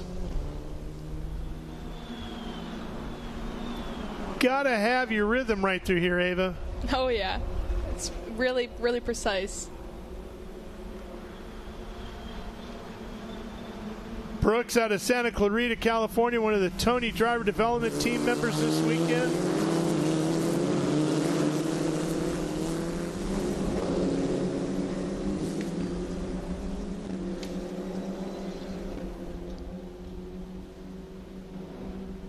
Ribeiro trying to hang with him, though, in the draft. Oh, yeah. Big slipstream. Here he comes. Nope, tucks back in. Smart. Side by side, that's Roberts in the 46 and James Lawley in the 88 out of Canada, Halifax, Nova Scotia, the Atlantic Racing Team entry.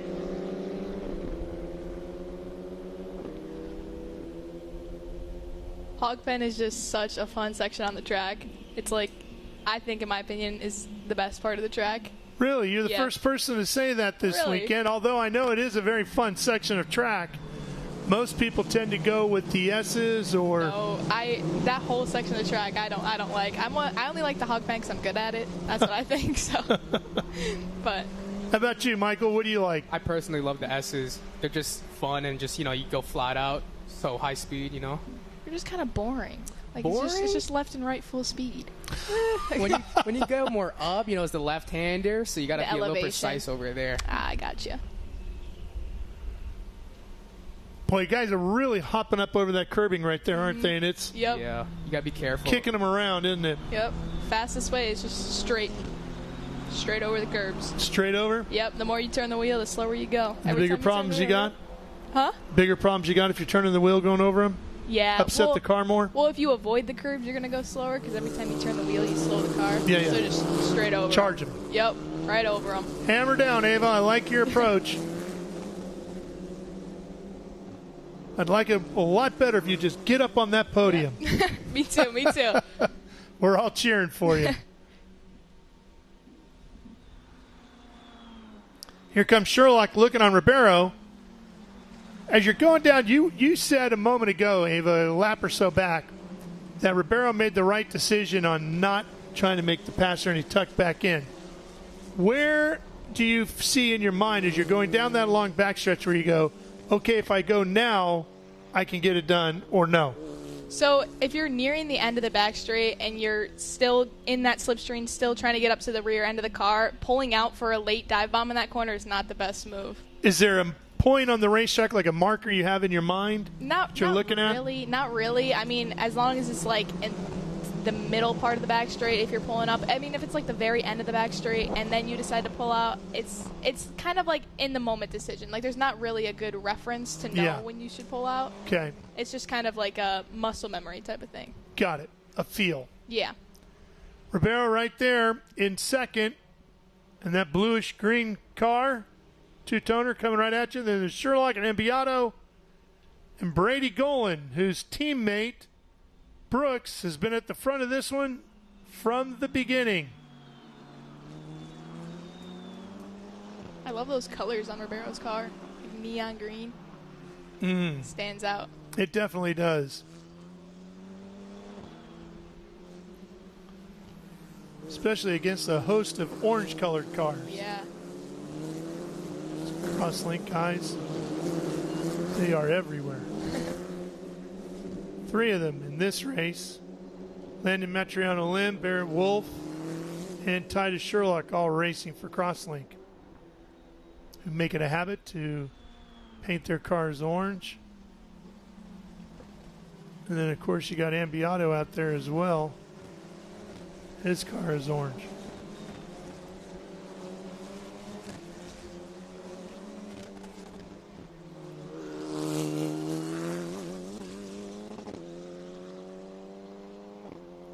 Ben was talking about Jansen, maybe this being his last race, and Kevin right now sitting back in 10th behind Lim and in front of Wolf. Ambiato and Golan cross the line, still 4th and 5th. There they are, going into the horseshoe.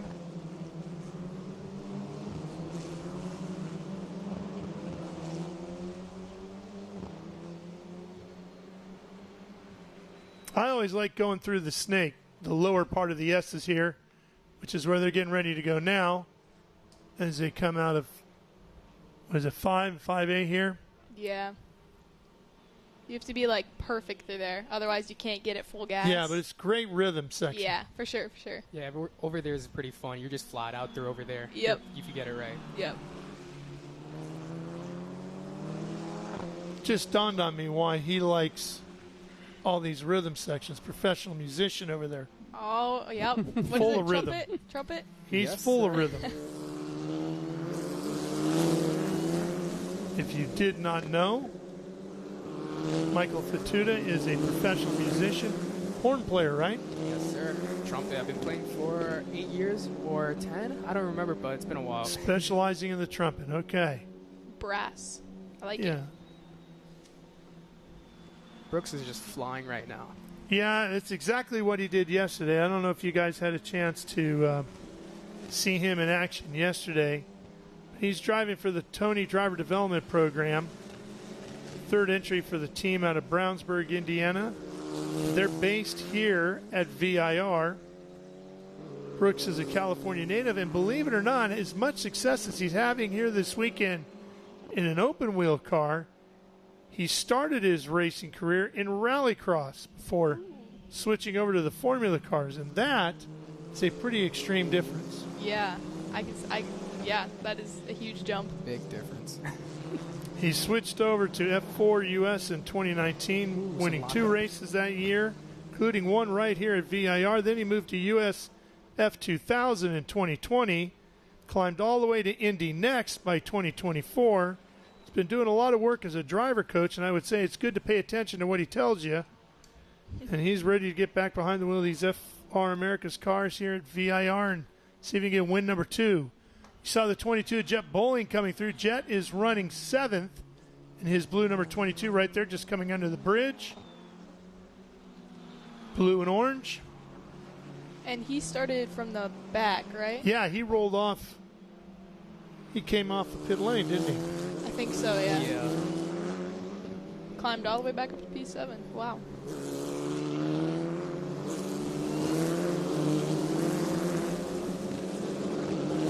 Bowling was a winner at Indy. Oh. Wow. If I'm not mistaken, Jet won at Indianapolis That's a when we good were place there. to win at. That's a good place to win at. If you're going to win one, Right. that's not bad. Pretty good bragging rights wherever you go. Yeah, looks like we got a car in the pit lane, though. Number 55 down there. Ambiato showing on the pit lane. Tough break for the 55. Nicholas out of Santiago, Chile in the Kiwi Motorsports Velux USA backed car. As Brooks, Ribeiro, and Sherlock all come across the line. Still running in our top 3 with inside of 21 minutes remaining here in this final race of the weekend. Round 18 of 20 for Formula Regional Americas. We will take a quick break here on Speed Sport 1, but don't go away. We'll be back for the finish here at VIR.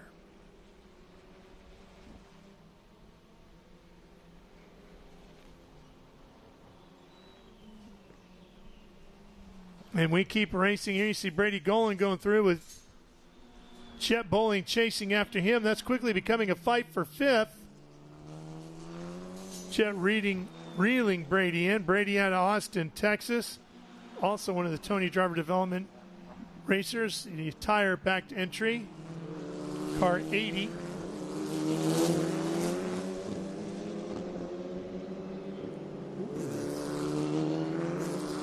Beats him in the braking zone there. They're just staying on top of each other. Yeah, that's Lawley and Roberts right there. James Lawley out of Halifax, Nova Scotia, and the Pentagon Properties backed Atlantic Racing Team entry, and Connor Roberts out of LaGrange, Georgia, ApexSpeed.com and Trophy Sellers backed Atlantic Team Roberts entry. So team cars going there. Ooh, it looks like he might make a move.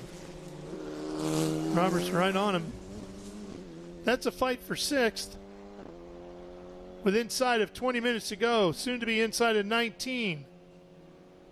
How are those Hancooks feeling right about now, Ava? It truly depends on pressure. So if you go too high, they're going to be really good in the beginning, and then they're going to fall off at the end. Too low, they're going to be not good enough in the beginning, but really good at the end. So it's just kind of a balance of tire pressure.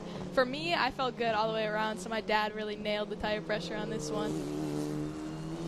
What about you, Michael? Well, it all depends, like you said. Well, yesterday we were running new tires, and the tires were feeling pretty good. But towards the end, we were kind of feeling a little understeery. But since yesterday, my gearbox was at a failure. But I tried pushing as much as I can, but the car felt good, though.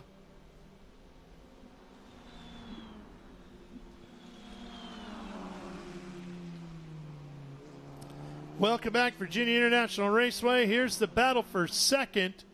Ribeiro in the blue and green 01 being chased by Titus Sherlock, and just in front of them you see Christian Brooks, who has a pretty good sized lead over that fight for 2nd, and he's been out front all day long since this one got underway. This fight here is for 6th. That's Lawley with Roberts right on his tail as they come out of the oak tree bend. Am TA2 now rolling off the pit lane. He's going to get back into the race. He's at least 3 laps down.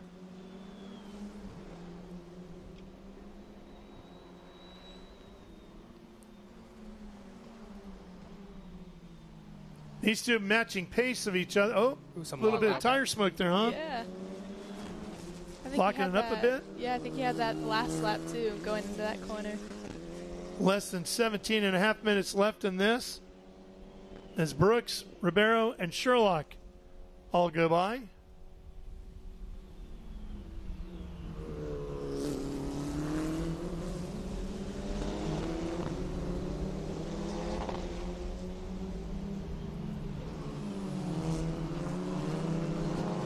So again, this championship will not be decided here this weekend, and that's going to be Roberts and Lawley side by side out of the horseshoe. Headed over to NASCAR Bend to give the spot to Roberts now as he takes over 6th. Very clean racing.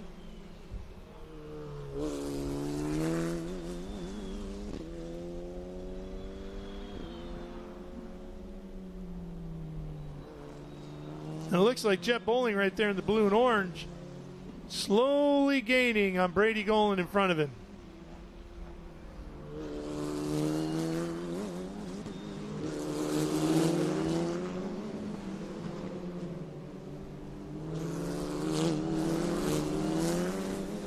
Bowling out of Dallas, Texas. That bullhorn back number 22 for Kiwi Motorsport.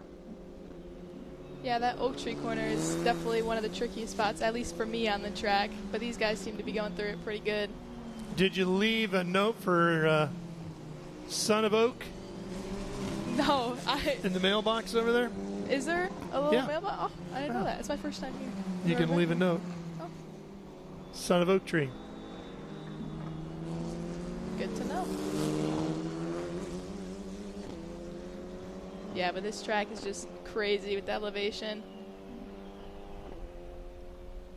15 and a half minutes to go. Ribeiro down 2.8 to Brooks with less than 15 and a half minutes to go.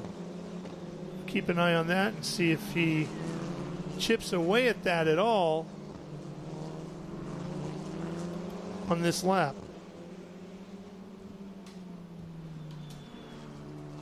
I get the feeling if Brooks really had to, he could dial it up another notch. I mean, maybe. He's looking that way. Brooks is flying right now a lot. Like, the gap between him and Ribeiro is a big gap, and he's just, like, flying like Superman right now. Probably looking in his mirrors, pretty chillaxed, but still pretty locked in. Yeah, there's nobody by him, so there's nothing to worry about for him.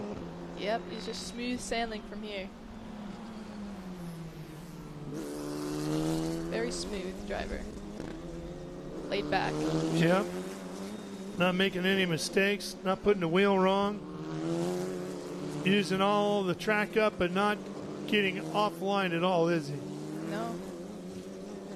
I mean, and that's great when you look for that in a driver. It's really great to see that they don't falter under pressure or anything like that. Look at that move. Here comes Sherlock. Oh. Trying to get Ribeiro. That's for second. Couldn't get it done. He's got less than 14 minutes now to try it again. Yeah, that's a tricky spot to try and go side by side through.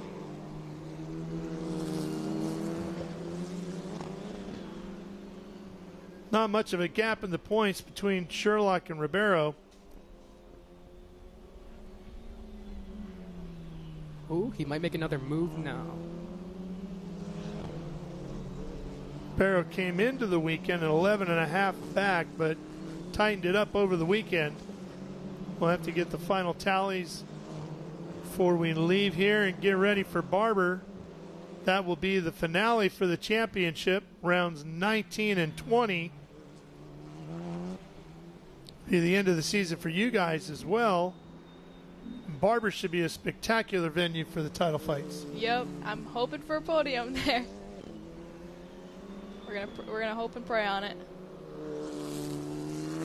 Well, you know you got the speed and you can do it. Just got to dial it all together. Yep. Setup development and just dialing down the track right away.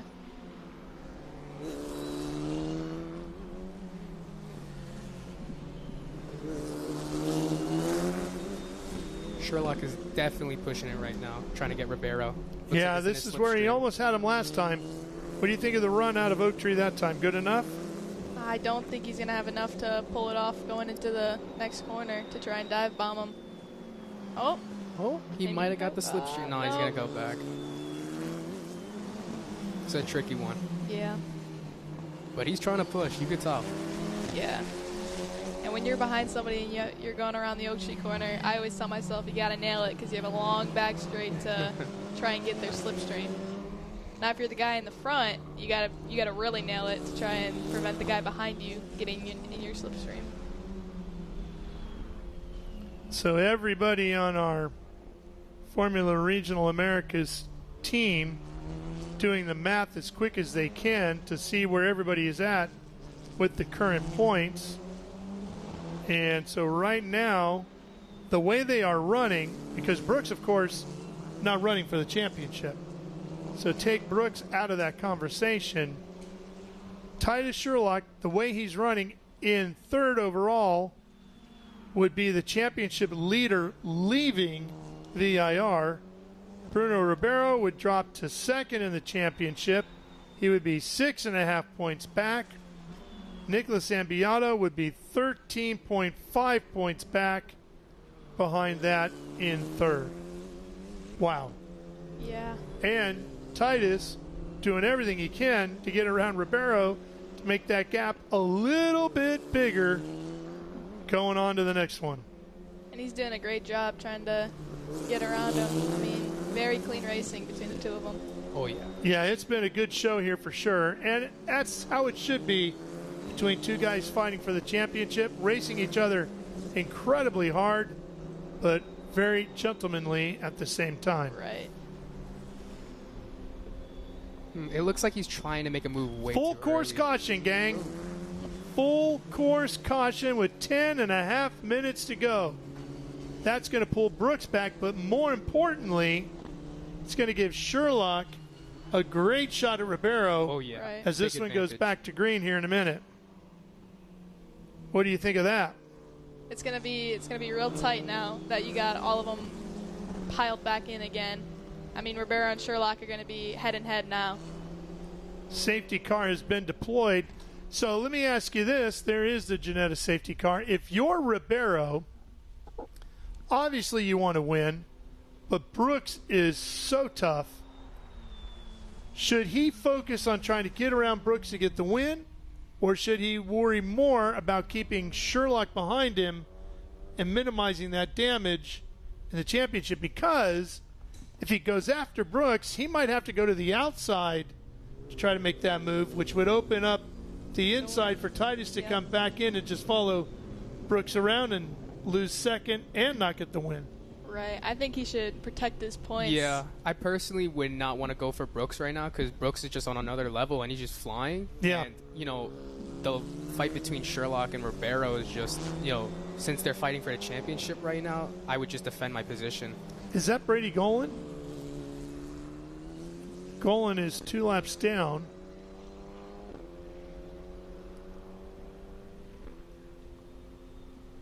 Not sure who that is. But Bowling is rolled up to 4th. Wow. And Brady is definitely out of it. Yes, that is Brady Golan's car. Good to see Brady out of the car. But the 80 is done for the afternoon, and he'll start thinking about going to Birmingham. We will take a quick break here and come back for the finish. Formula Regional Americas. So stay with us here for the conclusion of this one and a great weekend with Speed Tour on Speed Sport 1. Rev up and get ready for race day with Mission Foods. The world's best racers and tastiest products come together to make every race delicious. Fully loaded tacos, fast wraps, piled high nachos. Whatever you crave, Mission will help you be race ready with easy-to-make recipes that will take your race day to the finish line. Keep your racing delicious and enjoy all the mouth-watering action. Brought to you by Mission Foods. Too fast, too tasty.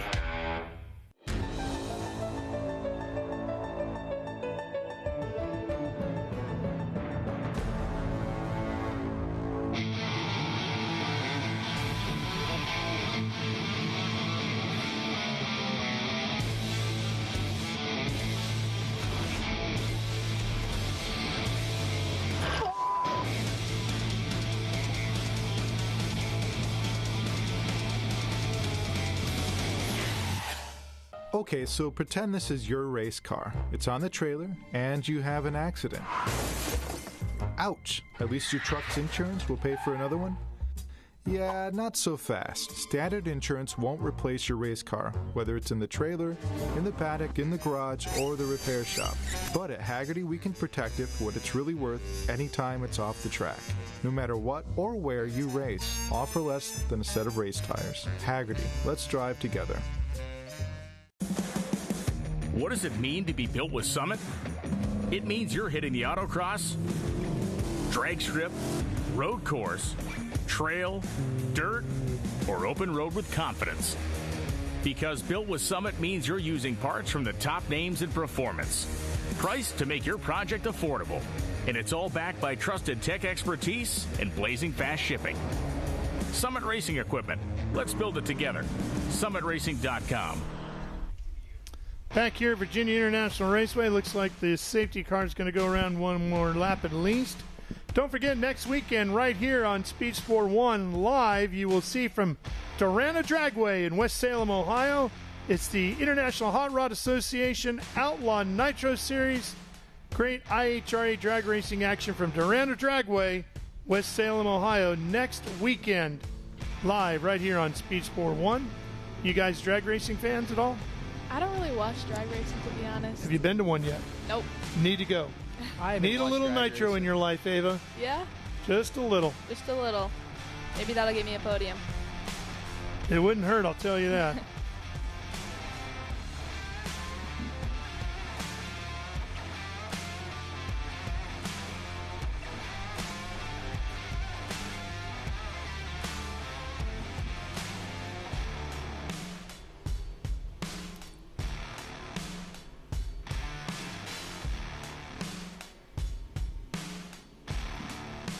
So we were talking about the Son of Oak, and over on the outside of what is known as the Oak Tree Bend, which is turns 11 and 12, there he is, Son of Oak, growing tall, growing strong. See the mailbox, Ava?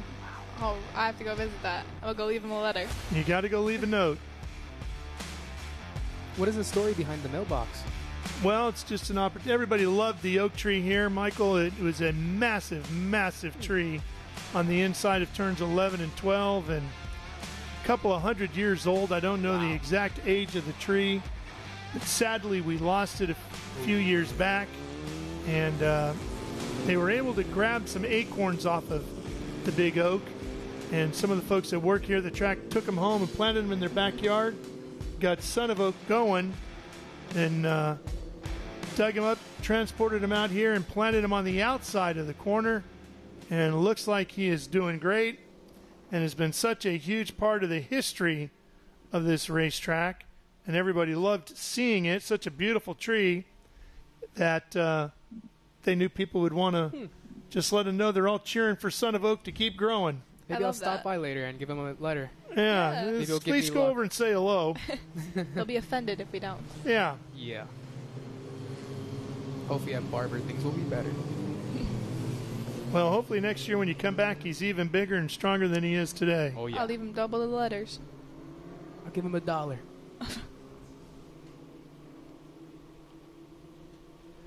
Looks like the lights are out.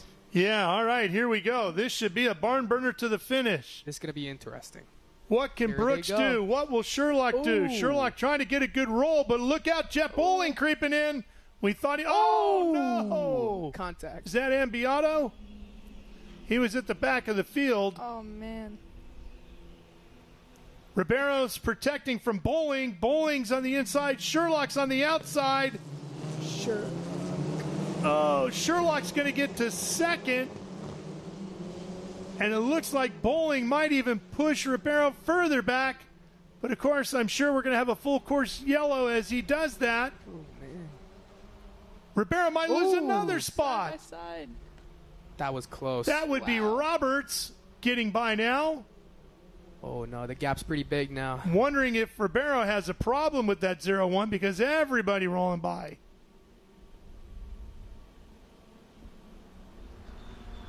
There goes the full course caution flags out, it looks like. But just There it is. Full course caution comes out. Yeah. Holy cow, what a horrible set of corners for Ribeiro. Yeah. Looks like a momentum car made contact. Not sure who that was. Didn't get a good look at the car. Did you guys? No. Let's see. It's at the tail end of the field here. There's Bowling, Roberts, and Lawley. It's not him. Oh, he got into the back. That's Ottiello going by on the inside in the black. Yeah, it looks like he got into the back of Jansen. Yeah, the engine cover came off too. Yeah. Hopefully this will be a quick yellow.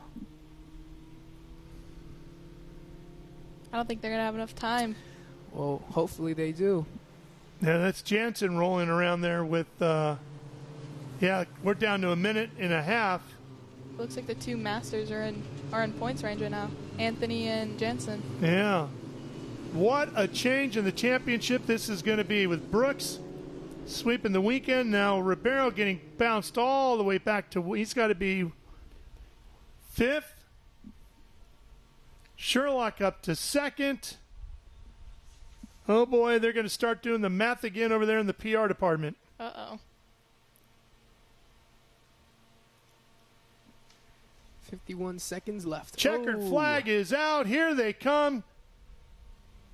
Christian Brooks out of Santa Clarita, California, the former rally cross driver, is big-time Formula Regional Americas racer here this weekend at Virginia International Raceway as he takes the win here on Sunday to go along with an outstanding performance yesterday.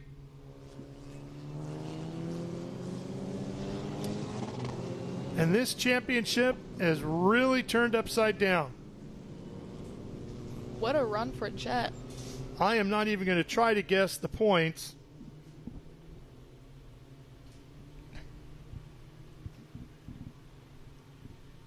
Because none of it matches up with what they were projecting. So, and of course, everybody's got to go through tech as well to make sure everybody's legal and legit and all that kind of fun stuff. Yep. Brooks, Sherlock, Bowling, Roberts, and Ribeiro, and that's why you race all the way to the checkers, right? 100%. Because you just never know. Yep. You got to expect the unexpected is what I say. And it did happen right there. Oh, wow, what a wild, wild finish.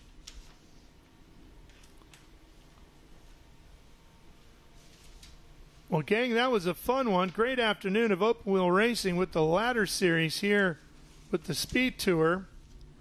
And now you guys get to roll on to Bama. Get ready for Barbara Motorsports Park and to wrap up the season. I know you got another race to go yet, but Michael and Ava, do you know what you're doing in 26?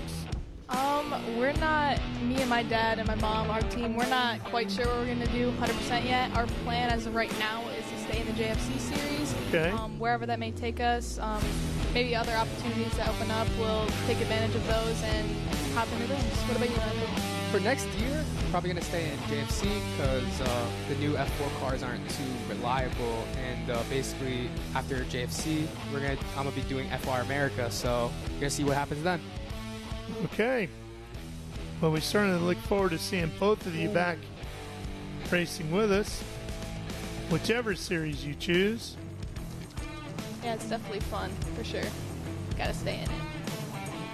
And Michael, for those that you live in New York City, right? There's Jansen missing the back end of his car. You're in New York City, right? Yes, sir. So for those in the New York City area, if they want to see you blowing on your brass, where do they go? Oh, Flushing. Flushing, when? You got another show on the books? No, not at the moment. Okay. Right now, I'm trying to learn actually the violin and the piano, so hopefully. Oh, he's going to be a whole band there real soon, Ava. Well, I know a lot of things. All right. Beautiful shots from our drone from high above here at Virginia International Raceway, just outside of Danville. Here they come. Here's Brooks. There's Sherlock, the new points leader. We know that much for sure. And Jet Bowling.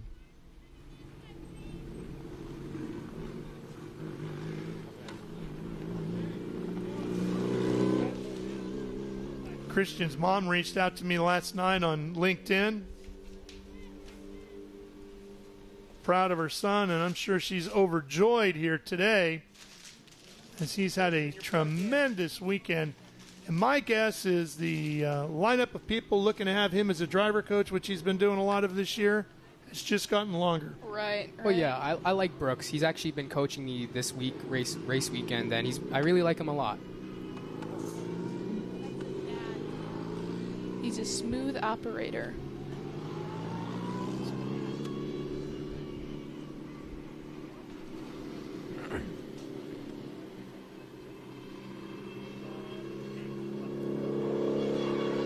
Well, let's go down to Ben. Well, thank you so much, Ralph. We're down here. You can see Christian Brooks getting out, talking to all the crew, giving them high fives. Unbelievable run for him, 2 in a row with the Formula Regional Americas. Joining us late in the season, but that was a lot of fun. Doing very well for Tony Driver Development. Christian, how was it for you out there? It was great. Just happy that I got some good advice from Charles Cruz on the restarts. Yesterday that was a bit tough, but I spooled up the turbo enough to get a good launch this time. Really, I was just taking care of my tires the first 3 quarters of the race, and that was paying off. I think they were falling off quite a bit there at the end, and then, of course, the caution came out. So it kept me on my toes, but the car was good enough to get it done today. Nice. Well, congratulations to you.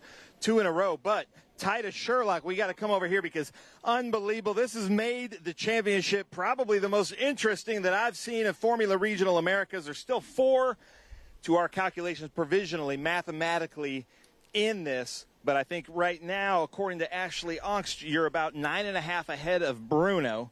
How do you feel? Yeah, awesome. A month and a half ago, I did not think that'd be possible, but the boys at Crosslink have given me such a fast car. Hasn't missed a beat, so I can't thank them enough. That race was really stressful but fun at the same time. I think we had the pace to maybe win if we could have gotten around sooner, but it is what it is, and it's probably the happiest I've been for second in a while, so I'm happy. Nice. Congratulations, Titus. And then the never give up Jet Bowling now with those moves there at the end, still mathematically in this thing. Unbelievable. We go to the next round at Barber to decide this championship with 4 left. That's the first time that's happened that I can remember. How's it feel to still be in it? Yeah, that was a really good run. We needed that one going last to third. Really happy with the car. Had some nice breaks there with some people going off in front of me, but I drove a good race, had good pace throughout it, so really proud of that. Nice. Anybody you want to thank? Yeah, thanks to the team, Steven, Gary, everybody out there. Really good weekend. We've suffered a lot past couple weekends, but we put it together, and that's nice to go last to third. Well, congratulations, Ralph. I'm going to send it to you so we can get John Phippen on Victory Circle to run this thing through. Great weekend here at VIR. Up to you, Ralph. Okay, buddy. Thank you, Ben. And Jet Bowling still alive in this thing, guys, and he's carrying some momentum into Barber Motorsports Park. And that track is so radically different than this one. Oh, I've heard. I've heard. I've never been. It is. Check. There we go. Very technical, very, very pretty, beautiful circuit. They Waiting call on it the TV. Augusta of road racing tracks, and it certainly looks like it's manicured just perfectly. Incredible museum there. Make sure you make time to take mom and dad over there and walk through it. It's tremendous. Our good buddy John Phippen is ready to handle the podium. Take it away, John. Thanks so much, Ralph. We have got a podium to celebrate here as we have got an unprecedented 4 drivers still in the hunt for the championship. To my work, The race of the day goes to our third place finisher, Jet Bowling, ladies and gentlemen. Jet, last to the podium, my friend, and you're still in the hunt. Yeah, it was really good. I told my dad 5th was the goal. Obviously, we got 2 more, which is nice. Really busy race, really hot one, but, happy to bring it home. Anybody to thank? Yeah, I want to thank the team, Steven, Gary, my mechanic Adam. It was a tough weekend, had to crash in race 1. Thanks for putting the car back together quickly. And I want to take a moment to thank God. It's a beautiful day, beautiful weekend. Despite all the trouble I've had, I get to race F3 cars with my best friends, so I'm really blessed. God bless you, my friend. Thank you. Jet Bowling, ladies and gentlemen, well-deserved third-place finish and still in the hunt for the championship. And now let's bring... Hello? Did it go away? No, I don't think that's it. Can you hear me? Okay, we'll go. I'll speak loudly for those of you here in person. Let's bring up our second-place finisher, a fantastic battle all race long, and that's Titus Sherlock. Titus. Double? Just do double? We'll do a double header here so we can still hear you. Titus, you and Bruno absolutely going after it all race long. Tell us about it. Yeah, we were really close the whole time. It's just hard to pass in these cars around here, but happy to get it done on the restart. It was a fun 3-wide moment, and it's a decent second place today, so good points, and I'm happy. And unofficially, you're in the points lead going into Barber. How do you feel? Yeah, awesome. I didn't think that'd be possible not too long ago, so really grateful for that, and hopefully we can go have a good weekend in Barber and wrap it up. Anybody to thank? Yeah, all the Crosslink boys, everybody. The car has been super fast today, and it hasn't missed a beat, and I can't thank them all enough for all their hard work, and it's all because of them, so I can't thank them enough. Congratulations. Thank you. Titus Sherlock, your new points leader, ladies and gentlemen. Okay. I'll get a little further away. All right, let's bring up our winner. Second day in a row, making a cameo appearance in our championship, Christian Brooks, ladies and gentlemen.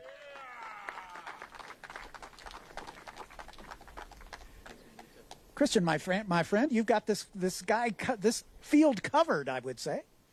Yeah, I mean, honestly, it's a big thanks to the TDD boys. The car was very easy to drive, and, I just had to keep the tires on it. Nathan gave me a good pep talk last night about not over pushing, and I think that played into my favor there at the end of the race. But, yeah, honestly, they gave me a great car. They trained me up well, and I was just having fun out there. And, these guys are really quick as well, so it's not easy, but... we were able to do it. On that last restart, it got a little gamey, but you got it done. Yeah, no, I mean, when they said another caution, I was a little bummed out, but like I said in my first interview, I got some good info to get the turbo spooled up on the restart, and that helped me a lot. Yesterday, I didn't know that, so yeah, it helped a ton, and, I was able to get the launch on him, and all I saw in my mirrors, I think it was actually Jet coming down 3-wide on the inside, and it was pretty dang close, but... no, I'm just glad that everything worked out this weekend. We came and did what we wanted to do, and I'm blessed. Any chance we'll see you at Barber? We'll talk about it. We'll see. All right. Get up on top of the podium, my friend. I'm going to get out of the way of that loudspeaker. Let's go with Christian Brooks, winner for the second day in a row.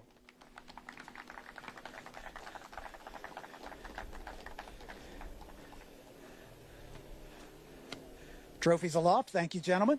It's Gavin Baker doing the photography duty. Again, thanks to Hankook. As the Hankook hats go off and the Mountoon hats go on, as we thank Mountoon for massaging these Honda-based power plants, the turbocharged version in the back of this car. And as Christian Brooks says, you got to remember to spool up the turbo. So that's part of the learning curve for these drivers. And finally, could not do what we do without Ligier. This Ligier JSF 3 has been with us since the inception of this championship in 2018. And Mo Murray shared with me a photo of the new second generation FR car, which is in testing as we speak. And we might see it. I say might because it's not yet decided. We might see it as early as 2027. All right, with that, it's time for our final celebration of the weekend. Let's hear it for Jet Bowling from Kiwi Motorsport, Titus Sherlock from Crosslink Motorsports, and Christian Brooks for Tony Driver Development. Ralph, back to you for the wrap. All right, John, thank you very much. Great weekend. podium celebration wrapping up, and we are closing up shop here at Virginia International Raceway. Well, Michael, Ava, thanks for coming by and joining me. Of course. We look forward to seeing you guys at Barber Motorsports Park as you wrap up your Ligier Junior Formula Championship season. We'll be there to call all the action and enjoy that one along with you. Yeah, we're looking forward to it. Of course. What do you got going between now and then? A lot of high school stuff, musicals, plays, theater, choir, stuff like that. A lot of my side hobbies and stuff in between. Okay. Michael, how about you? Nothing much. I'm going to be going to Tennessee and somewhere in October before the race, so it's a little car event, so that's pretty much it. Little vacay. Well, get Ben Sissel's address when you're headed that way. That's where he lives. Sure, he'd be happy to host you, take you out to dinner, feed you, pay for your hotel, all that sort of stuff. Right, Ben? I would love It has been a tremendous day. Started off incredibly foggy here. And then we got going with the Sports Car Vintage Racing Association. Great activities there. Had Le Monster in competition with us this morning. A thrilling Trans Am race that saw Chris Dyson tie Mark Donahue for second on the all-time win list at 29. And we wrap it up with 3 very intriguing, interesting, and exciting open wheel ladder series races to close out the day and tighten up the championships heading to Barber Motorsports Park, our next stop on the tour in a couple of weeks. Well, for Ben Sissel and everybody that has joined me in the booth this afternoon, it has been a tremendous weekend here at Virginia International Raceway. Thanks to our television production crew at Live Race Media and everybody at Speed Sport 1. For now, I'm Ralph Shaheen saying so long from Virginia International Raceway here on Speed Sport 1.